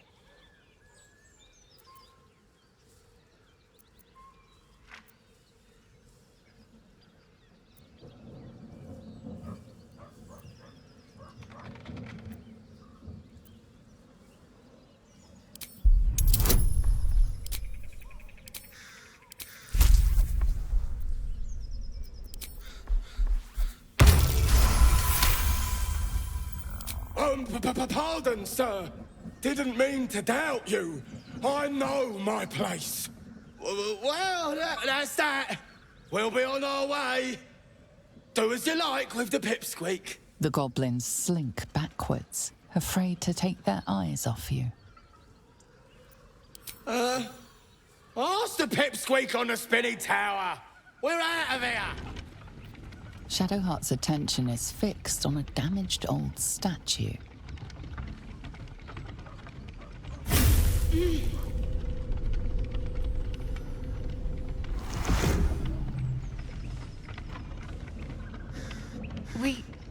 We should keep moving.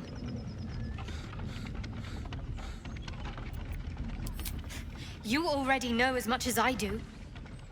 Best ignore it. As long as it doesn't hamper us too much. Cut me loose!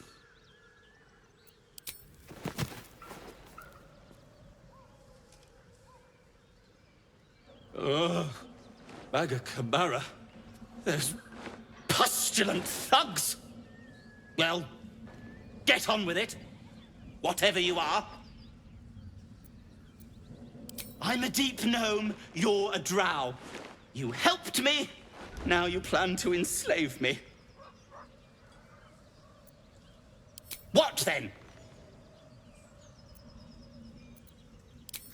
My own fault, really.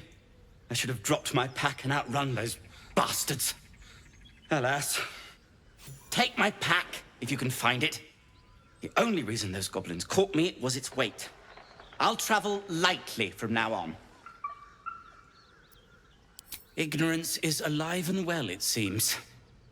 Deep gnomes aren't restricted to the Underdark, you know. I've lived in Baldur's Gate for years. I'm in search of a friend. I fear he's in trouble. See this? I gave it to him years ago before I left home. I found it around the neck of a thug in the lower city. It was speckled with blood. My friend, nowhere to be found.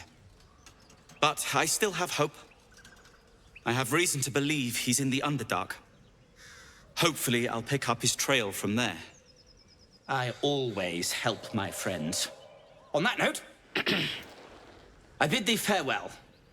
If we should meet again, well, we will have met again. There you are, my friend. I have drunk, not alcohol, of course, a bear. He took a little of my blood. I took all of his. So's any meal worth having. It's nothing compared to, well, other things I could be dining on, but significantly better than the rats and bugs Cazador served me.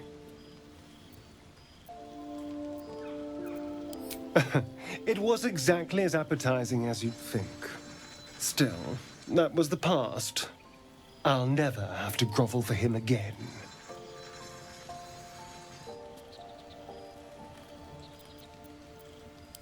Exactly. I can be better than him. Stronger. More powerful. More... Oh. You meant be kinder. Pet bunnies, that sort of thing. I've no objection to being nice, of course, once I have the power to bend others to my will.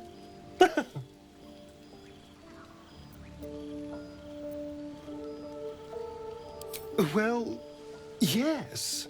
You can't look at the world and tell me I'm wrong.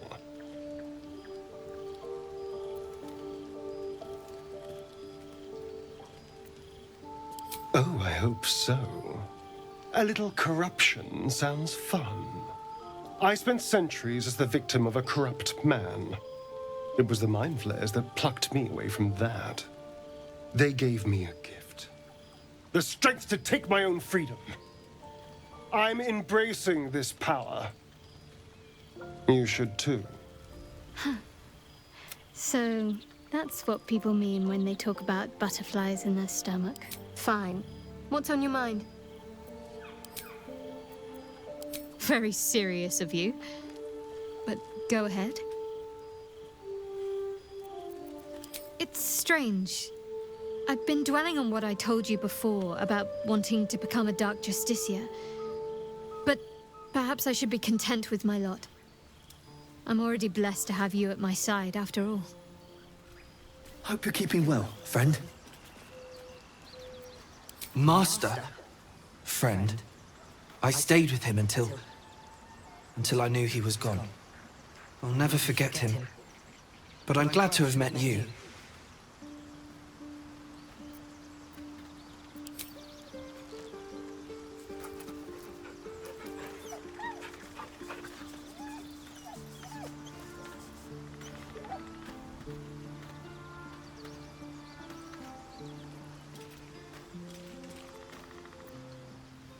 Looking at something?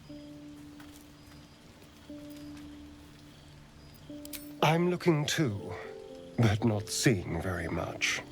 Another quirk of my affliction. Preening in the looking glass. Petty vanity.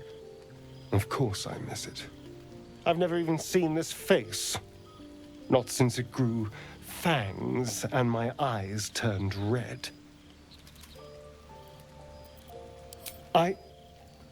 I don't know.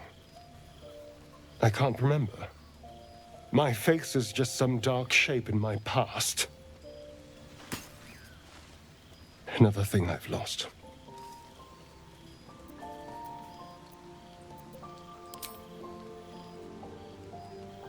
What? I want to know what the world sees when it looks at me. What you see.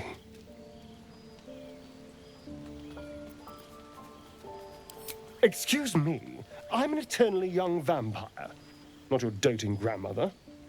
You can do better. What else? Very good. Now just tell me I'm beautiful and we can call it a day.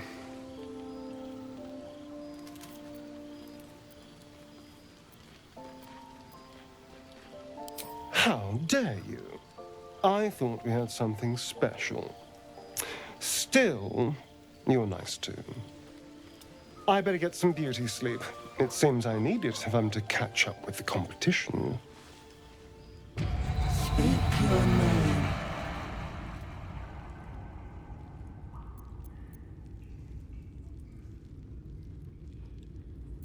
You do your best to wipe the dirt from your face and look presentable. Adventuring is murder on one's wardrobe, though. Speak your name. I do not know this name. If you are known to my master, step forward and declare yourself an ally. Only a true ally of Ilintoth may pass. What think you of the Zolkir known as Zastan?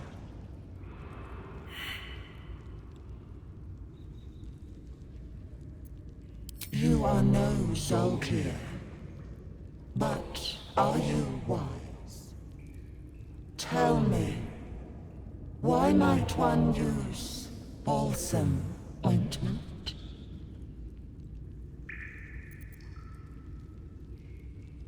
Acceptable. Finally.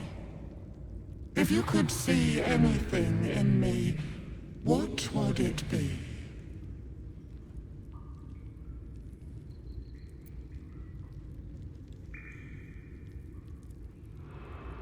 No.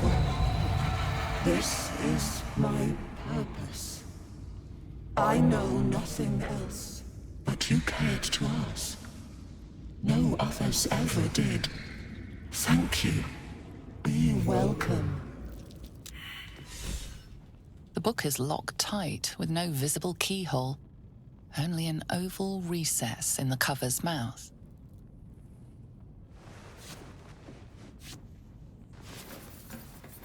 You try to examine the book, but the longer you stare, the more those piercing amethyst eyes draw you in. You've seen similar books in wizards' libraries. A tome on Thayan magic, a rare and expensive find. But people have gone mad reading less dangerous texts. A cursed book? How obvious. Whoever opens it deserves the fate that befalls them. Curious.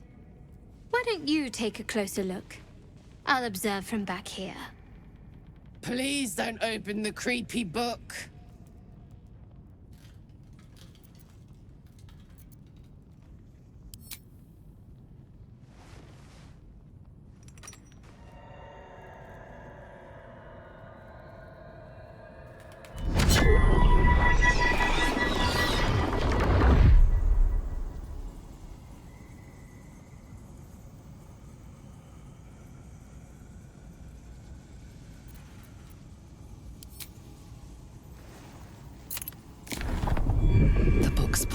Irresistible.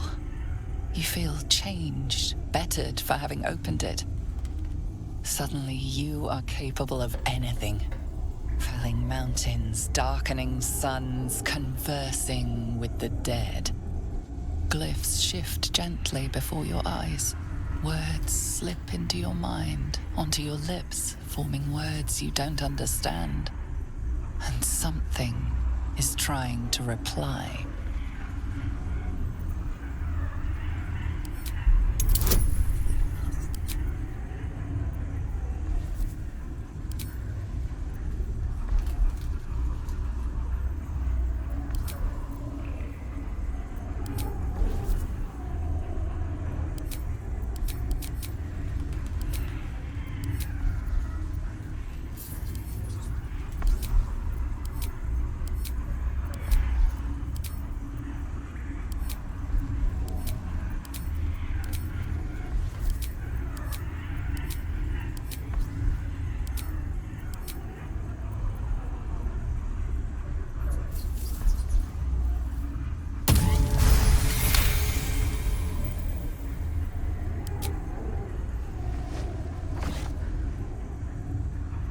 The symbols move aggressively, probing your mental defenses.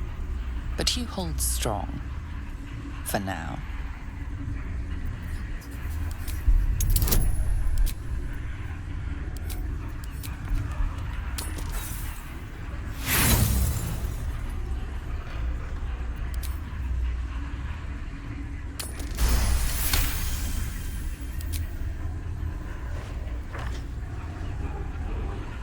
Around you is gone. You can only see those glyphs, only hear those voices. You feel claws moving in the shadows. They pull at you, dragging you closer.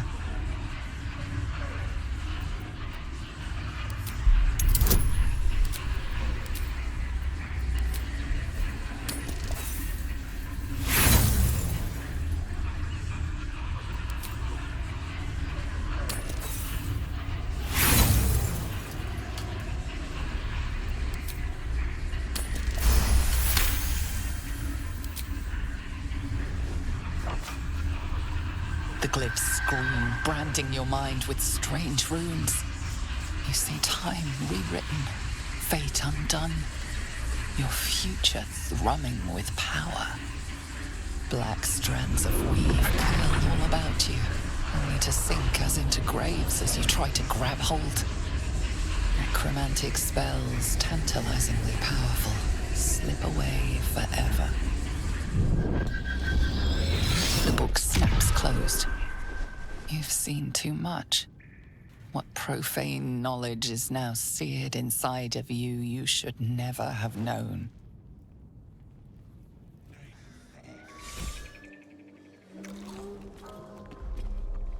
Tastes like chicken. No chicken. Tastes like fish. Gentlemen, contain yourselves. This quarrel sours our feast. Besides, tastes like pork. And what surprise is this? Brothers, look here. I have eyed yet another prize. Fortune favors our bellies. Stranger, be you friend or food. The mark is her measure. Show us the brand of the absolute.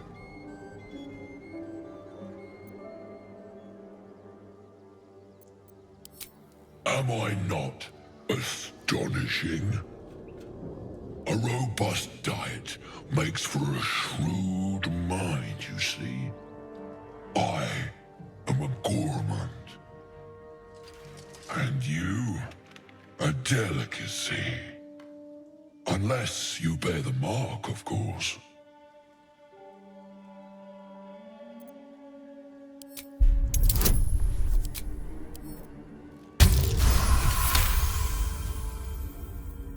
Indeed. How regrettable that your meat must go unsavored. Food? Food. Not food. Friend.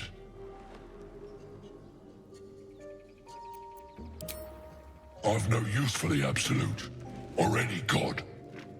I follow two masters only. Gluttony and greed. The goblins understand my appetites. They sate my hunger for gold. And the rest sate my hunger for meat. Boss Goblin give gold. We check brand. Good deal. No talk.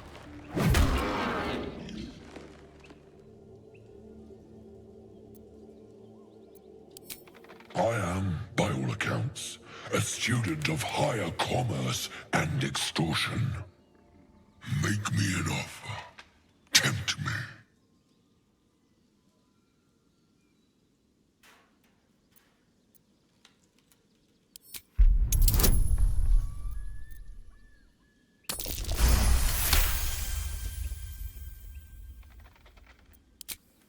A brilliant notion, and a boon to my aching belly.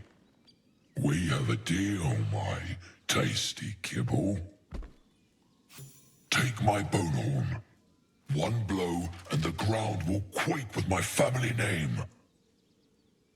Use it when the need arises, and never a moment before. Ogre kill everyone around, then Ogre eats them. Well spoken, indeed. Ogre kill everyone around. We follow the sense of blood and gold to all lands fertile, friend. And this land proves particularly fruitful.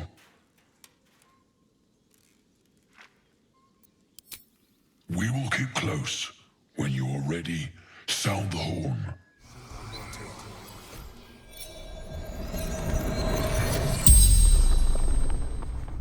The tiefling's corpse stirs with the spell.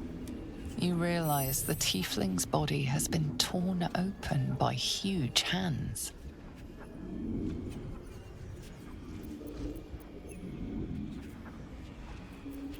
Strange warriors. Gold. Skin. Silver blades. Quick of foot, this one, to avoid Githyanki hunters.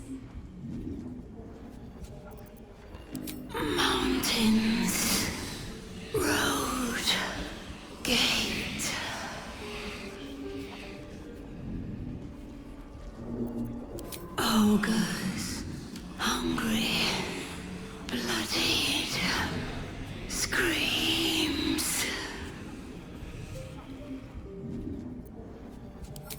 Baldur, Zaru, friend. True sight, no coin. How fares the search? Please let this work. The weight of it. And that blaze of chaos. Can't imagine this where my heart should be. Must be quite the experience. Give me just a moment.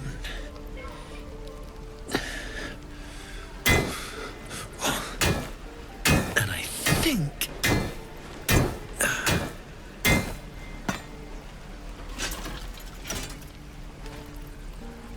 There. You'll have to install it, I'm afraid. I don't think there are thick enough gloves in all the realms to protect from that kind of heat.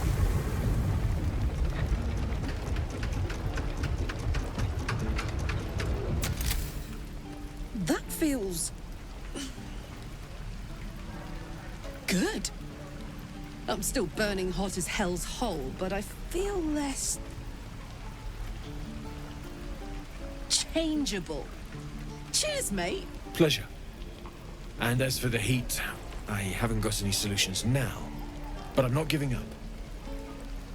Could be if the combustion chamber had its own insulation, or if we had some kind of enchanted coolant. Find me again in Baldur's Gate. If I'm worth my salt, I'll have figured something out by then. Take care, Karlach. And hopefully the next time I see you, I'll have something promising to report. Pocket any infernal iron you find along the way, Damon's upgrade didn't cool me down, but it did juice me up. I don't think I've ever felt more powerful. Sooner rather than later would be good. I feel like I'm burning serious fuel. Oh, fuck yes. I'm ready to burn all night. Speaking of, I could eat a giant badger. Is it almost time for dinner? I'm told the druids have stopped their damn chanting. What happened? Truly, Ilmater's ashes. I never thought you would actually see reason. Thank you. We still have the goblins to contend with, but you've given us time to prepare. I need to ensure my people make the most of it. But here, left over from my soldiering days, it's sparse thanks for what you've done for us. And I'm afraid I have more yet to ask. You've bought us some time here, but the goblins are still massing out there. We'd need an army of our own to escort us safely to Baldur's Gate. And while I don't doubt your abilities, you're no army. There may be a way, though. Goblins are ill-disciplined. It's unlike them to organize so cleverly. Somebody must be leading them, bringing discipline to their ranks. Take out that leadership, and they'll scatter. It's no small thing to ask, but I've seen you fight. You're equal to the task. Everyone in this camp depends on it. Thank you. We'll be ready to leave as soon as you give word. The creature's eyes roll back in its head, equal parts bliss and agony. She'd eaten, feasted, and yet, looking into her eyes, you can see it wasn't enough. She's still hungry. Come! See! My flesh becomes new flesh!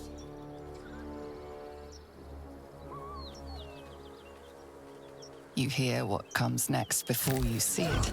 The sharp snapping of bones, and a yelp of pain as her body starts to twist and undulate. The realization hits you. That stench wasn't the dead. You can sense that the hyena's very flesh is desecrated. Gnolls, vicious, monstrous humanoids can spawn from the corpses of dying hyenas.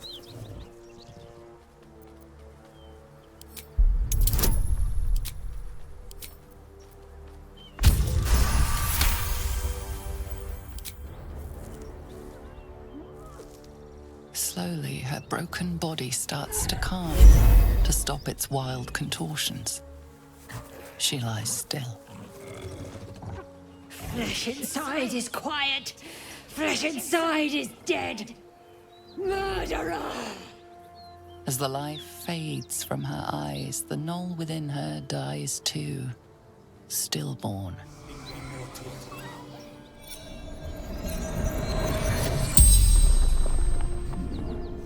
The corpse regards you lifelessly. Boss, Baldur's Gate, the Guild.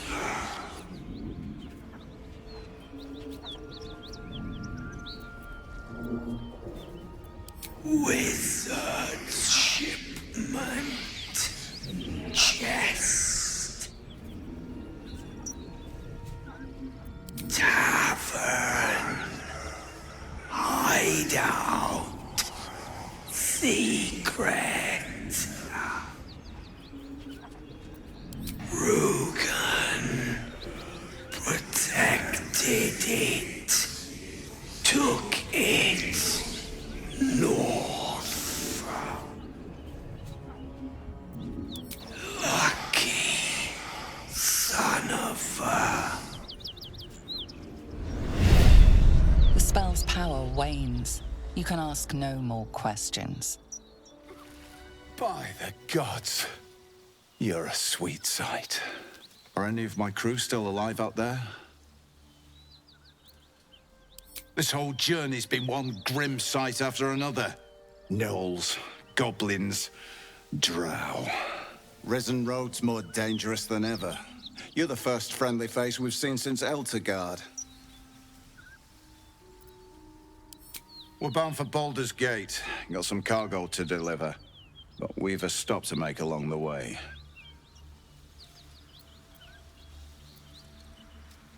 Joaquin's Rest. It's just up the road. I'd be enjoying a mug of ale right now if those beasts hadn't jumped us. Listen, you look like you know how to handle yourself. You should meet my associates. We've got our own drinking spot by the tavern. Invitation only. Tell the fellow on the door. Little Serpent, Long Shadow. He'll take good care of you.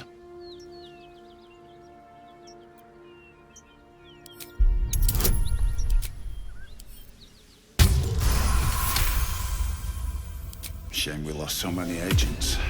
But the chest is all that matters. Zaris would have our hides if we lost it.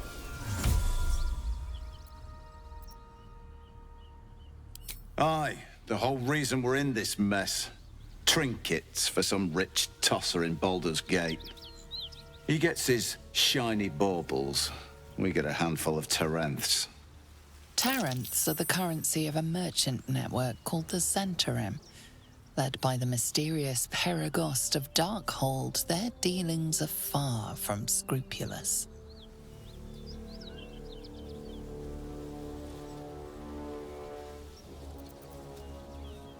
You know who we are. Very clever. And you probably also know it's not smart to interfere with Zent business. This is the point when a clever lad like you accepts my gratitude and walks away.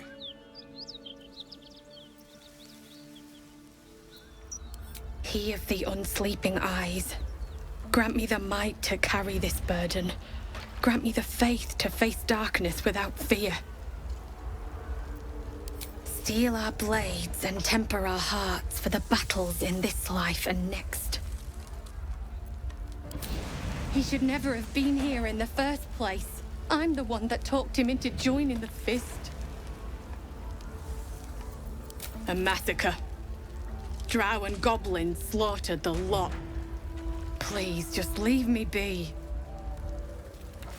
Keep pushing! Duke Ravengard could be inside. On count of 3. 1, 2. Ravengard? He's here. Yes! Now make yourself useful! Push, damn it! Push!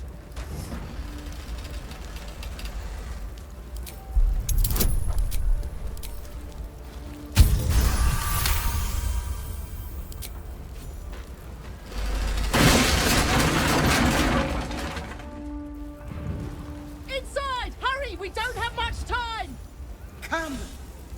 I'm afraid proper thanks must wait. We can talk when you get me out of here. Fire! Hurry!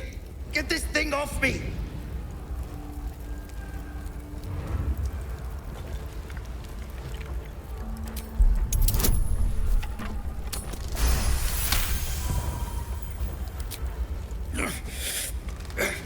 Almost.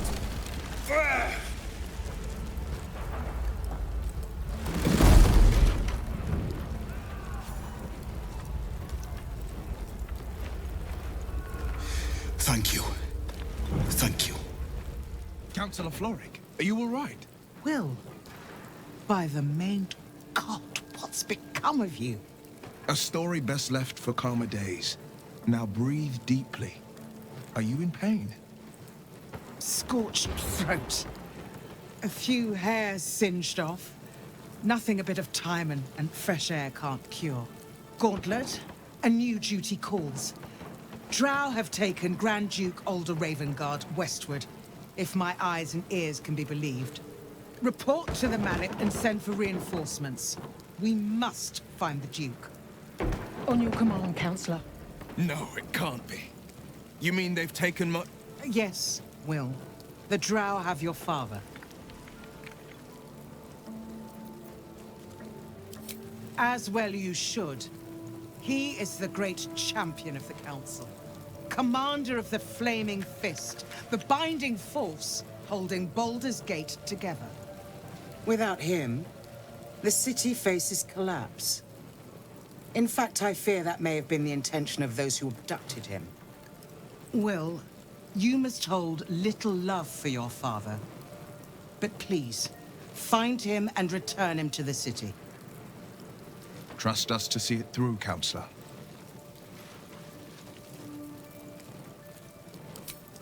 Thank you. When the Grand Duke returns to the city, he'll hail his only son, a hero. Go. You should pick up the Drow trail with ease. I will seek reinforcements and join you when I can. Remember, Will, courage is found in the battle against fear, not in the defeat of it. So Father said. I won't soon forget. Fist to work. Shit. You can put distance between you and yesterday, but you'll never leave it fully behind. Father's words. Hard to argue with them. Floric spoke true. I'm a Grand Duke's son. Well, he's not just any Grand Duke.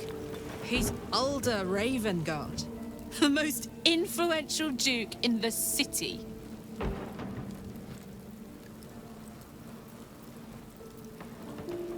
You heard right. My father and I were close once upon a time, until he disowned me and cast me out of Baldur's Gate. I can't tell you more. The pact forbids it. My lips are quite literally sealed. He made me an exile. That said, I'm not about to let him suffer at the hands of his captors. I've been asking myself the same question. What makes a Duke of Baldur's Gate so interesting to the Drow? Even the houses of Men's Oberanzen would have little use for my father. No, this is no Drow plot. These absolute nutters, these true souls are behind his abduction. His absence alone will sow chaos in the city. If they were to infect him, he could lead Baldur's Gate to ruin. All the more reason to find him. The Absolute has seized not just my father, but the future of the Sword Coast. I know, and you're right. My story is one of two men. The Blade of Frontiers, a man hunting the fiends who prey on the weak and claw at the coast. And Will Ravengard, the memory of a memory, a man who belongs to the past. I wanted you to know the Blade, not the shadow he left behind. I'm all for it. Not so enchanting as you'd think. The Portiers, the Caldwells, They were the blue bloods hosting the fancy balls and drinking from gold goblets.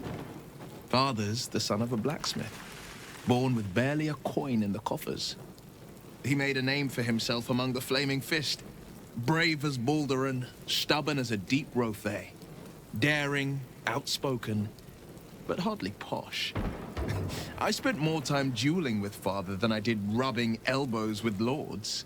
Not to say I didn't develop a taste for good wine and the talent for courtly dance.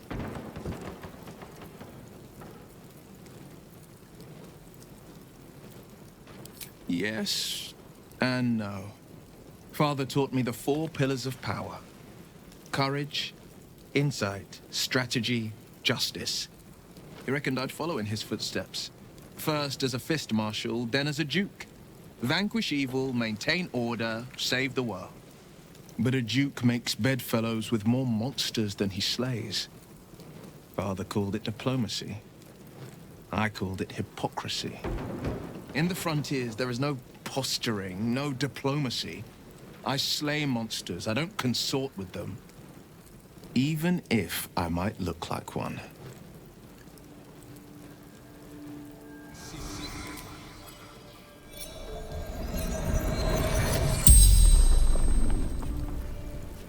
The corpse regards you lifelessly.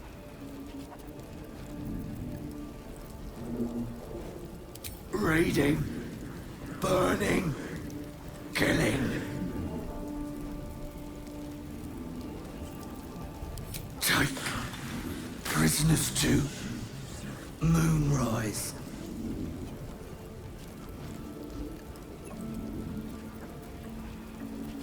The corpse remains silent. It does not know. Absolute wants him. Slaves, good raid. The spell's power wanes. You can ask no more questions.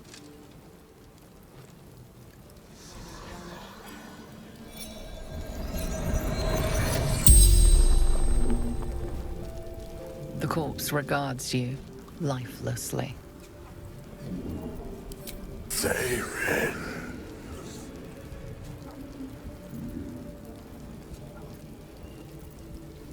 The corpse remains silent. It does not know. From Sharmuth. Before the Absolute. Male. Archer. Roof. Should have seen. The spell's power wanes. You can ask no more questions.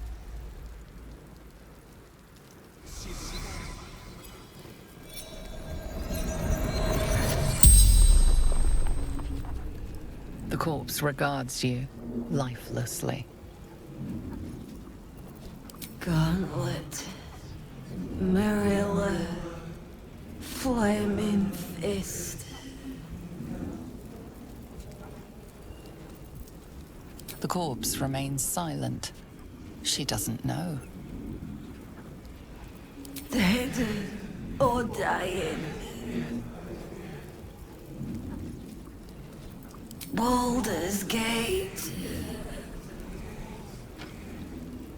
Miri. No. Gods, no, no, no. You should have stayed. You should have been with me. She follows. Followed. Gone. Thank you. She would have liked that. The gods won't listen to me. It's my fault she's dead. If I just kept my mouth shut about that bloody dowry, she'd still be here. I'm sorry, Miri. I'm so sorry. Please, just go. I need a moment with her.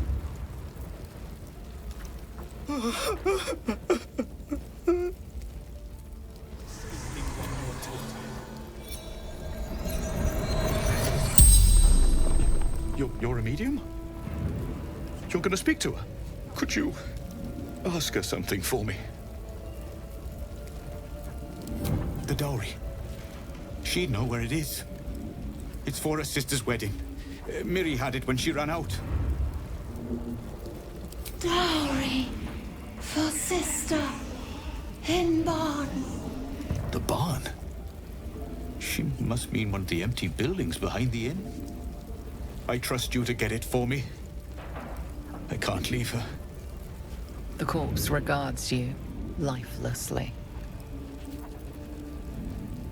From Eltergard. Traveling. Sister's wedding. Finding husband Benrin inside. Door locked. Trapped. Fire. Mirilith. Farmer.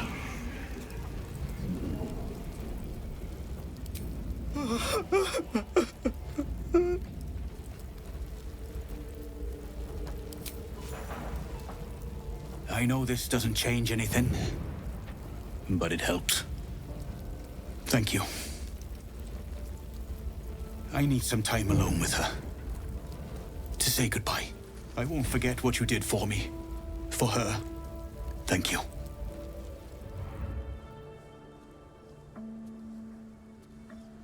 You spot a man crouching between the shelves, just as he spots you. Bugger! Oh, hell, dwarves! I thought you were Flaming Fist. Well, down you go then. They'll be on us soon, so if you're looking to trade, you best be quick. Entrance is hidden behind the wardrobe. Here's the key. The goblins still infest the roads. As long as their leaders live, Zevlor's people are trapped. Hello, my dear.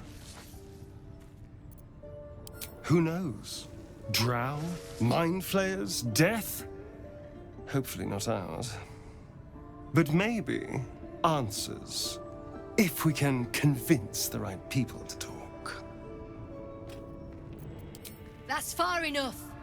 What's your business down here? Answer honestly and maybe we'll kill you clean.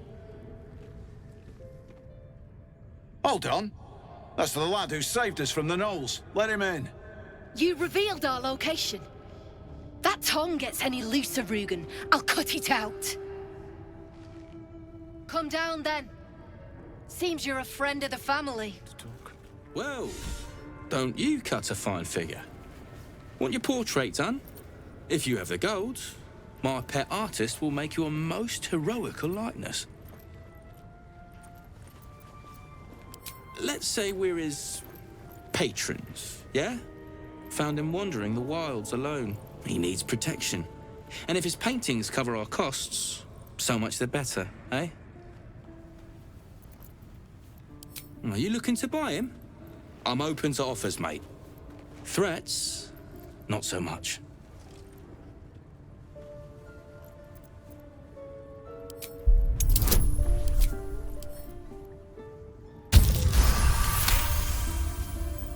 These artsy tossers always have friends in high places. That's why they're valuable. But, yeah, might be we've drawn enough attention to this place. Take the money, bastard, if he means that much to you. That is crap would sell anyway. I can't say I've ever been bought before. How much did I fetch? No, don't tell me. There's nothing so depressing as learning one's true value. Well, you should at least know what you've paid for. I am the Oscar Fevras, at your service.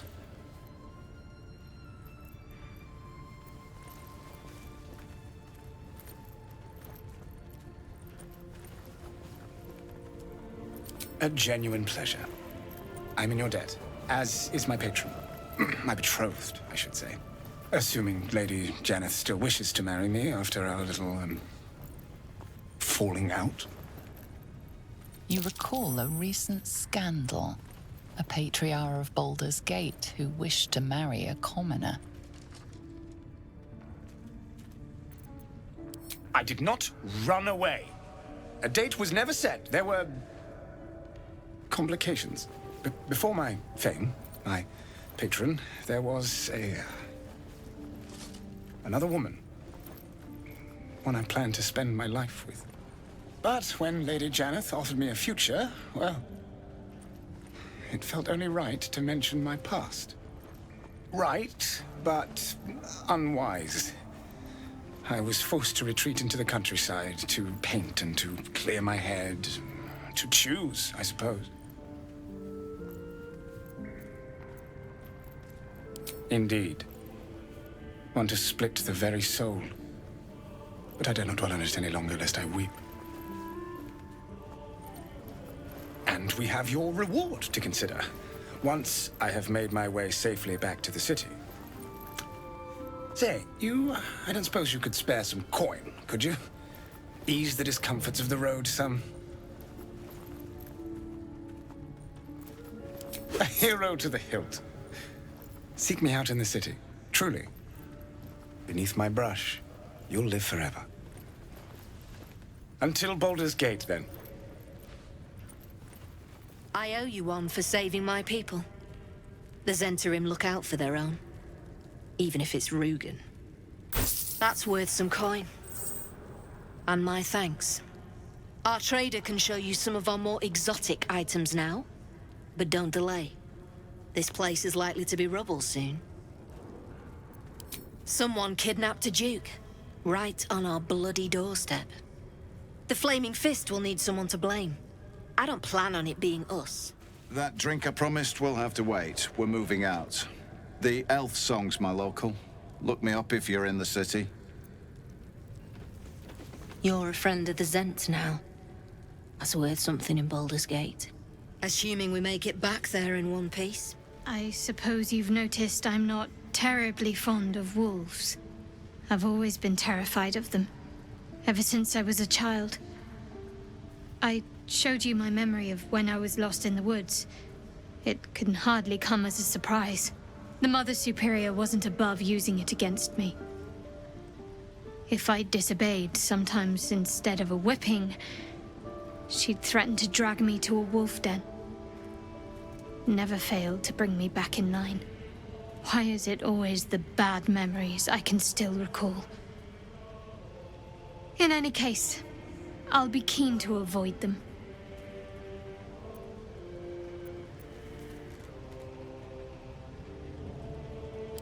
You're unlike the Mother Superior, then. Maybe that's what I like about you. You're different. Have to stay with Master. Keep Master from the dark. Around and around again. Master gets confused, I think. As you approach, a guttural scream and a succession of quick bangs rattle the door. Then, a low moan. Someone, or something, is having a bit of fun.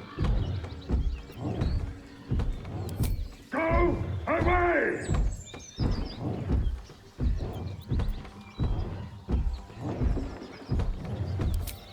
Leave it. Whoever's inside doesn't want an audience, and I don't want to fight.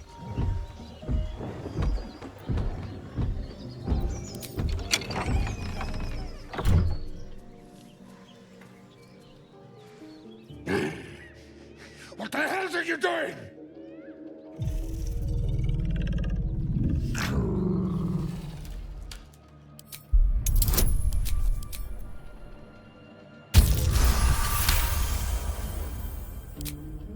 Tell of my rutting, my virility. Don't want this puny rutting written down. Puny?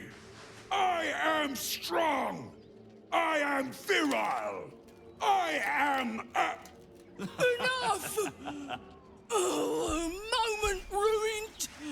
Passion squished like slow goats underfoot. Oh, we leave. Feast fit for an ogre. You notice a peculiar dagger protruding from the tough, leathery meat.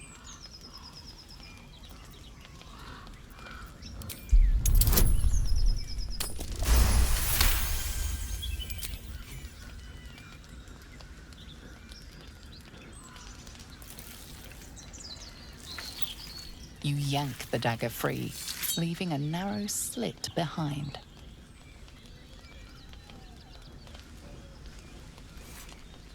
My condition likes being ignored as little as I do.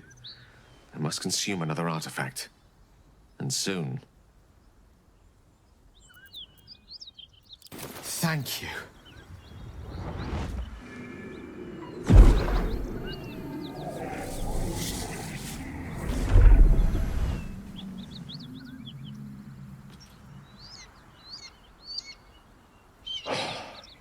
Good gods. It hardly has any effect. Oh, Mistra, have mercy on us all. Listen, I need to speak to you, to all of you. It would be unconscionable of me to remain silent. I might just be about to remedy that. You have to know who I was. You have to know who I really am. What I am is a walking shadow of the promise I once held. I'm what one might call a wizard prodigy. Who from an early age could not only control the weave, but compose it. Much like a musician or a poet. Such was my skill that it earned me the attention of the mother of magic herself. The Lady of Mysteries. The goddess Mistra. She revealed herself to me and she became my teacher. In time, she became my muse. And later, even my lover.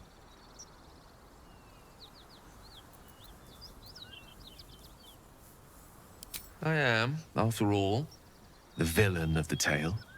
We enjoyed each other's company. Body, mind, and soul. But even so, I desired more. You see, no matter how powerful a wizard we mortals can become, we never scratch more than the surface of the weave. Mistra keeps us in check. There are boundaries she doesn't let us cross. Yet, every time I was with her, I stood on the precipice, gazing into the wonders that lay beyond. I sought to cross her boundaries. I tried to convince her. I pouted. I pleaded. Swore my ambition was only to serve her better. She only smiled and told me to be contented. But inconceivable as it seems to me now, I shared a bed with a goddess, and yet I wasn't satisfied. So I sought to prove myself worthy to her instead. We come now to the crux of my folly. Shall I share the story behind it, or would you rather head straight to its sordid finale?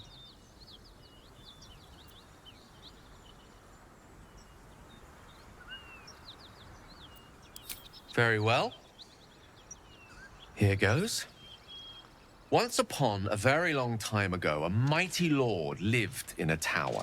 A flying tower, to be precise. I'll save his history for another time, but the gist of it is that he sought to usurp the goddess of magic so that he could become a god himself. He almost managed, but not quite. And his entire empire, Netheril, came crashing down around him as he turned to stone. The magic that was unleashed that day was phenomenal. Roiling like the prime chaos that outdates creation. Even the weave itself could not withstand the onslaught.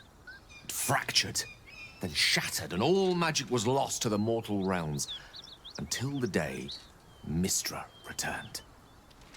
She restored the weave, reuniting all its scattered shards.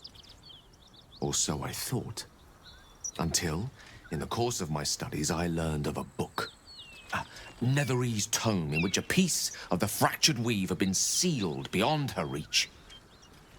What if, I thought, what if, after all this time, I could return this lost part of herself to the goddess?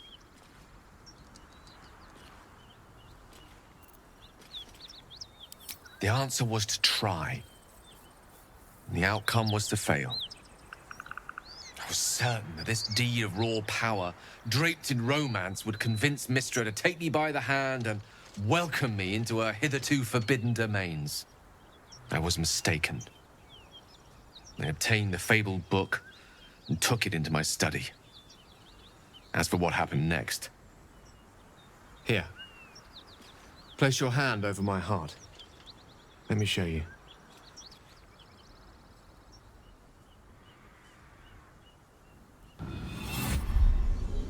You feel the tadpole quiver as you realize Gale is letting you into the dark. You see through Gale's eyes, staring down the corridors of a dread memory. A book, bound, and suddenly opened. Inside there are no pages, only a swirling mass of blackest weave that pounces. Its teeth, its claws, it's unstoppable as it digs through and becomes part of you. And gods, is it ever hungry. What is it? What do you see?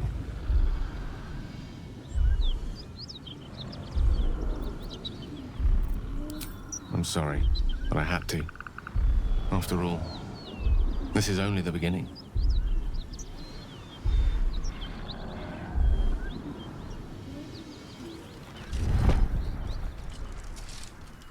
This Netherese blight, this orb, for lack of a better word, is balled up inside my chest. And it needs to be fed. As long as I absorb traces of the weave from potent enough sources, it remains quiet. Were it ever to fully destabilize, however. Rather worse, actually. I will erupt. I don't know the exact magnitude of the eruption, but given my studies of Netherese magic, I'd say even a fragment as small as the one I carry, it'd level a city the size of Waterdeep.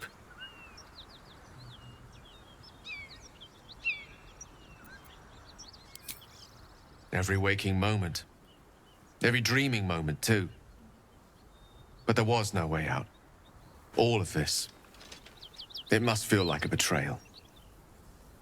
Say the word, and we'll part ways.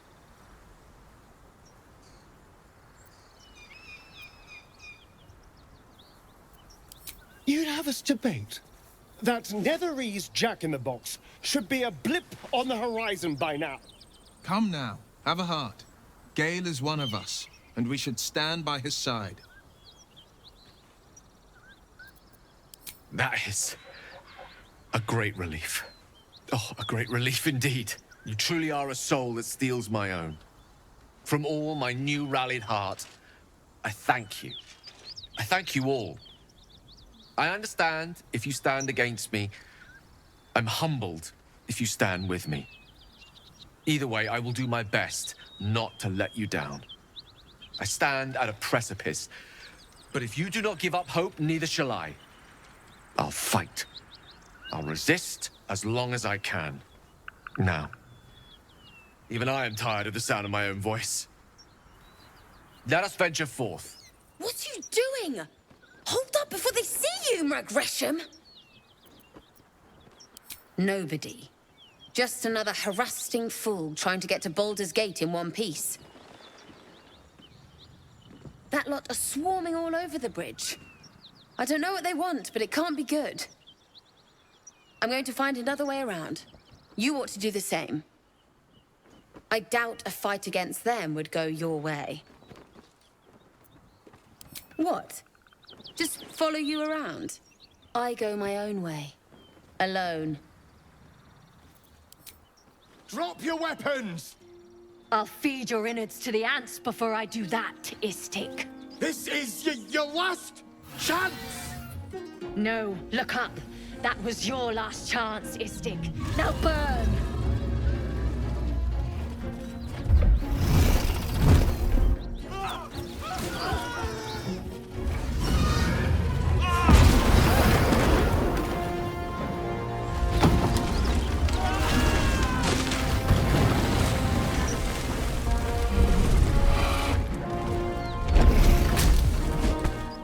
Stop wasting time, Beretta. You're not here to play with the locals. Of course, Kithrak. We merely sought to... No excuses. Question, kill, then move on. Find the weapon. Our queen watches us. Fail her at your peril. A red dragon. I envy its knight. Would that I rode such a steed. A crash must be near. Come, my kin await.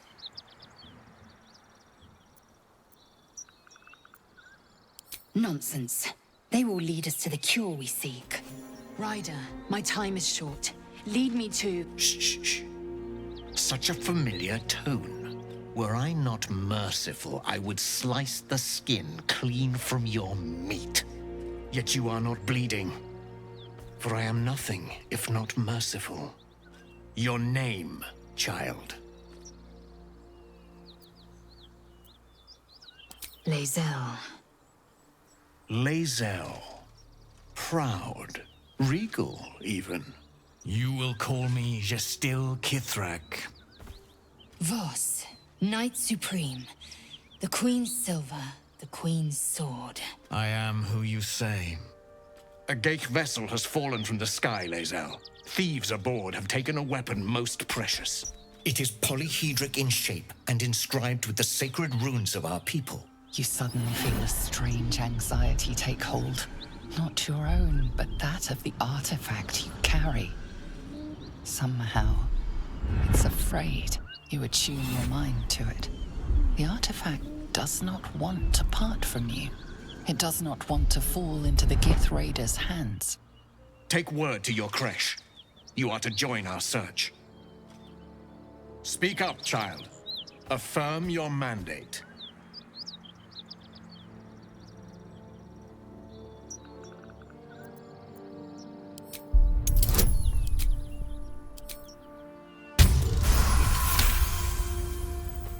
You honor me with this duty, Kithrak. I shall alert my caretaker with haste. The Kithrak nods, content with Lae'zel's answer. You serve your queen well, child. Take your slaves and hunt those who escaped the Geich ship. They must carry the weapon. I fly now to Vlaakith, our undying queen. She will see your faith rewarded in this plane and ours. To Danos! To the sky!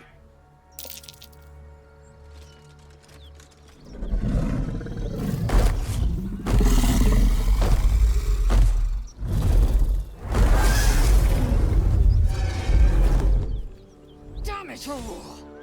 You did well to intervene, vexed as I am to admit it. The Gestil Kithrak would have flayed our skin and left our carcasses to burn in the sun. All for the sake of the artifact that we carry. The crash is near, this much we know. We follow the path forward and into the valley. No one, not even the ignoble Gestil Kithrak, will keep me from my purification. It seems the Githyanki are keen to reclaim the artifact I carry. I can't afford that to happen. In fact, none of us can. That thing is shielding us somehow. I don't want to know what happens if we lose it.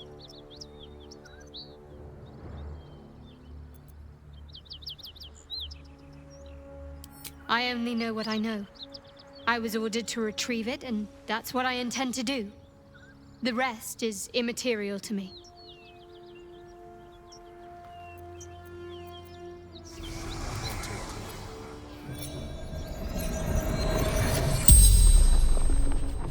The corpse regards you lifelessly. Yule, son of Gara.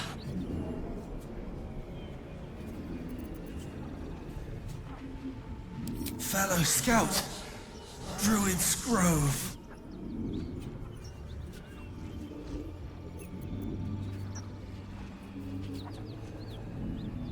Yes, Zoru fled. Left me to fight. Zoru abandoned Yul to the Githyanki. Damned coward. Seeking path. Baldur's Gate.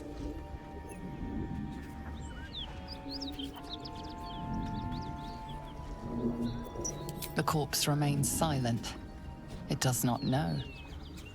The spell's power wanes, You can ask no more questions.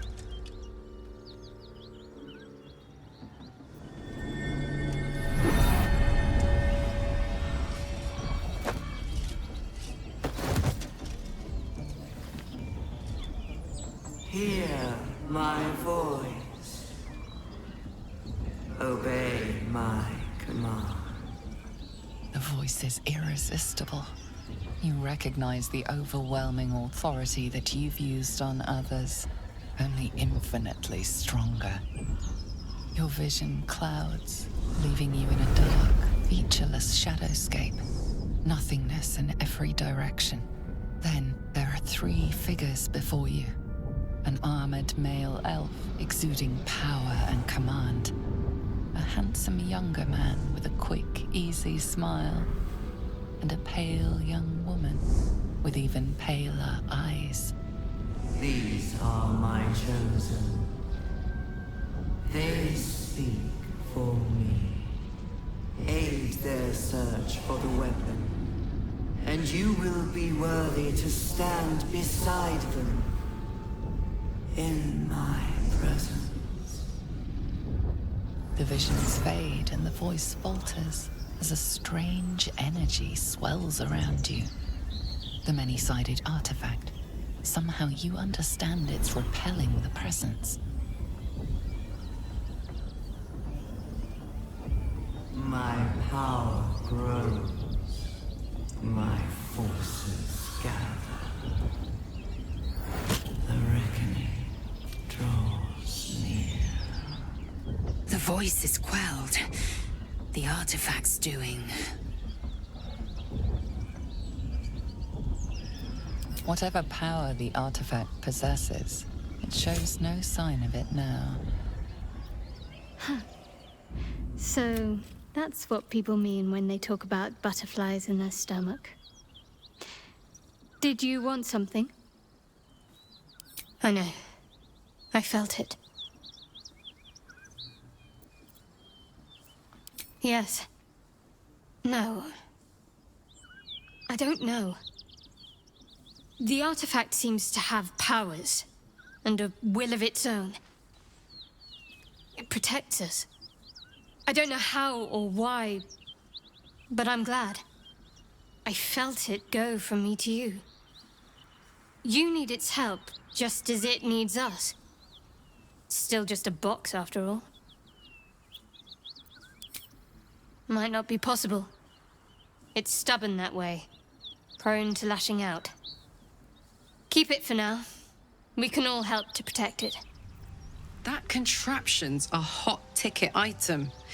Might not be our last scrap for its sake. The Gift Knight is as merciless as the dragon he rides.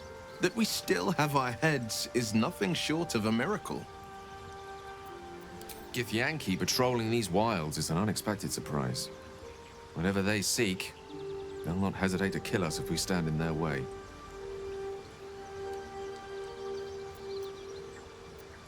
Ah, yes. Karsus. Karsus was perhaps the most powerful wizard that ever lived. The child who would be a god, the elves called him. And he tried. With a spell of his own devising, he endeavored to usurp in one fell swoop the power of the goddess of magic. Mistral, she was called then. Imagine what it must have felt like. To be a god. To know yourself, to be untouchable. To be mistaken. As Karsus aimed his spell at her, she began to unravel. And with her, the entire weave. Too late did he realize what he had unleashed. It would have been the end of everything had not Mistral sacrificed herself. The goddess of magic is all magic. By dying, the entire weave was lost, and the spell that challenged a god failed. It was the end of Mistral. The end of Karsus, and the end of an entire civilization. As the child who would be a god was turned to stone, his empire came crashing down around him. The floating cities of Netheril were no more.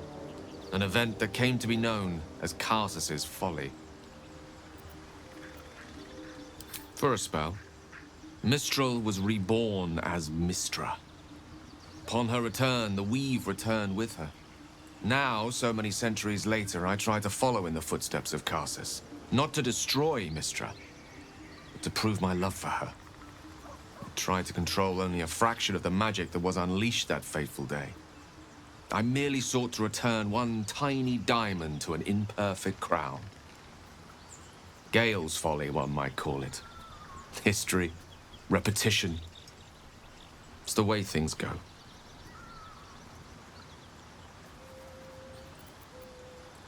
If it should ever come to that, if I ever know I am no longer able to stop it, I will do anything I can to ensure no one but me pays for my mistakes. I will find the remotest place on the surface of Faerun, or perhaps far below in the depths of the Underdark. I will await that death, alone. I promise I will not betray your trust. You kept me by your side despite the menace that I am. If worst comes to worst, I will be long gone before the curtain falls.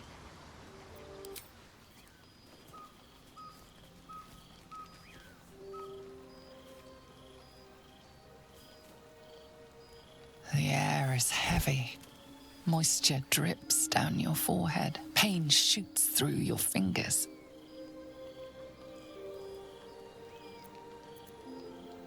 Your finger traces the arc of your lips. Wetness, sweat, blood, and saliva mixed into one viscous liquid.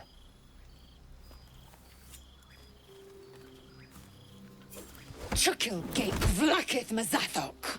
Can you feel it crawling through you? Tendrils squirming in your chest, gripping your heart, piercing your belly. Your bones popping, your flesh swelling. I can. I see it in you. I feel it in me. We are lost. I will be quick with my blade. First you, then the others, then myself. Your minds intertwine. You sense a touch of uncertainty, a touch of disgust.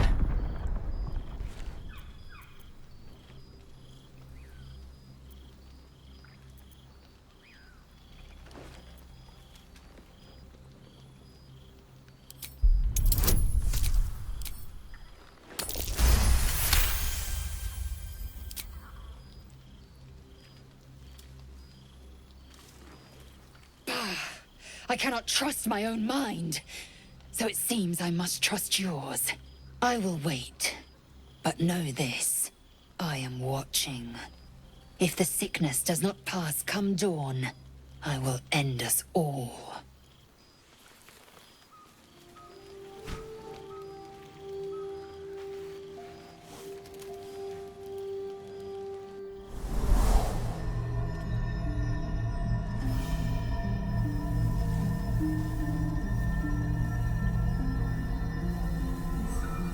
I came just in time. You are transforming.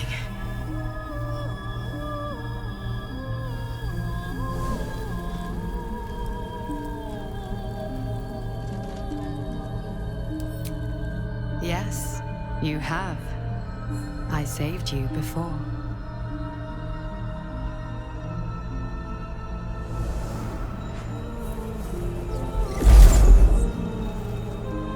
And I'm here to save you again.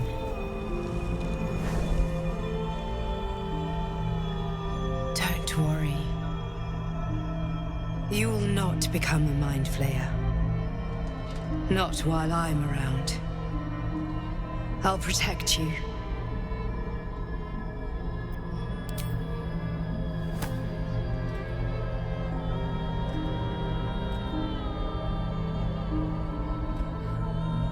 We haven't much time, so listen closely.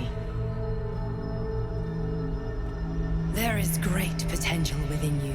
It comes from that parasite.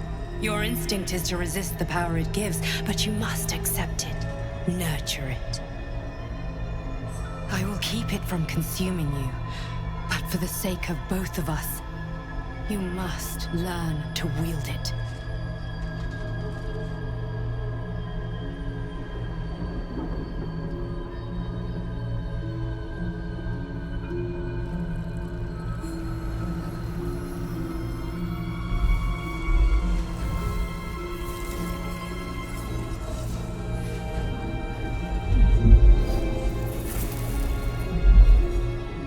fight for the fate of Faerun.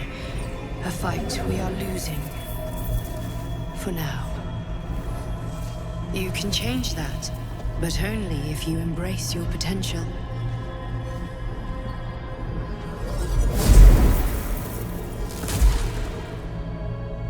I have to go. The enemy is closing in. I will be back.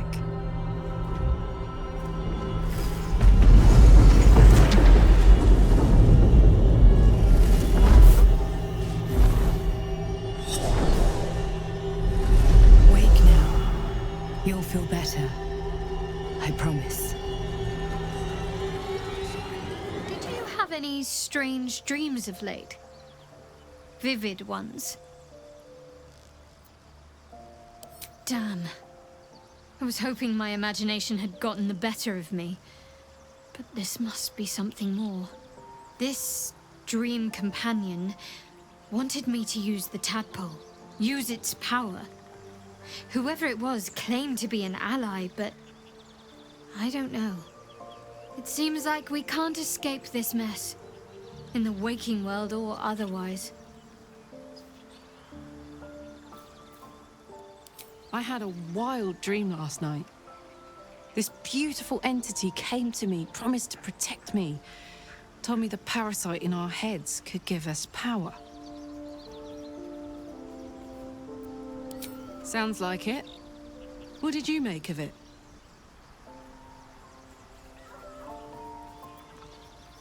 Damn right. Things like a splinter. We just need to find a way to squeeze it out. Glick. I had a dream. As we all did, I suspect. Someone came to me and promised to protect me, while claiming that the parasite could empower me.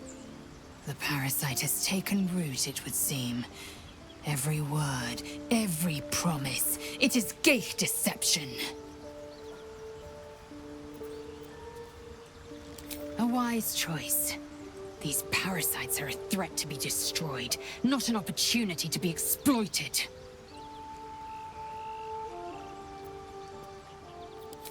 I had the strangest dream last night. There was a visitor promising me protection, and all sorts of delicious powers from the parasites in our heads. Given our shared affliction, I suppose you had a similar dream. Excellent.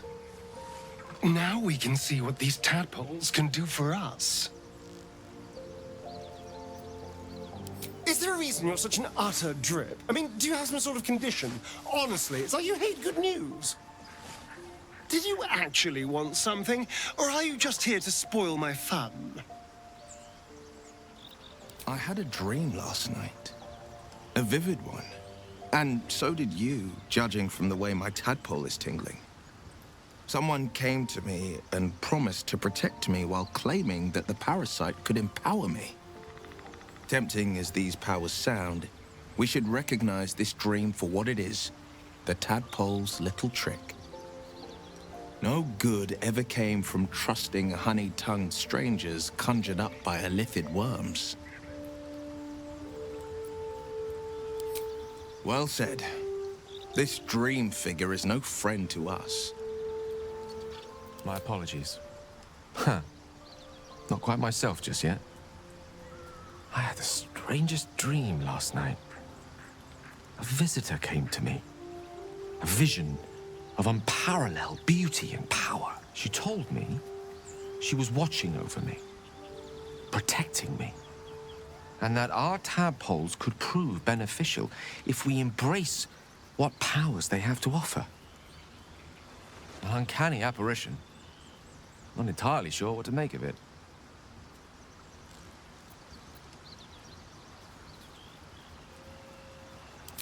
Very curious. In all my readings on the effects of illithid parasites, I've never come across any accounts of correlating dreams between infected parties. Another unique quality of our predicament, perhaps. Are you inclined to take these visitors at their word?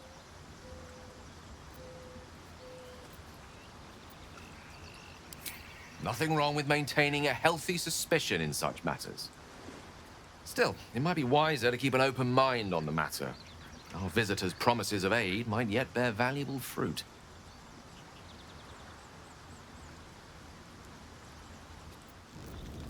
You carry a Githyanki relic. I will have an explanation. Or your head. Walk away. Now. I won't warn you again.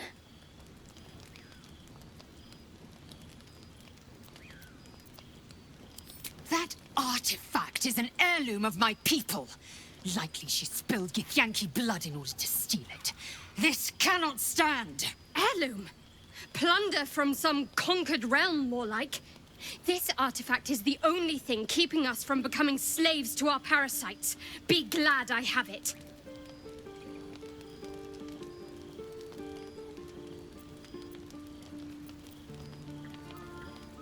You hear that, Lae'zel? It's called common sense. Tisk. You seek reason in dishonor. The bad blood must be purged. A jewel come first light. You mean I'd get to prove you wrong and thrash you? I love it. Get some rest, Lae'zel. You'll need it.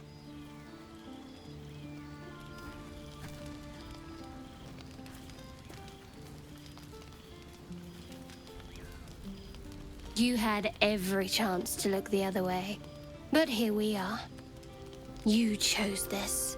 Spare me the justifications, coward. If anyone asks, I'll say you were transforming. Don't expect to be mourned.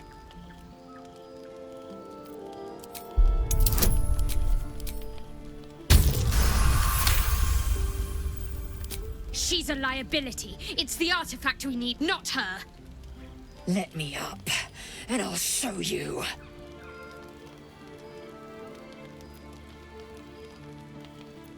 Surrender? A disgusting notion. You had better warm to that notion very rapidly, or your journey ends here. We needn't be enemies. There's plenty of those to go around already. What would you have? That we be friends? Let's not get ahead of ourselves.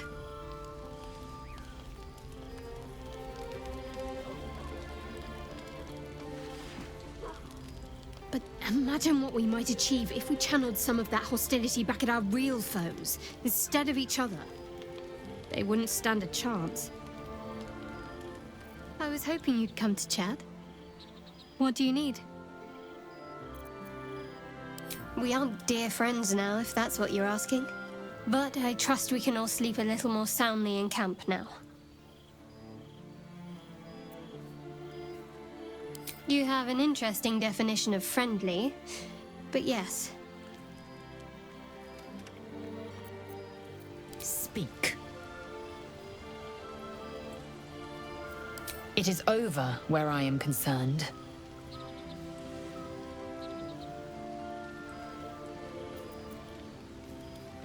I will not be bearing the burden of the half-elf's deceit. She was the source of strife. I was the end of it. I suggest you turn your eye of judgment to her. Oh, I really thought Shadowheart and Lae'zel might fight to the death over that artifact. A pity. It would have made for a fine night's entertainment. I hope that's the end of this silly quarrel. They'll have no energy for battling our enemies if Lae'zel and Shadowheart are too busy squabbling among themselves. I'll say one thing for our troop. We're not short on drama. I'm glad Shadowheart and Lae'zel settled their differences peacefully. Eventually. Very glad Shadowheart and Lae'zel settled things without letting any blood. I would have enjoyed the spectacle, but not losing either one of those lunatics. Your, Excelness? Lads are celebrating the raid on Joaquin's Rest. We captured a Duke, we did, all the way from the city. I'm sure the higher-ups will make sure you get the best of the spoils, Your Excelness. The boss is in the temple inside. Minthara, too. And Priestess Gut can show you how many new recruits we got. I don't know any housing, your excelleness. Oh, one of them thieves? If he ain't dead, he's in the pits with the rest of them. Save the druid if you must. If we spill goblin blood on the way, all the better.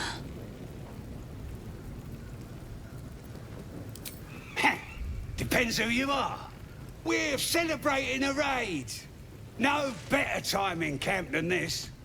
Get yourself a bit of fun before it dries up. Tribe?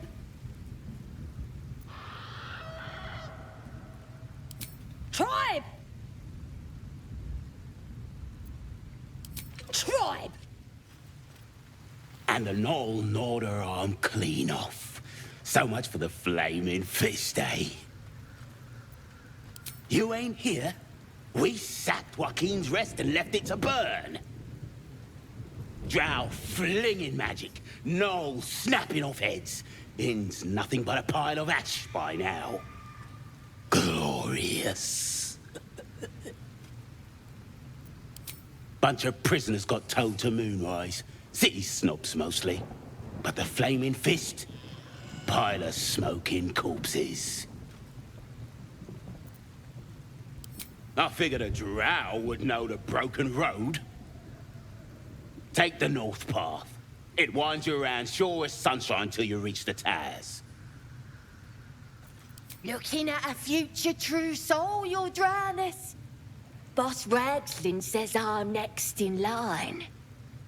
Boss Ragslin, eh? Must be the goblin in charge.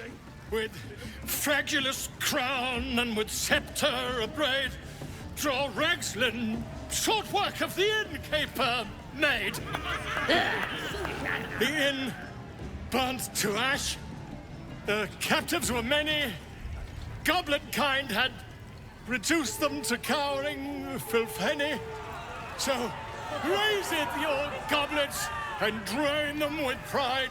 Draw Ragslin, the true soul, had let you glide.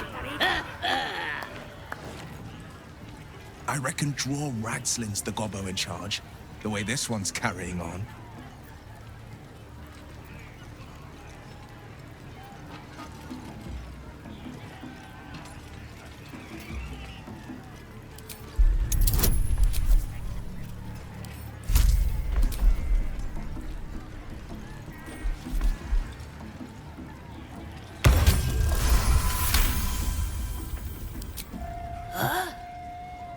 That was good.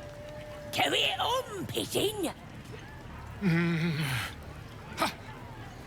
And if you saw him kill Manlings, you'd have to yell, "Hum! Fa!"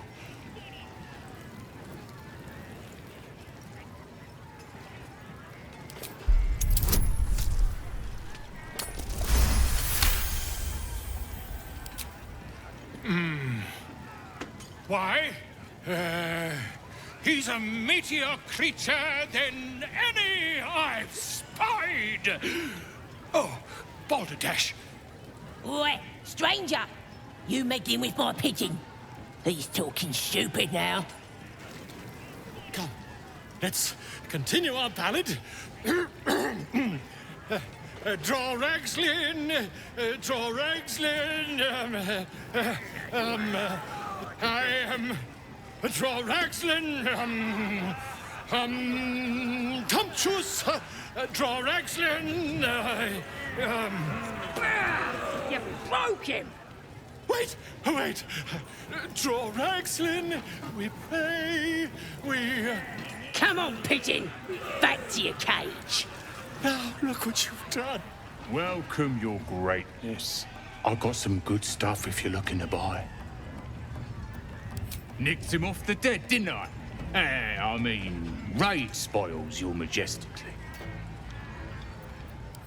Been a pleasure, your greatness. It's good to be among allies, isn't it? The Absolute's blessings have brought so many together. Bottoms up, hey. These little lads snagged some pretty decent drink. Well, now, you look like a tough un, but have you got smarts, skills, guts?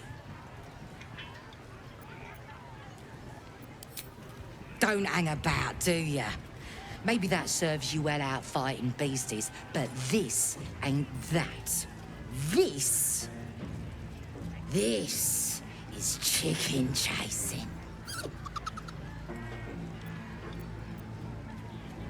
It's got feathers, don't it? A beak. Besides, I reckon it owes us, seeing as how it just ate our last chicken. Reckon it owes us a game. You want to hear the rules or not?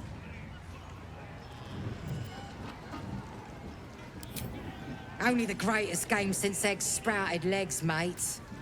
You just gotta chase the chicken round the course and through the posts. But that ain't all. Gotta do it quick and alone. Any of your mates step in, you lose. Time runs out, you lose. Sound easy? It ain't. Better contenders than you have been bested by the bird.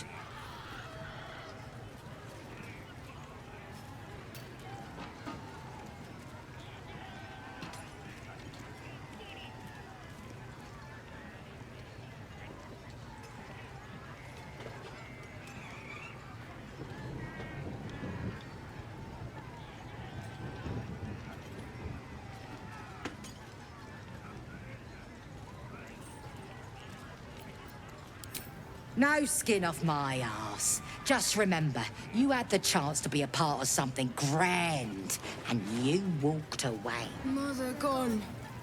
Hungry. New home? Maybe. Got to get away from here first. The cub seems anxious to leave, but afraid to defy the goblins. They have to be dealt with, one way or the other.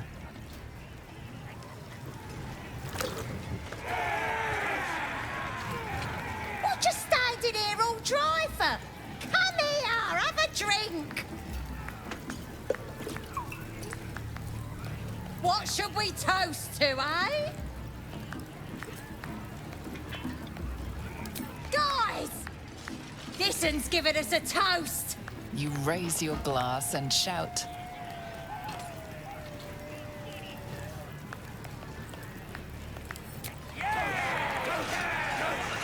For finding those looters and crushing them. Go on, drink up!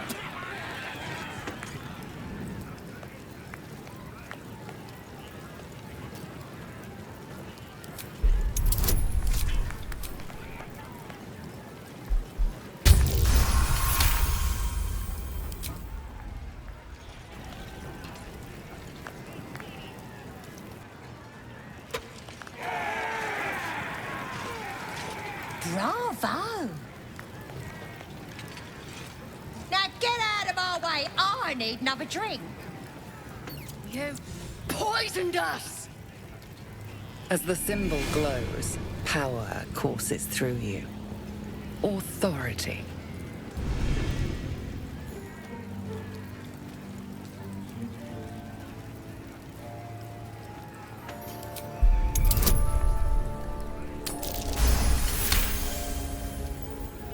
Snack! You're right. Whoever did this could be anywhere by now. Excuse me.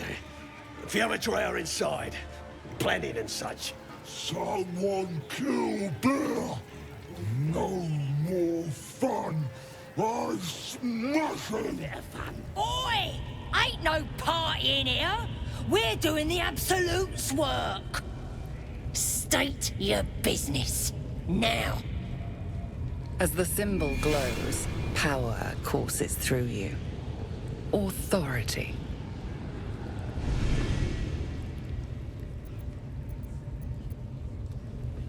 You one of those moonrise types, then?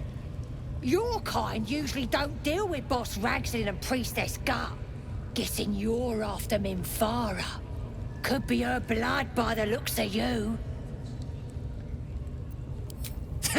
Audience is right. She's an uppity one and no mistake, but she knows her business. She's in telling the war chiefs what's what. Next raid's gonna be a big un, I hear. Seluna. As if mingling with a horde of goblins wasn't bad enough. Let's do what we have to do, then get out of here.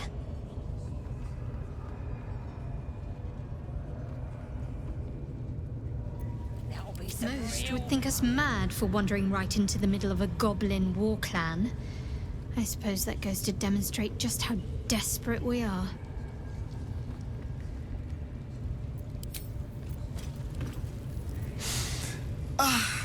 Drink it in. That sweet, sweet chaos.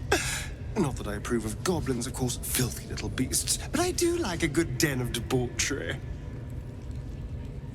Bloody racket. Goblins. Not a shred of dignity to be found among them. Goblins are known for their cleanliness, but by Mistress Mantle, this place is rotten. The fewer breaths we take here, the better. Damned goblins. Monsters, every last one. The kind I was culling from Sword Coast hamlets just a 10-day ago. Goblin parties are so much more fun than anything you'll find in Baldur's Gate. Or the Hells, for that matter. Not that I'm suggesting we stop for a drink, of course. Now here's somebody special. The Absolute has touched you, hasn't she? Priestess Gut needs to touch you too. Hold out your arm so I can mark your flesh. A priestess. One of the leaders, no doubt about it. Let's make her squeal. What's that? Tell your friend to keep quiet, or he'll lose his good eye.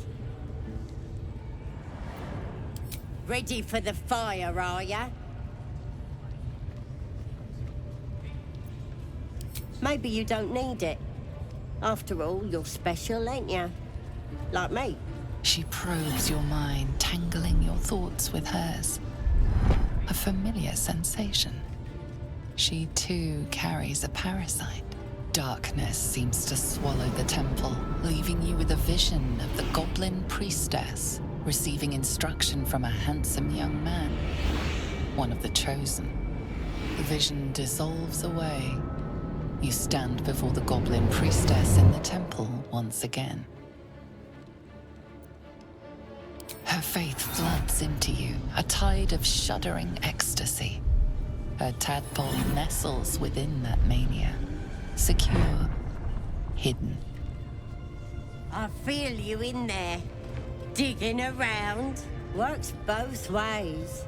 And I saw some weird shadows swimming around in your head just now. Maybe I can help with that. Us true souls gotta look out for one another.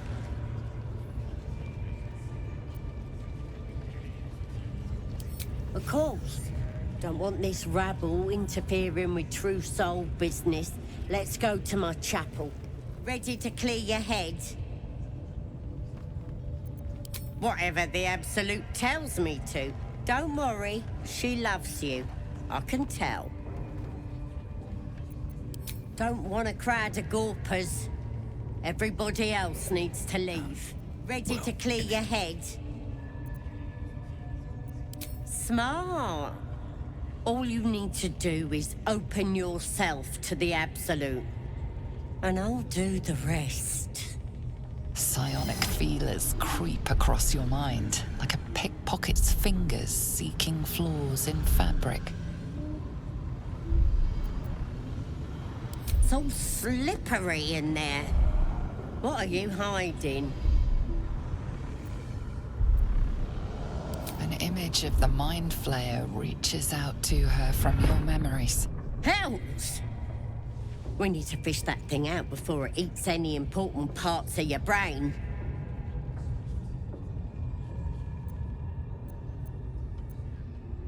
No.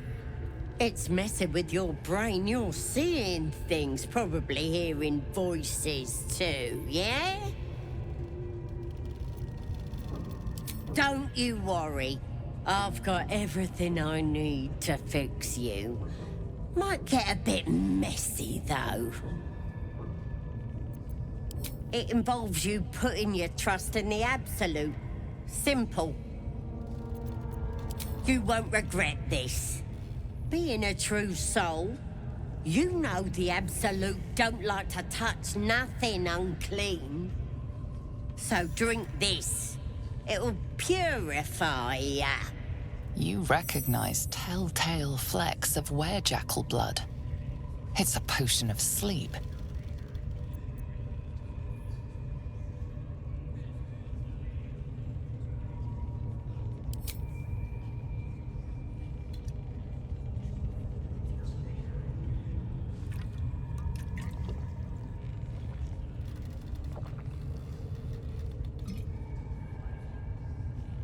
This could have gone easy for you. Not now, though. I'll tear you to shreds. This one is a true soul parasite. It can enhance you. You can absorb its potential. Open your mind to it. You already know how. You are not ready. That's all right. But try to overcome this resistance sooner rather than later. It will make things much easier for you. There you are. Glad you're all right. What happened in there?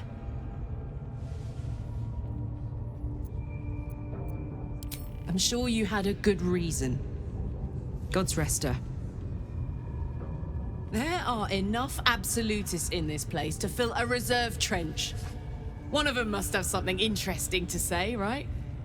Let's find out. You know, if that parasite isn't to your taste, I'd be happy to consume it in your stead.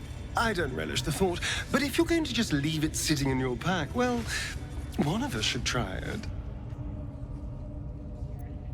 Oh, I have my reservations, no question. First of all, it looks disgusting. Second, there's a non-zero chance that it'll turn me into a purple glistening monster. But if it doesn't, who knows what kind of power we can unlock.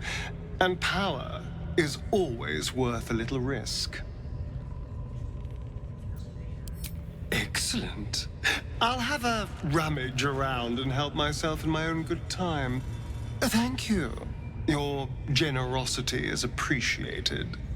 You don't have permission to be here. You're about to be ejected.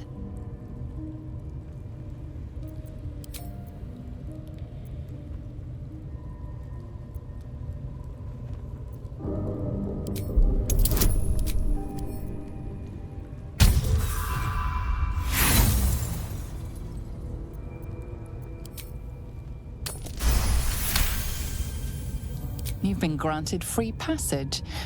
What you do with that privilege is up to you. That the jingle of coin I hear? You've timed it well, my friend. Already turned quite the profit today, so I'm feeling generous. You recognize the crest she bears, the winged serpent of the Zentarim. Half right, sharp eyes. A Zen is a normal trader. Just a matter of what's for sale. Weapons and other exotic goods, true enough. But most of all, we offer discretion. No judgment, no right and wrong, just good deals and bad. That a problem for you?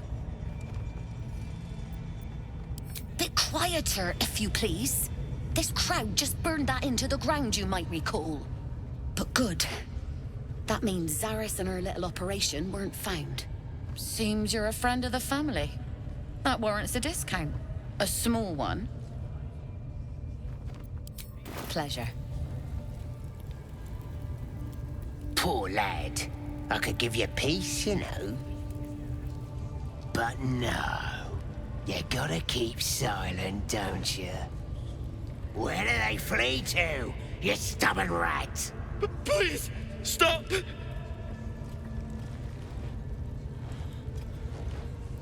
Oh, a drow.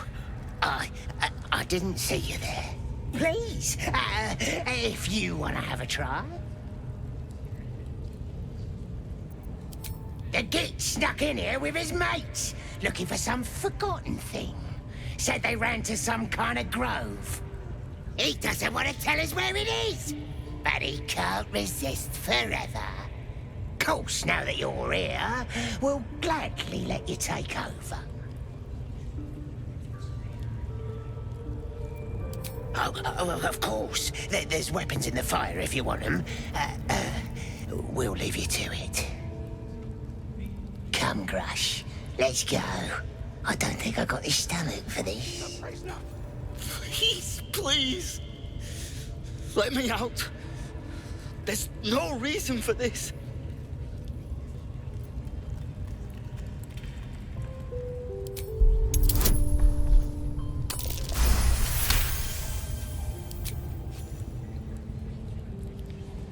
The lock clicks and opens.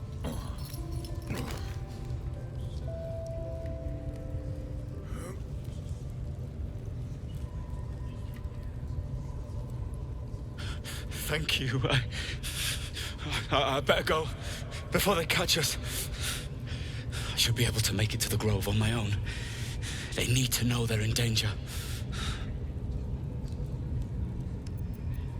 Elson, I don't know. He changed into a bear, but I lost sight of him. I don't know if he's still alive.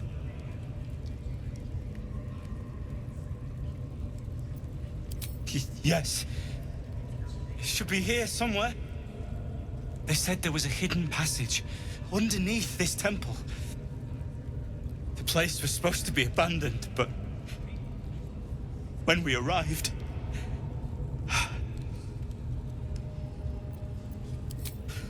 I'm not sure. All I know is there's a passageway to the Night Song. Brian had instructions, but the goblins got him. They said they'd eat him. I have to go. I have to get out of here. I don't know. The boss didn't say. He just said some wizard called Leroacan would reward us if we found it. That's all. I'm watching you. Spike promised that any meat that falls off is mine. Bet you couldn't make him sing either, could ya? I'd swear he was mute if I hadn't heard him scream so much.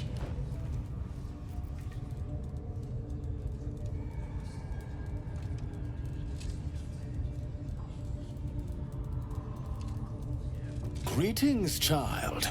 I've met few aside from goblins here. You recognize the Scourge. This man is a follower of Leviatha, goddess of pain. Ah. Are you also here to assist with the prisoner? Your tastes must turn to the exotic if you would stop here by choice.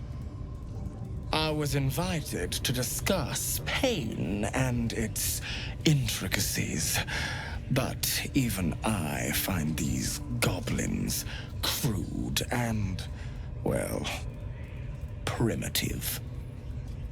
Pain without purpose is a terrible thing. Wouldn't you agree? Ah. You are familiar with the Scourge Mistress. Good. I am simply spreading her message, friend. I worship her through pain, usually my own. But I have a skilled hand when it comes to its infliction. Care to expand your horizons? It will be worth it. You have my word. I must see this. Don't you dare say no.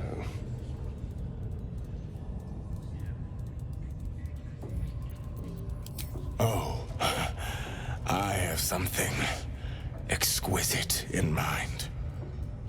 Both Leviatha and I are interested in how you handle pain, dear one.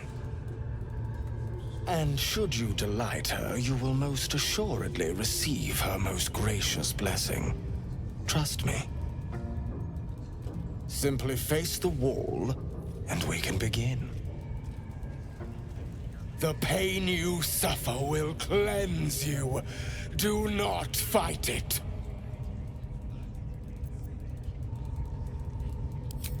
Your voice sounds so sweet, dear one. Keep going. Oh, bravo! Encore.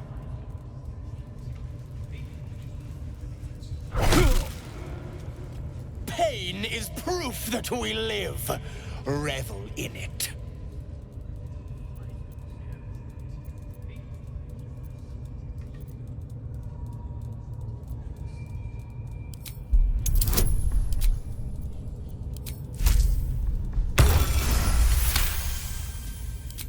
Your voice sounds so sweet, dear one. Keep going.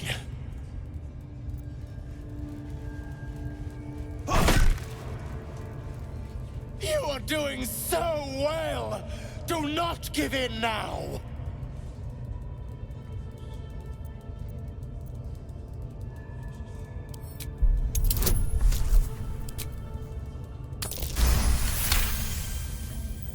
That's it! Dear one! Let Leviathan hear you! It was a fine strike. Excellent form.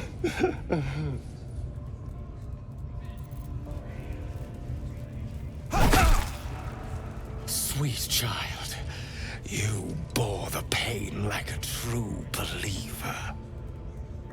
I could feel Leviathan's pleasure with every sting of my scourge. I am proud to have served you this penance. Interesting is an understatement, dear one. Leviathan herself found your performance inspiring. She has deemed you worthy of her blessing.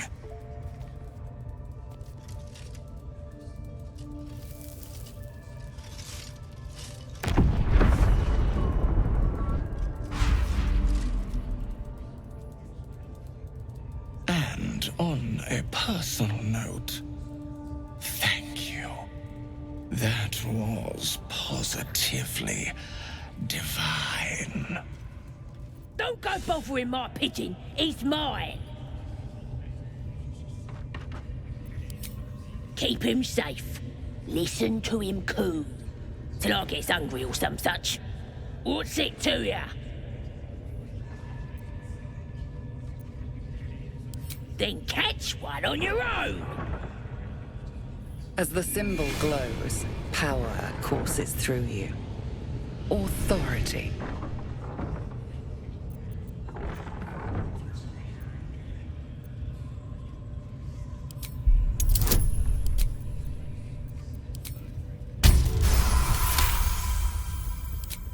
This Ranger better not go yapping about my pigeon. I should have turned him over to Minthora by now, but he's such a nice little pigeon.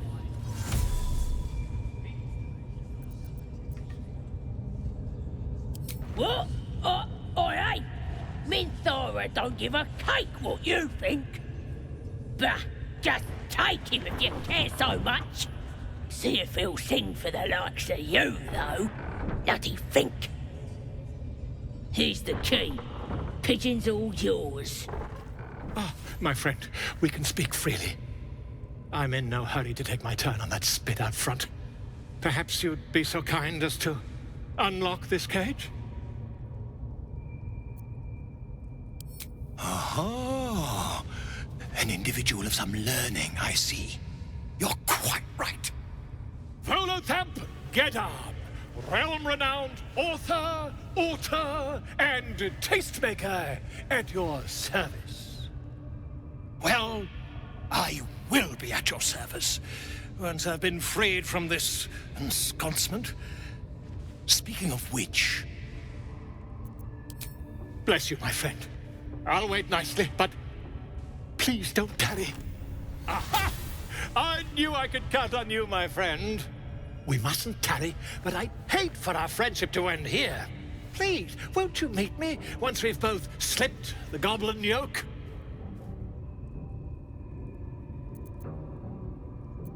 Why, by design, my friend.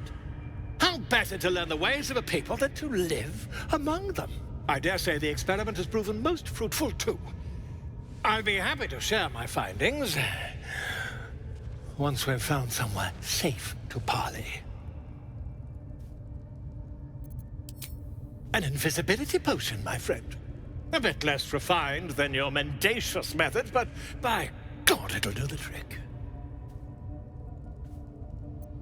Smashing! Soon, my friend. Soon we can share a flagon of something liquid and a tale of daring do. I'll slip away when the coast is clear. See you soon, my friend. I simply can't wait to pick your brain!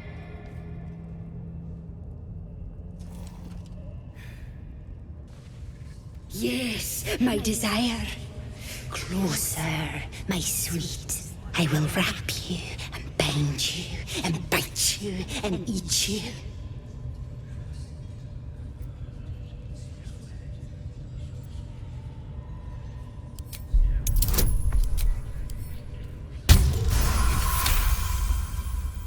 I see your sickness. A poison in the skull. Do not touch me. Do not come close. Praise his ever-bleeding axe. Praise his throne of flaming iron. Praise Magloviet. You know Magloviet, a tyrannical deity who treats his goblinoid followers as slaves. Trying to interrupt my prayers? Scared of a real god?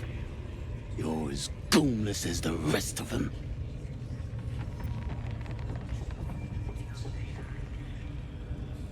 Good on ya. Don't matter to me if it's Shah, Garn, or my boy Magloviet. It's about tradition. This upstart everyone's praising is gonna trample all over our gods and our faith. Makes me sick. They like feasting, fighting, and fornicating. Who doesn't? Absolute gives them that. Gotta know your place in the world, though. Magloviet's kept us in line. That's what a god's supposed to do. Sugan al Shukok, O Taisho Kek Doors! I command you, corpse. Speak. Reveal truth to the Absolute! By Vlaakith's blade, a geich. Nothing. Must be reading it wrong. Sugan al Shukok. This is the big boss. Strike him down. The hobgoblin turns to you, and the parasite squirms in your skull. You taste the ale on his tongue, and the bile in his soul. The visions cloud your inner eye for a brief moment once again. You see the hobgoblin bowing before the armored elf you'd glimpsed before. The elf speaks of the hunt for a great weapon, and the rewards that will go to whoever finds it. The hobgoblin's eyes gleam hungrily. Another drow true soul. As if there weren't enough of you. He doesn't speak his next words, yet they still rattle your skull from within. You ever talk to a dead squid? Now's your chance.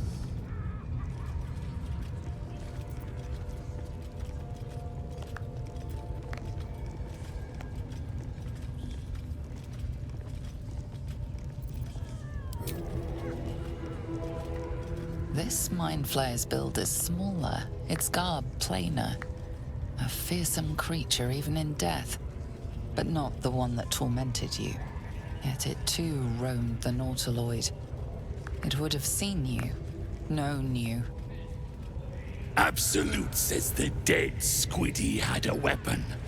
I reckon the killer nabbed it and scooted off to that looter camp. We find who killed it, and we find who took that weapon. So settle in. You feel Shadowheart's anxiety. The weapon the Absolute seeks. It's the artifact that she carries. The same one that protected you as you entered the goblin camp. Her mind focuses. Their suspicion cannot be aroused. They cannot discover that the weapon they seek is within their grasp.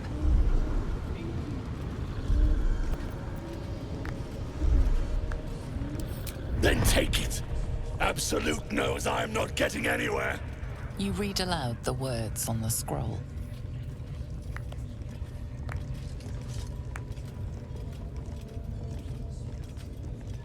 The hideous corpse rises, tentacles writhing.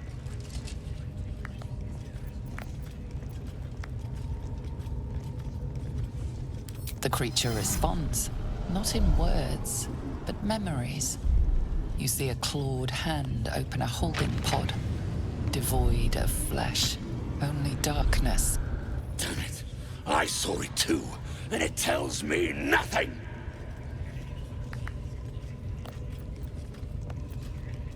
Ragslin frowns at a question he would never have asked. Then the creature speaks in visions. Curved drow blades, crude goblin torches, gnoll teeth dripping blood.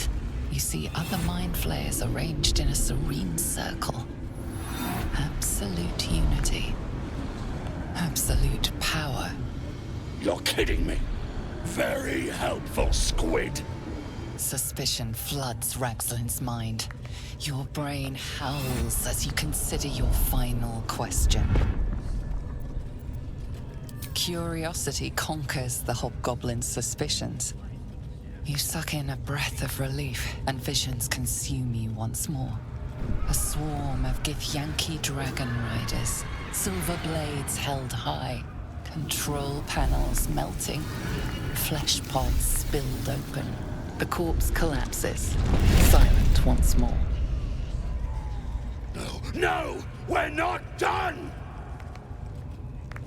Irritation eclipses his suspicions, and Ragslin's mind rests. Riddles, all of it, and nothing to show for the trouble but rotting squid meat. No answers, no killer, and no damned weapon. That damned Drow was right. Can't let her get all of that glory. Seems I ain't done with you. Report to the Drow. Minthara's the name. She's mounting an attack on that blasted grove. Tell her you'll join her. Praise the Absolute. Your scouting party has not returned, and half of the intruders escaped your guards. Sorry, mistress. We mucked up. Until their sanctuary is found, I will take something precious from you every hour that passes. A trinket, a tongue, a limb. Ain't no use without my limbs. The lad'll make the prisoner squeal soon enough, I swear. Silence now, creature, or I will silence you forever.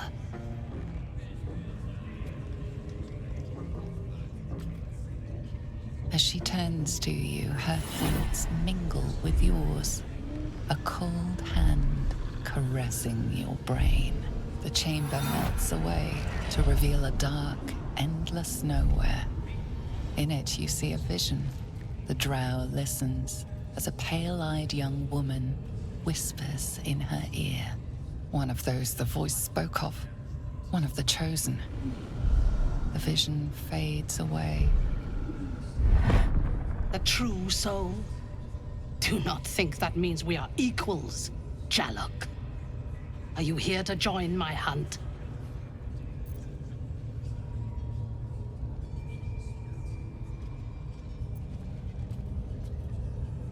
This tribe is mine to command. If you have business here, then you report to me. Join my hunt.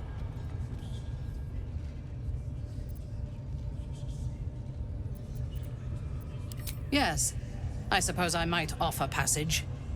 But first, we hunt. Prove yourself worthy, and you will have what you seek.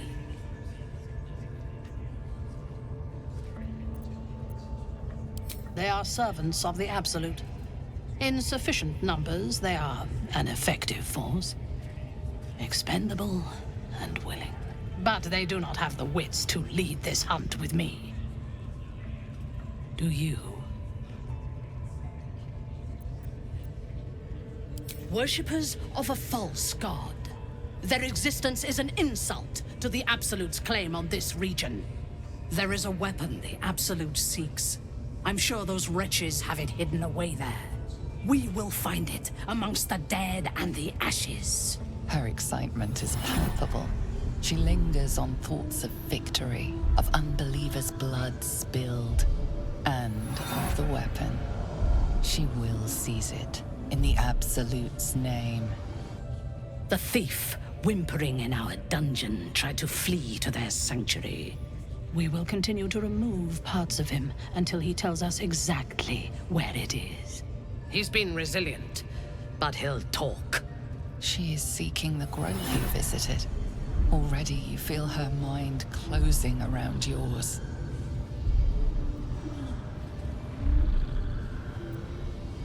Speak, true soul. The hunt must begin soon. Excellent. Be sure not to kill him before he talks. Pick to fight. The consequences are...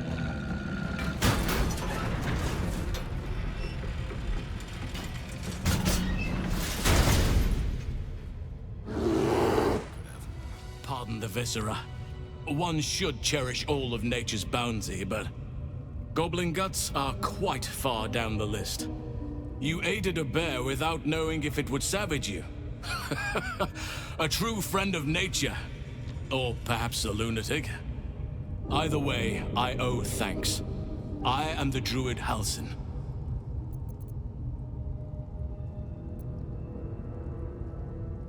Parasites in your head that... You mean you have one of them?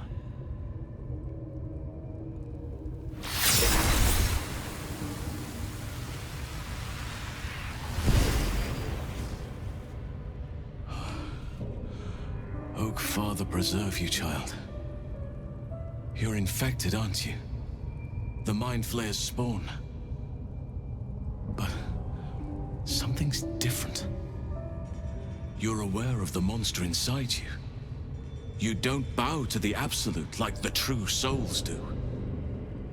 How is this possible?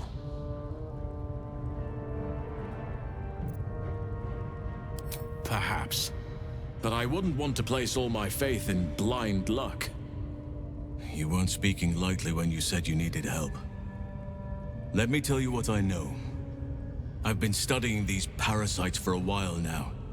Ever since I discovered these so-called true souls are infected with them.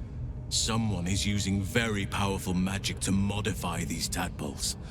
They're using them to exert control over the infected. I'm sorry to say, I can't undo that magic, which means I can't cure you. But that doesn't mean I can't help. I didn't find what I came here for, a way to remove the tadpoles. But I found the next best thing. I found out where they come from. That must be where these enchantments are placed on them. And it's where you'll find your cure.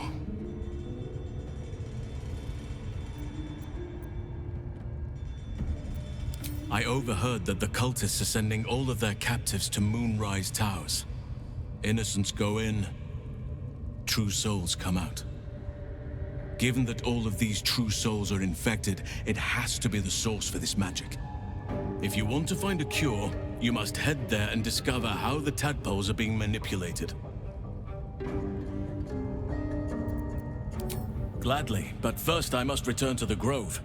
As you made short work of the goblins' leaders, there's nothing stopping me. Come join me in your own time.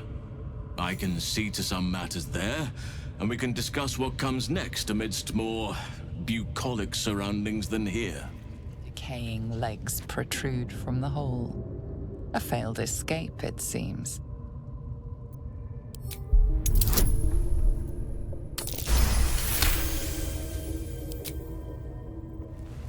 It seems the tunnel collapsed mid-dig and suffocated him. A crooked heart is embroidered on his left shoe.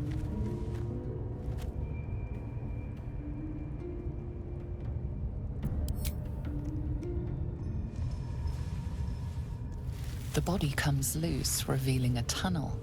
Perhaps you can escape where he failed.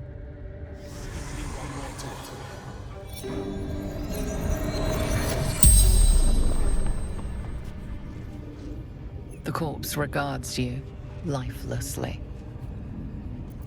Teglin, carpenter, father of 2. Heading to Baldur's Gate.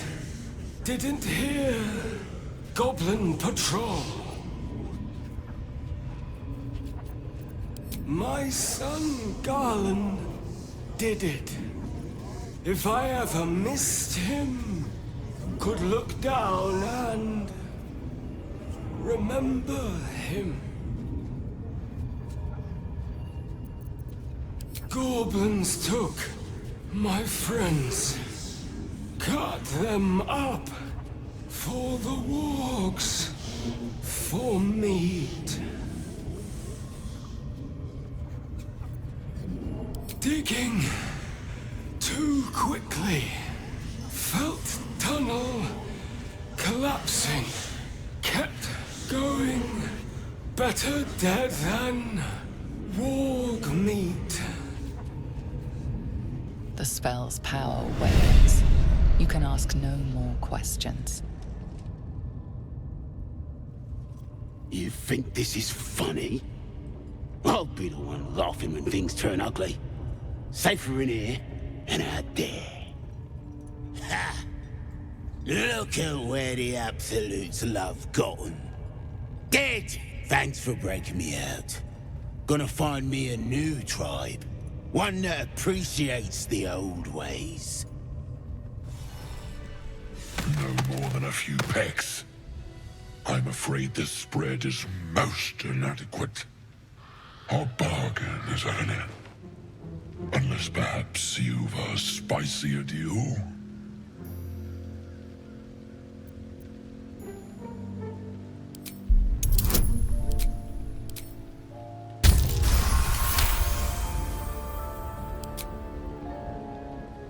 A fine offer. We are back in business. You know my terms. Sound the horn when you are ready. Ah, my good fellow. Quite the cozy setup you have here. I'll just make myself comfortable. Thank you so much. I was just settling in and reviewing my latest findings. Mind flayers, cultists, and, of course, your esteemed company.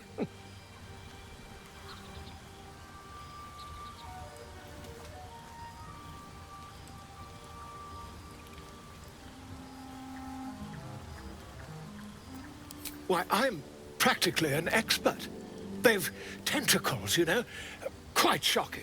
The druid Halson had some kind of mind flare specimen in a jar in his quarters. A replica, no doubt, but truly fascinating to see up close. As a matter of fact, I do. But why do you? That's quite impossible. You'd have undergone ceramorphosis by now. If what you say were true, you'd be a mind flayer by now. You? Infected by a mind flayer? Ridiculous. Isn't it? Perhaps that's for the best. I'd be irresponsible not to debunk such a strange claim.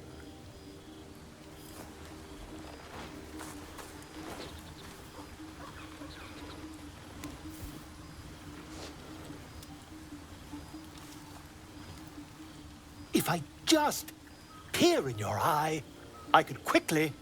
Oh, my dear, sweet gods!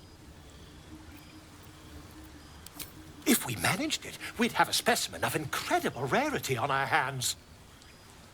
I'll need to research the particulars, however. Give me a bit of time, and I'll have this little issue sorted.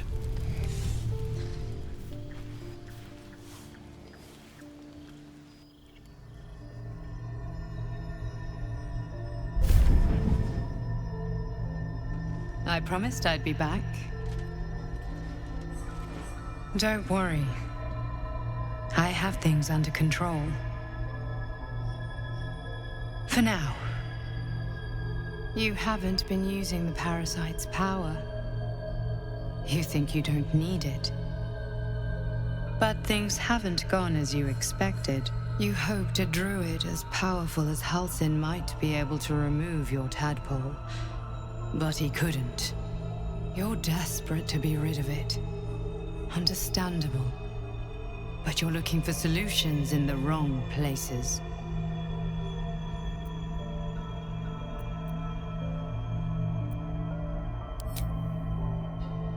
Yes. Halsin is correct. Your parasite is unusual. It is wrapped in magic that prevents its removal. Until the source of the tadpole's magic is destroyed, any attempt to remove it will kill you. You were lucky that Halsin knew this. His instincts are right. The parasites are merely a symptom of a greater sickness in Faerun.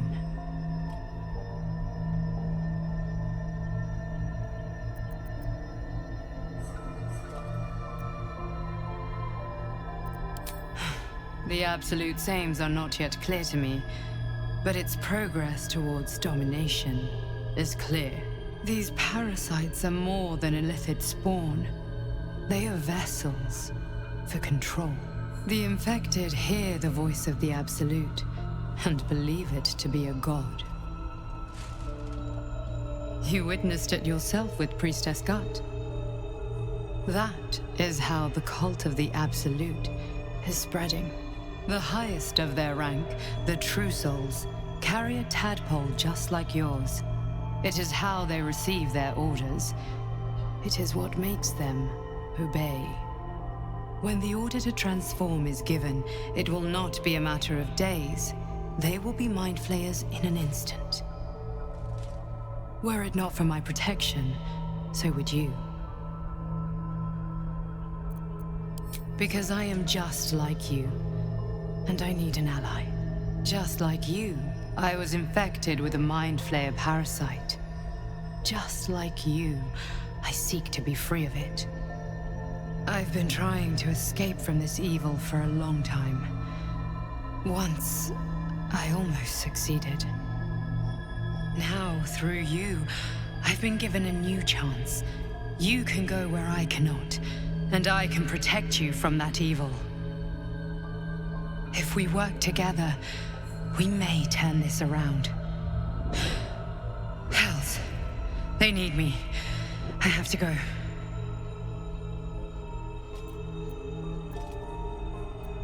The power I used to protect you, I stole it from someone.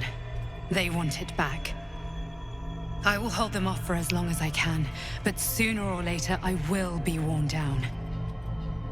You must discover the source of the magic that controls the parasites before that happens. The cultists are gathering at Moonrise Towers.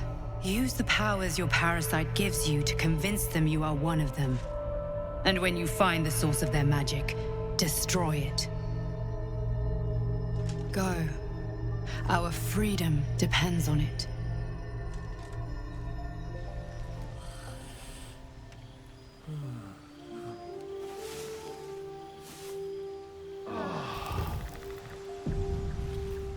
I had another dream. Which, I suppose, means you did as well. Whoever's reaching out to us truly does seem opposed to the Absolute, but wants us to embrace the tadpole. Venture right into the heart of the cult. Perhaps we truly have a secret protector. Or we're walking into a trap.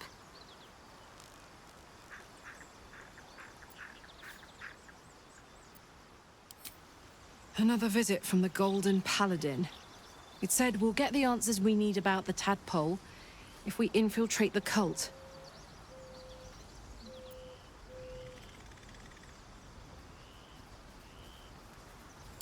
Agreed. A bit of shiny armor doesn't impress me that much. I don't want to get taken in by a pretty offer and pay the price later on.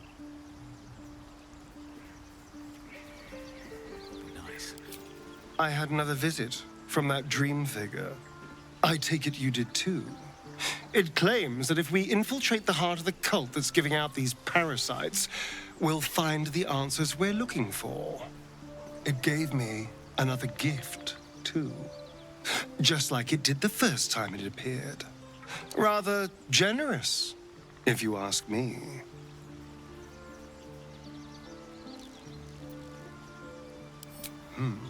On the one hand, you're right. On the other, don't be so wet behind the ears.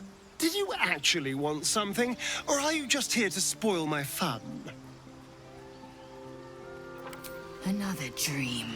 Another order from that dubious visitor. It announced that we will find the answers we seek in the Absolute Cultist's lair, and offered another generous gift. A persuasive creature. It tempts us with power, expresses its admiration, its adoration. Avert your eyes whenever it appears, and do not avail yourself of this new power, no matter how alluring. You've no idea what damage it could do to us, how far into illithid madness it could drag us.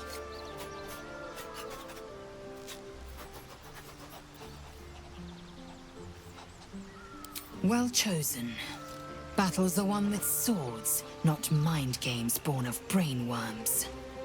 And there will come a battle, of that I'm most certain.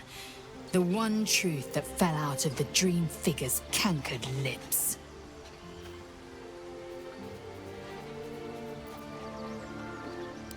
It is a certainty. I had assumed our parasites served a Geich elder, but I believe they serve a greater master still. A question that burns in my belly day and night. Elders and collectives abide by their own tenets. It would require a powerful creed to unite them. And now this voice, this creed, finds our own ears.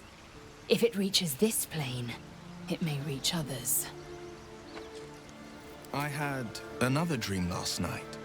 The visitor came to me and ordered me to penetrate the heart of the very cult that's spreading the infection. It gave me a tadpole gift too, just like it did the first time it appeared.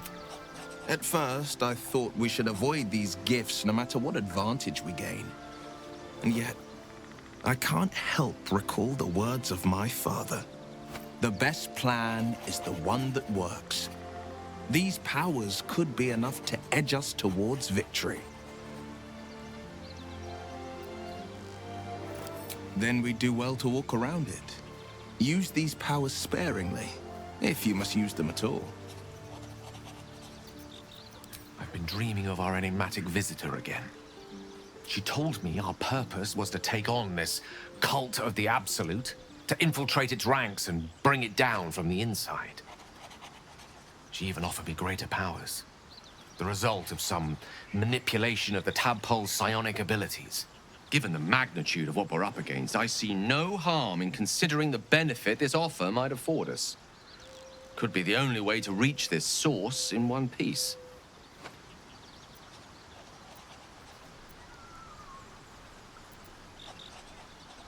I admire the vigor with which you uphold your principles, but I would remind you that the evils of the Absolute are far greater than any moral compromise we might make by using our tadpole's full potential.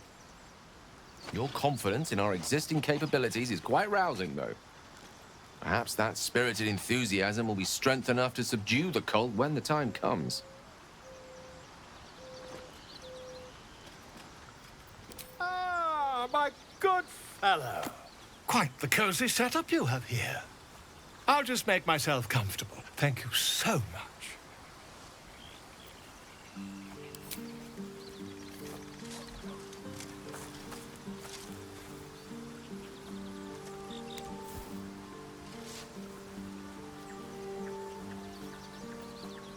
My research turned up a rather brilliant technique that seems quite actionable.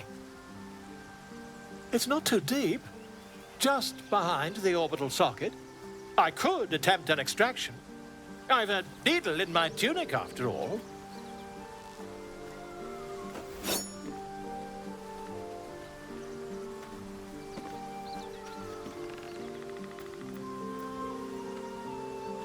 I assure you, I've dreamt of it 1,000 times over. Volo carefully holds one of your eyes open and begins to prod uncertainly with the needle. The needle finds the gap between eyeball and socket. Volo frowns and begins to push.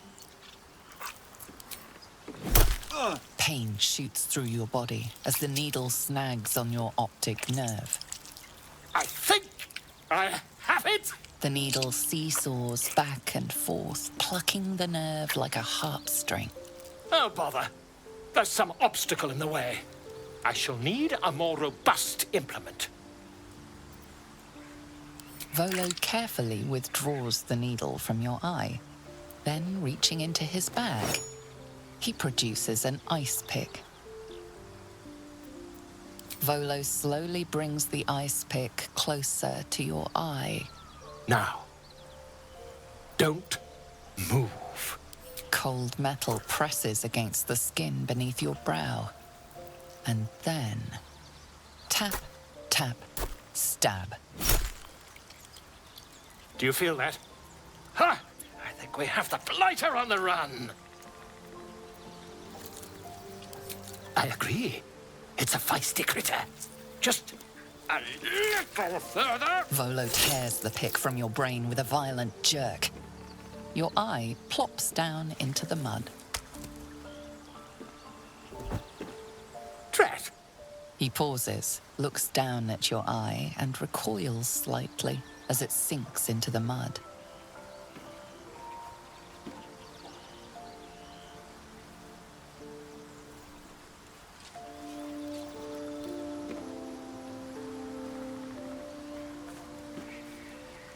There appears to be an amount of cosmetic damage. Please, try not to overexert yourself. You're in a rather fragile state at present. I can't help but feel partly responsible. Perhaps there is something more I can do.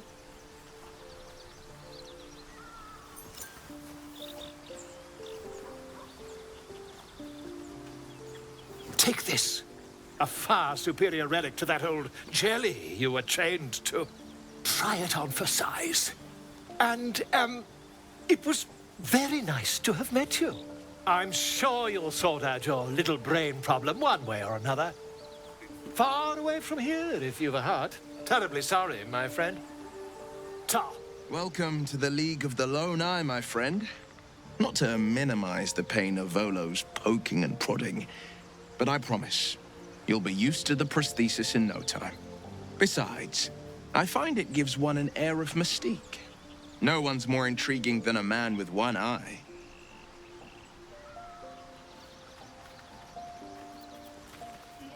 A scout just reported. The goblins' leadership has been decimated. We might escape this place yet. And I hear you are the one to thank. I'm grateful. I took a collection from all of us.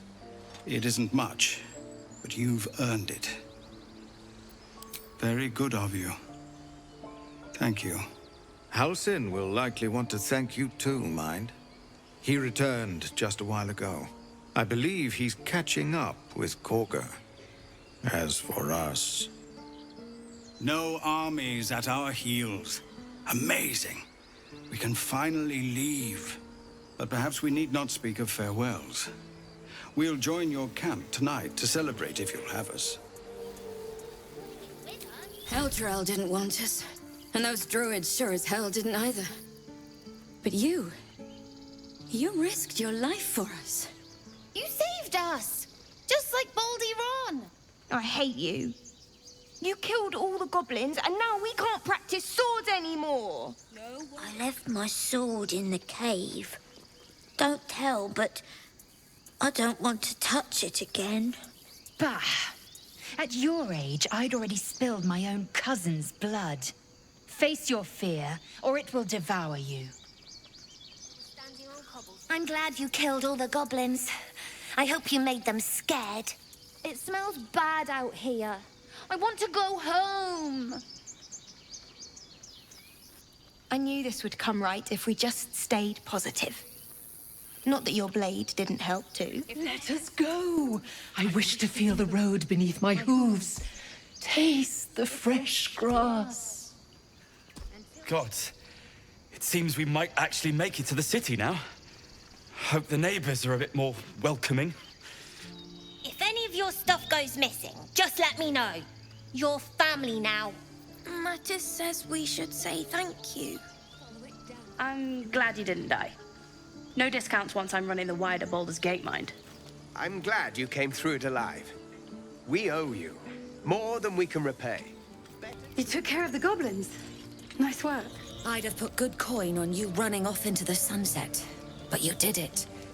You stopped the goblins. Thank you. With the goblins dead, we might actually make it to Baldur's Gate. Now it's back to the road, I suppose. You've solved one problem for us. Guess it's on us to solve the next. You killed the goblins. Hope you made them suffer. Watching gods. While I was training children, you were out cutting down an entire goblin camp. I expected goblins at our gate any moment. Glad to say that you made a prettier sight. I'm going to have to write a song about you now, aren't I? But truly, thank you. It's nice to be done with the sad songs. For a time. We made it somehow. Now we just need to get to Baldur's Gate. Back to worrying about road rations it is. So many mouths to feed, but, well, that's not a bad problem to have. Thank you, truly. One sorrow ended, the next soon to begin. Baldur's Gate, we're coming. We didn't die today. Tomorrow, perhaps, but not today. Thanks to you. We couldn't have held them back on our own. Thank you. Glad to see some goblin blood spilled for a change. We're sick of running from those rats. I nearly dispatched those goblins myself, but it seems you managed well enough. And why wield a masterwork where a butcher's blade will do? My thanks, truly. It was you, right? Who took care of the goblins. I knew you were a good one. You took it upon yourself to undertake the Rite of Thorns. I ought to exile you from this place. Forever. Instead, I shall listen to the explanation that you owe me. An error, most grave, master. I beg your grace. Grace is bestowed by nature, not me. You will stay as a novice anew. You have forgotten the ways of the druids, the natural order of things. It is up to you to prove the lessons have been learned once more. So as you say.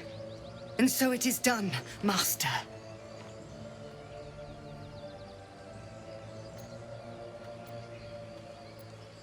A misjudgment. One that should weigh heavily upon her. But the Grove still needs her passion. You will soon see why. But enough of that for now. I owe you my thanks. The Grove stands. Nature prevails. And again, I am in your debt. Speak to Wrath. He will reward you for your efforts. Tomorrow morning, we shall discuss what is to come. Sylvanas keep you. You're curious. You got a great many odors about you. What happened to you? He listens, rapt, hanging on every word. As you near the end of your tale, you see his attention drift as he licks his lips, thinking about something else entirely. He's back! You brought him back! I wasn't sure about you at first. Thought you might be trouble. I was very wrong. Peace is returning to the Grove. We have you to thank for that. Blessed day. I was worried I'd never see Master Halsin again. You kept your word. Thank you. And bloody hells, did we need it. But here, to mend any hurts. You done it. You brought Halsin back. Thank you. No, thanks is not enough. May Sylvanas bless you for all your days. I cannot imagine taking on a camp full of goblins was a simple task. As am I. The Grove will be whole again. And I promised you a reward, didn't I? Let me show you on your map where you can find the cache. Take this rune. You'll need it. Place it among the pedestals inside our library. When the wolf glows brightest, everything in the vault below will be yours. Wing's still a little stiff, but I'm getting stronger. Everyone seems to be in high spirits. Strange. You know who I never thought I'd find myself caring for? Exactly right. Never gave them much thought. Certainly not that bunch in the grove. Yet we came through for them. We saved their lives. Odd.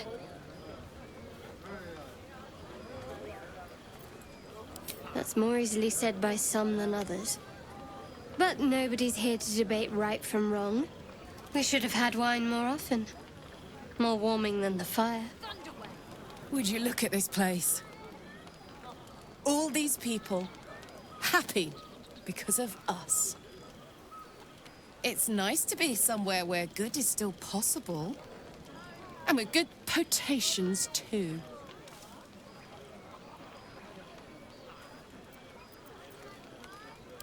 Fuck yes! I'm celebrating my freedom, and our friendship, and these folks' bright future besides. All I need now is a fire-retardant lover to get lost in till sunrise.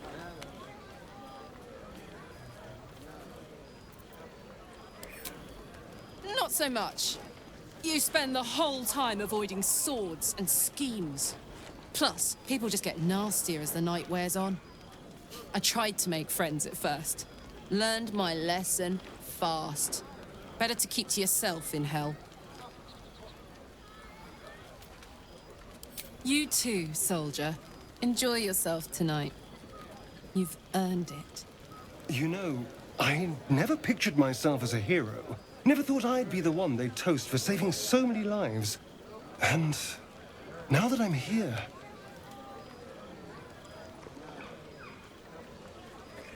I hate it. This is awful. True. That was fun.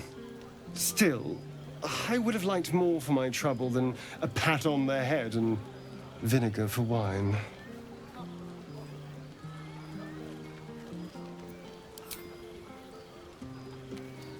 It's a heavy, rich red, dry and sharp. See what I mean? Awful. All I want is a little fun. Is that so much to ask? By the hells. Sex, my dear.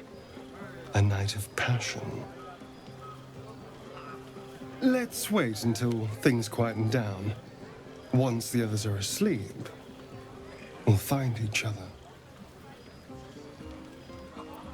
Never listen to your second thoughts.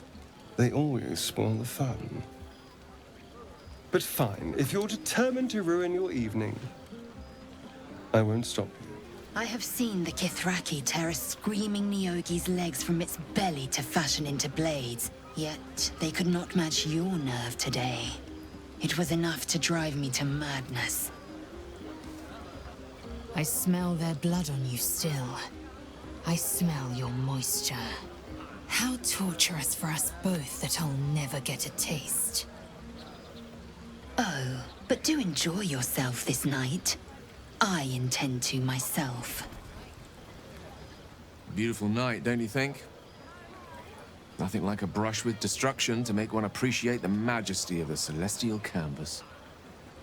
It's a view I would once have shared with my companion, though definitely unaccompanied by such revelry.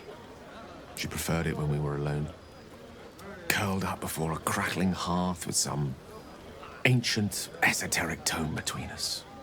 Ink glinting in the firelight.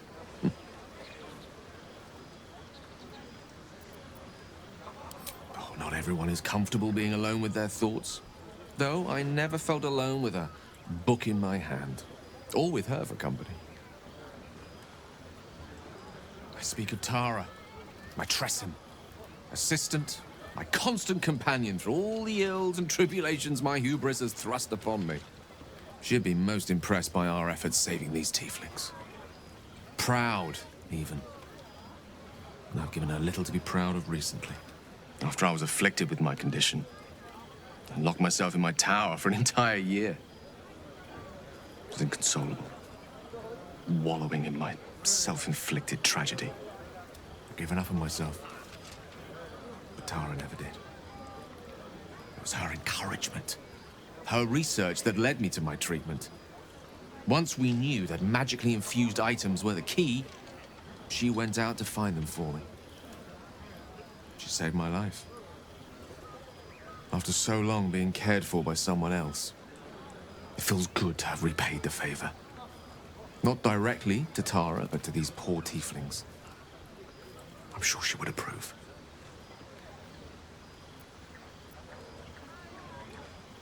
You remind me of her somewhat. There's a steeliness in you, an unwavering tenacity, even in the face of, to be frank, quite dire odds. Wish you were here for me to make a formal introduction. But I would never ask her to undertake such a journey. She's safer at home. Besides, she was always telling me I needed to spread my wings, so to speak. Find mortal friends instead of hanging onto Mystra's coattails. So that's what I'm doing. I hope.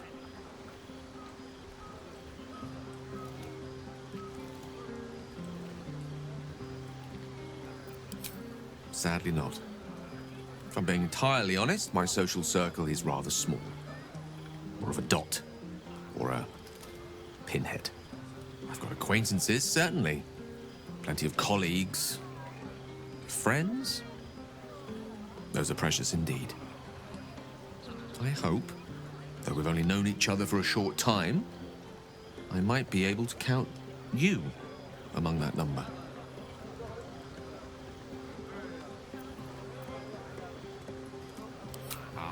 Wine is to wit, as meat is to...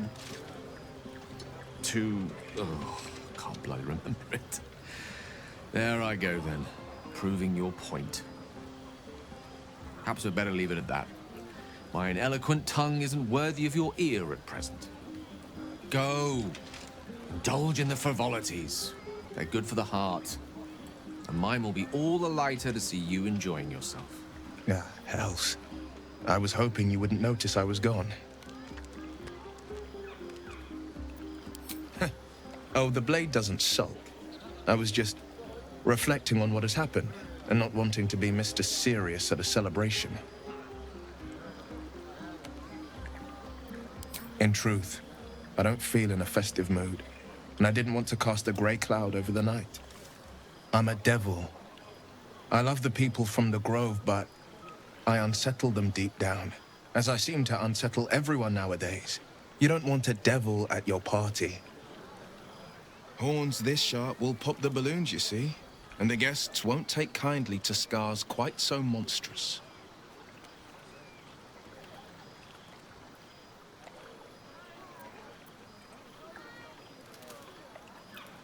I'll be fine. Seeing you has cheered me more than you can know. But, off with you. This is your day. Have a dance. Enjoy the music.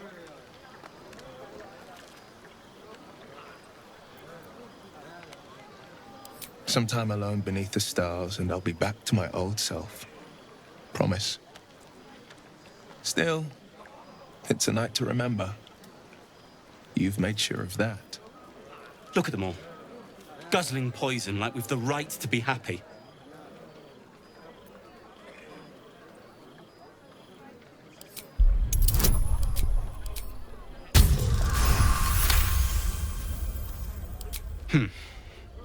Perhaps it'll make the evening more tolerable. This party's a bit more bearable, thanks to that pint. You have no idea how good it feels to see these people smiling. The singing we could probably do without, but even so, thank you. Go on, do your rounds. But if they hand you something purple, don't drink it. I think they got into Ethel's potions. If any of your stuff goes missing, just let me know. You're family now. Go on now. Don't waste a night like this talking to me. We'll discuss your problem tomorrow.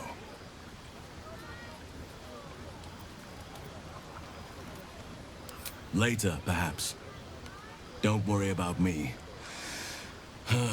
A night under the stars amidst nature's creation is just what I need after being locked up in the goblin's dungeon. Go on, enjoy yourself. Seek out some wine before it runs dry. There are a lot of thirsty people around here. Hope you're enjoying the night, hero. I certainly am. Cheers to many more like this. This might be the wine talking, but I'm feeling inspired. Thinking of writing my next song about you. But I need an angle. Any ideas?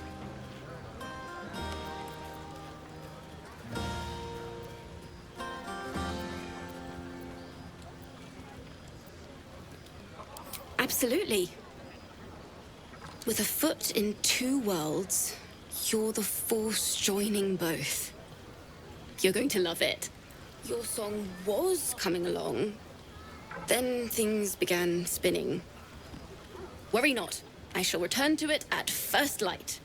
Go on. The others will kill me if I keep you all to myself. Think of it. No more caves, no more tents, no more running away. We'll be in a city with roads and markets and homes. To beds and hearths, to dirty pubs and dwarven ale. Sherry! That's infernal for cheers. Or possibly turnip.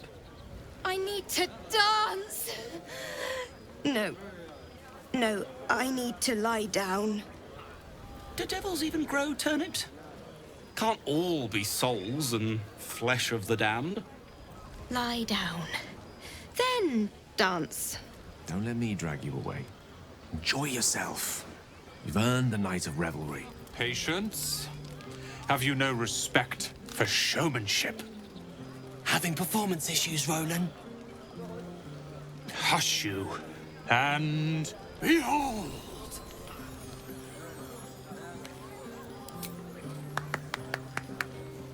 Adoring applause? You're too kind.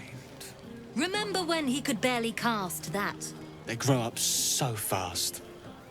Never have I met such troglodytes. Now, pass the wine. An adoring crowd, fine wine. I dare say this place is almost civilized.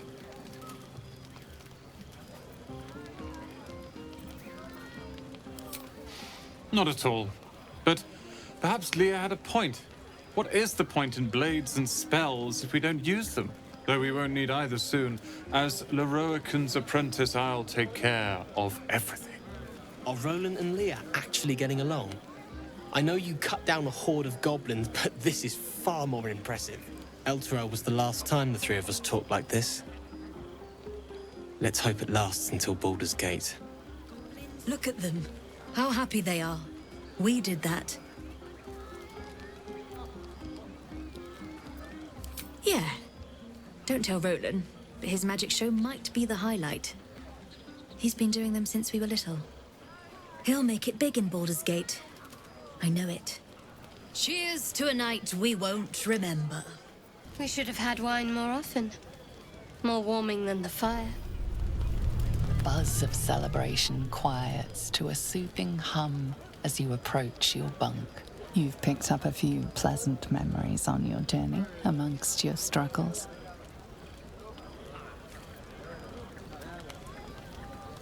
Her mind is certainly an enigma, but would you wish it any other way?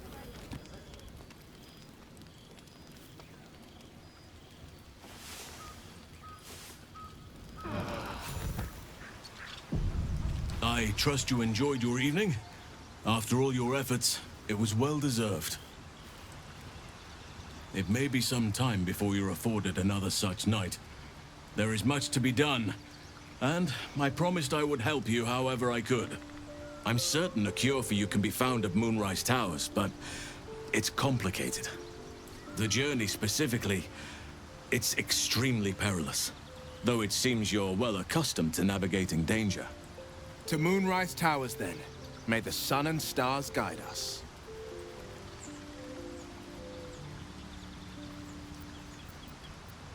To get to the towers, you'll need to pass through a terrible place. A cursed place. This curse shrouds everything in shadow.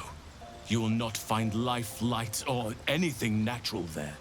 Any who linger are twisted by the curse. They become shadow beings, tormented, dangerous souls.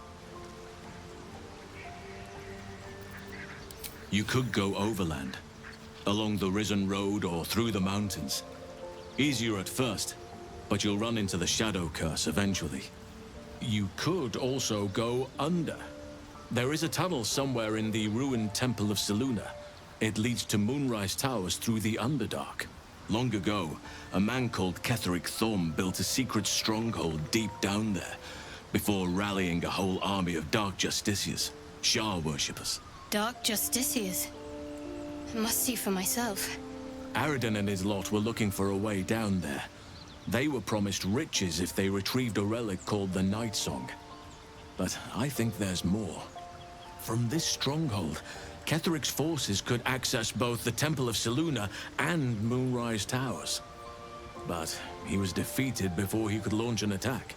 If you can find this place, I'll wager it will reveal a more direct path to Moonrise Towers. And maybe even bypass the worst of the Shadow Curse.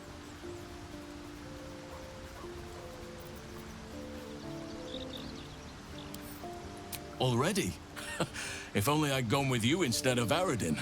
I would like to join your camp, if you'll allow me.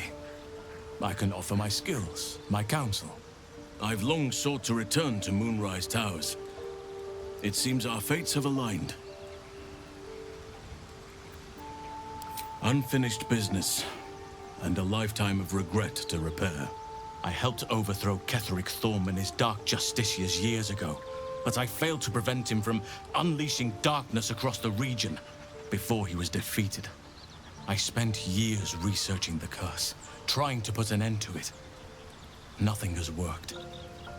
Yet, if I can join you and get close to Moonrise, perhaps I can lift this curse. Same as you may find a cure for your infection.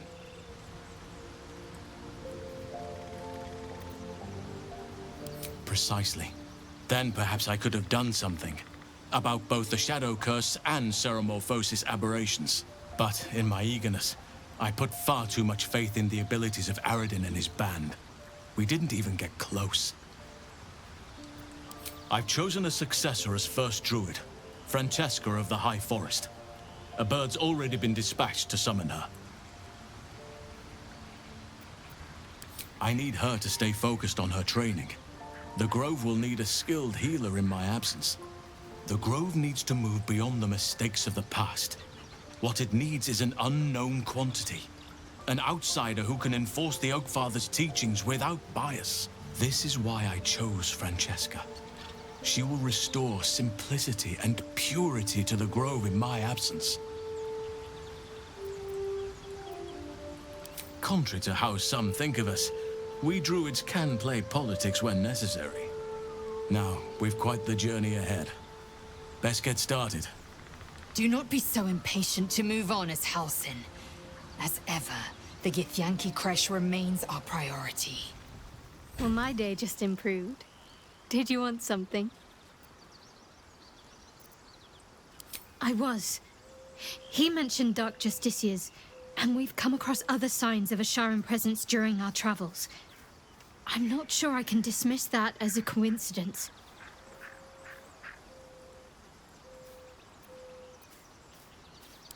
Fine. What's on your mind? I suppose some would commend our actions. Goblins would have razed that whole place to nothing if it weren't for us. No excuse to rest on our laurels, though. We've still got our own problems to contend with. Quite splendidly, to give credit where it's due. You and I have shared some good times together, and it seems we have plenty in common.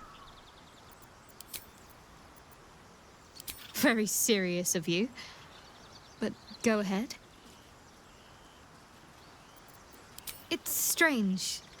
I've been dwelling on what I told you before about wanting to become a Dark Justiciar, but perhaps I should be content with my lot.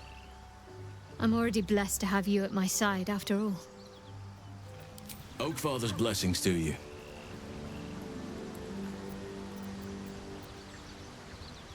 I studied one up close. Closer than most would care to be to those things. A drow attacked me and I defended myself. Afterwards, I was able to examine the tadpole that emerged. Hideous, but fascinating. Like nothing else in nature, I'm glad to say.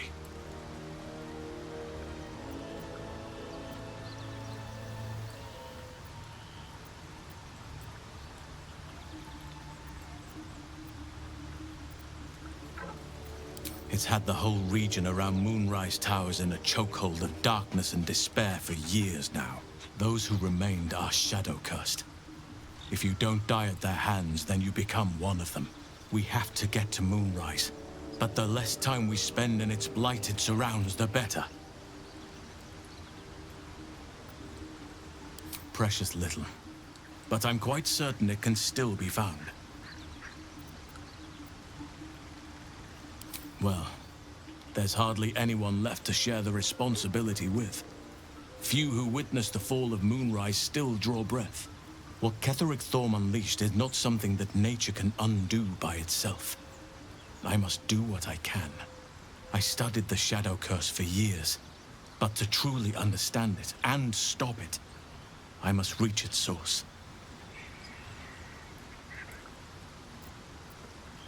Perhaps. But we'll need to get closer before I can put my theory into practice. Put it from your mind for now. Once we near the curse, then there will be more to be said. Wonderfully. If I'm honest, the grove was too comfortable for my tastes. I felt removed from nature. I'll miss my books, but I can find all the wisdom they contain out here, firsthand.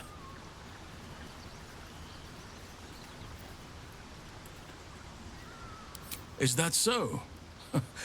Well, nature does abhor waste. I will keep watch, thank you. I had a feeling time in your company would prove fruitful. There are few things that are too strong for me. And cast those regrets aside. You did not get caught up in the moment. You seized it. In other circumstances, I would have done the same.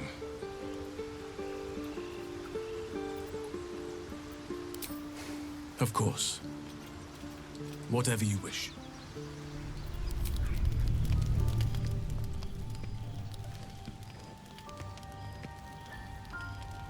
Food, hungry.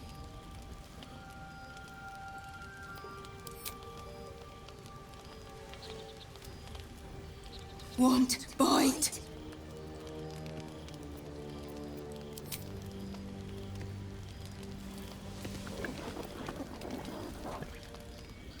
Food. Eat more! Careful. Once that thing's eaten through the camp, it might start looking at you hungrily. No! Run! I'm not chasing after it, if that's what you're thinking.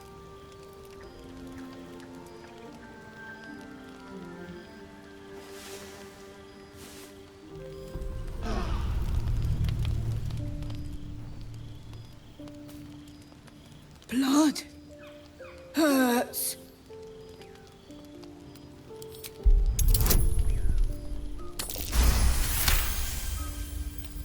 Look, cut.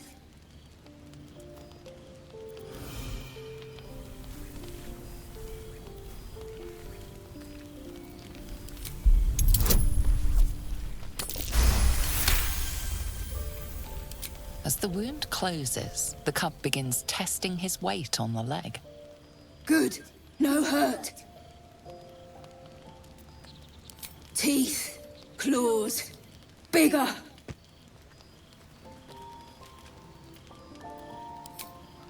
Strong. Fight. Win.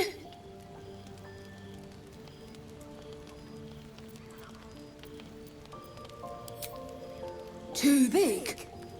Wait. Strong. Show you. The little beast's quite charming once you get accustomed to the smell of rotting flesh.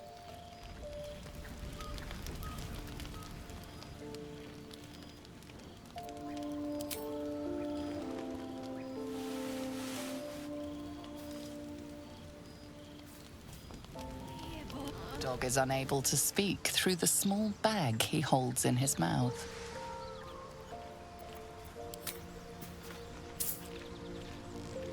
I don't know. Maybe you can tell me. All I know is I thought of you when I saw it.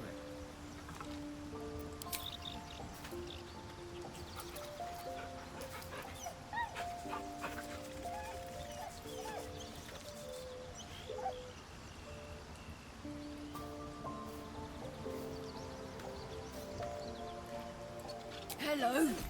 You are not food. You are friend. Nice here. The caves smell like rotting meat. Goblin camp smells like goblins.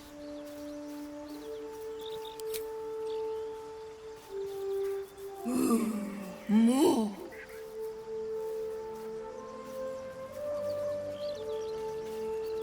Yes, fun.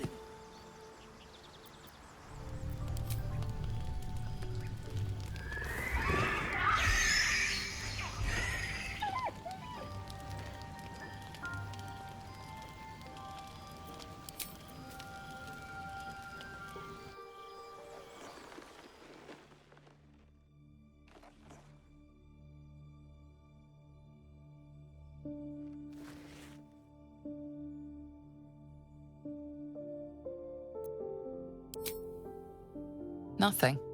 Both animals look fine.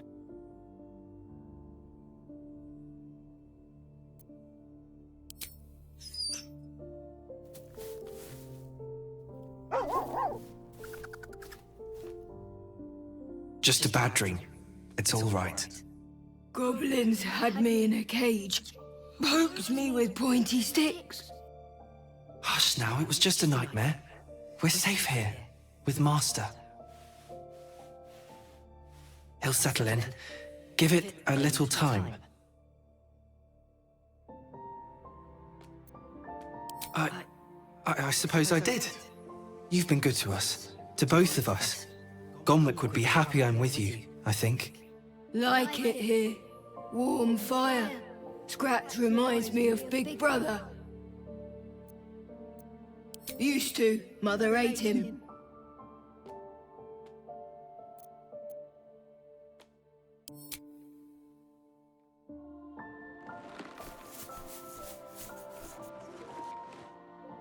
Thank you.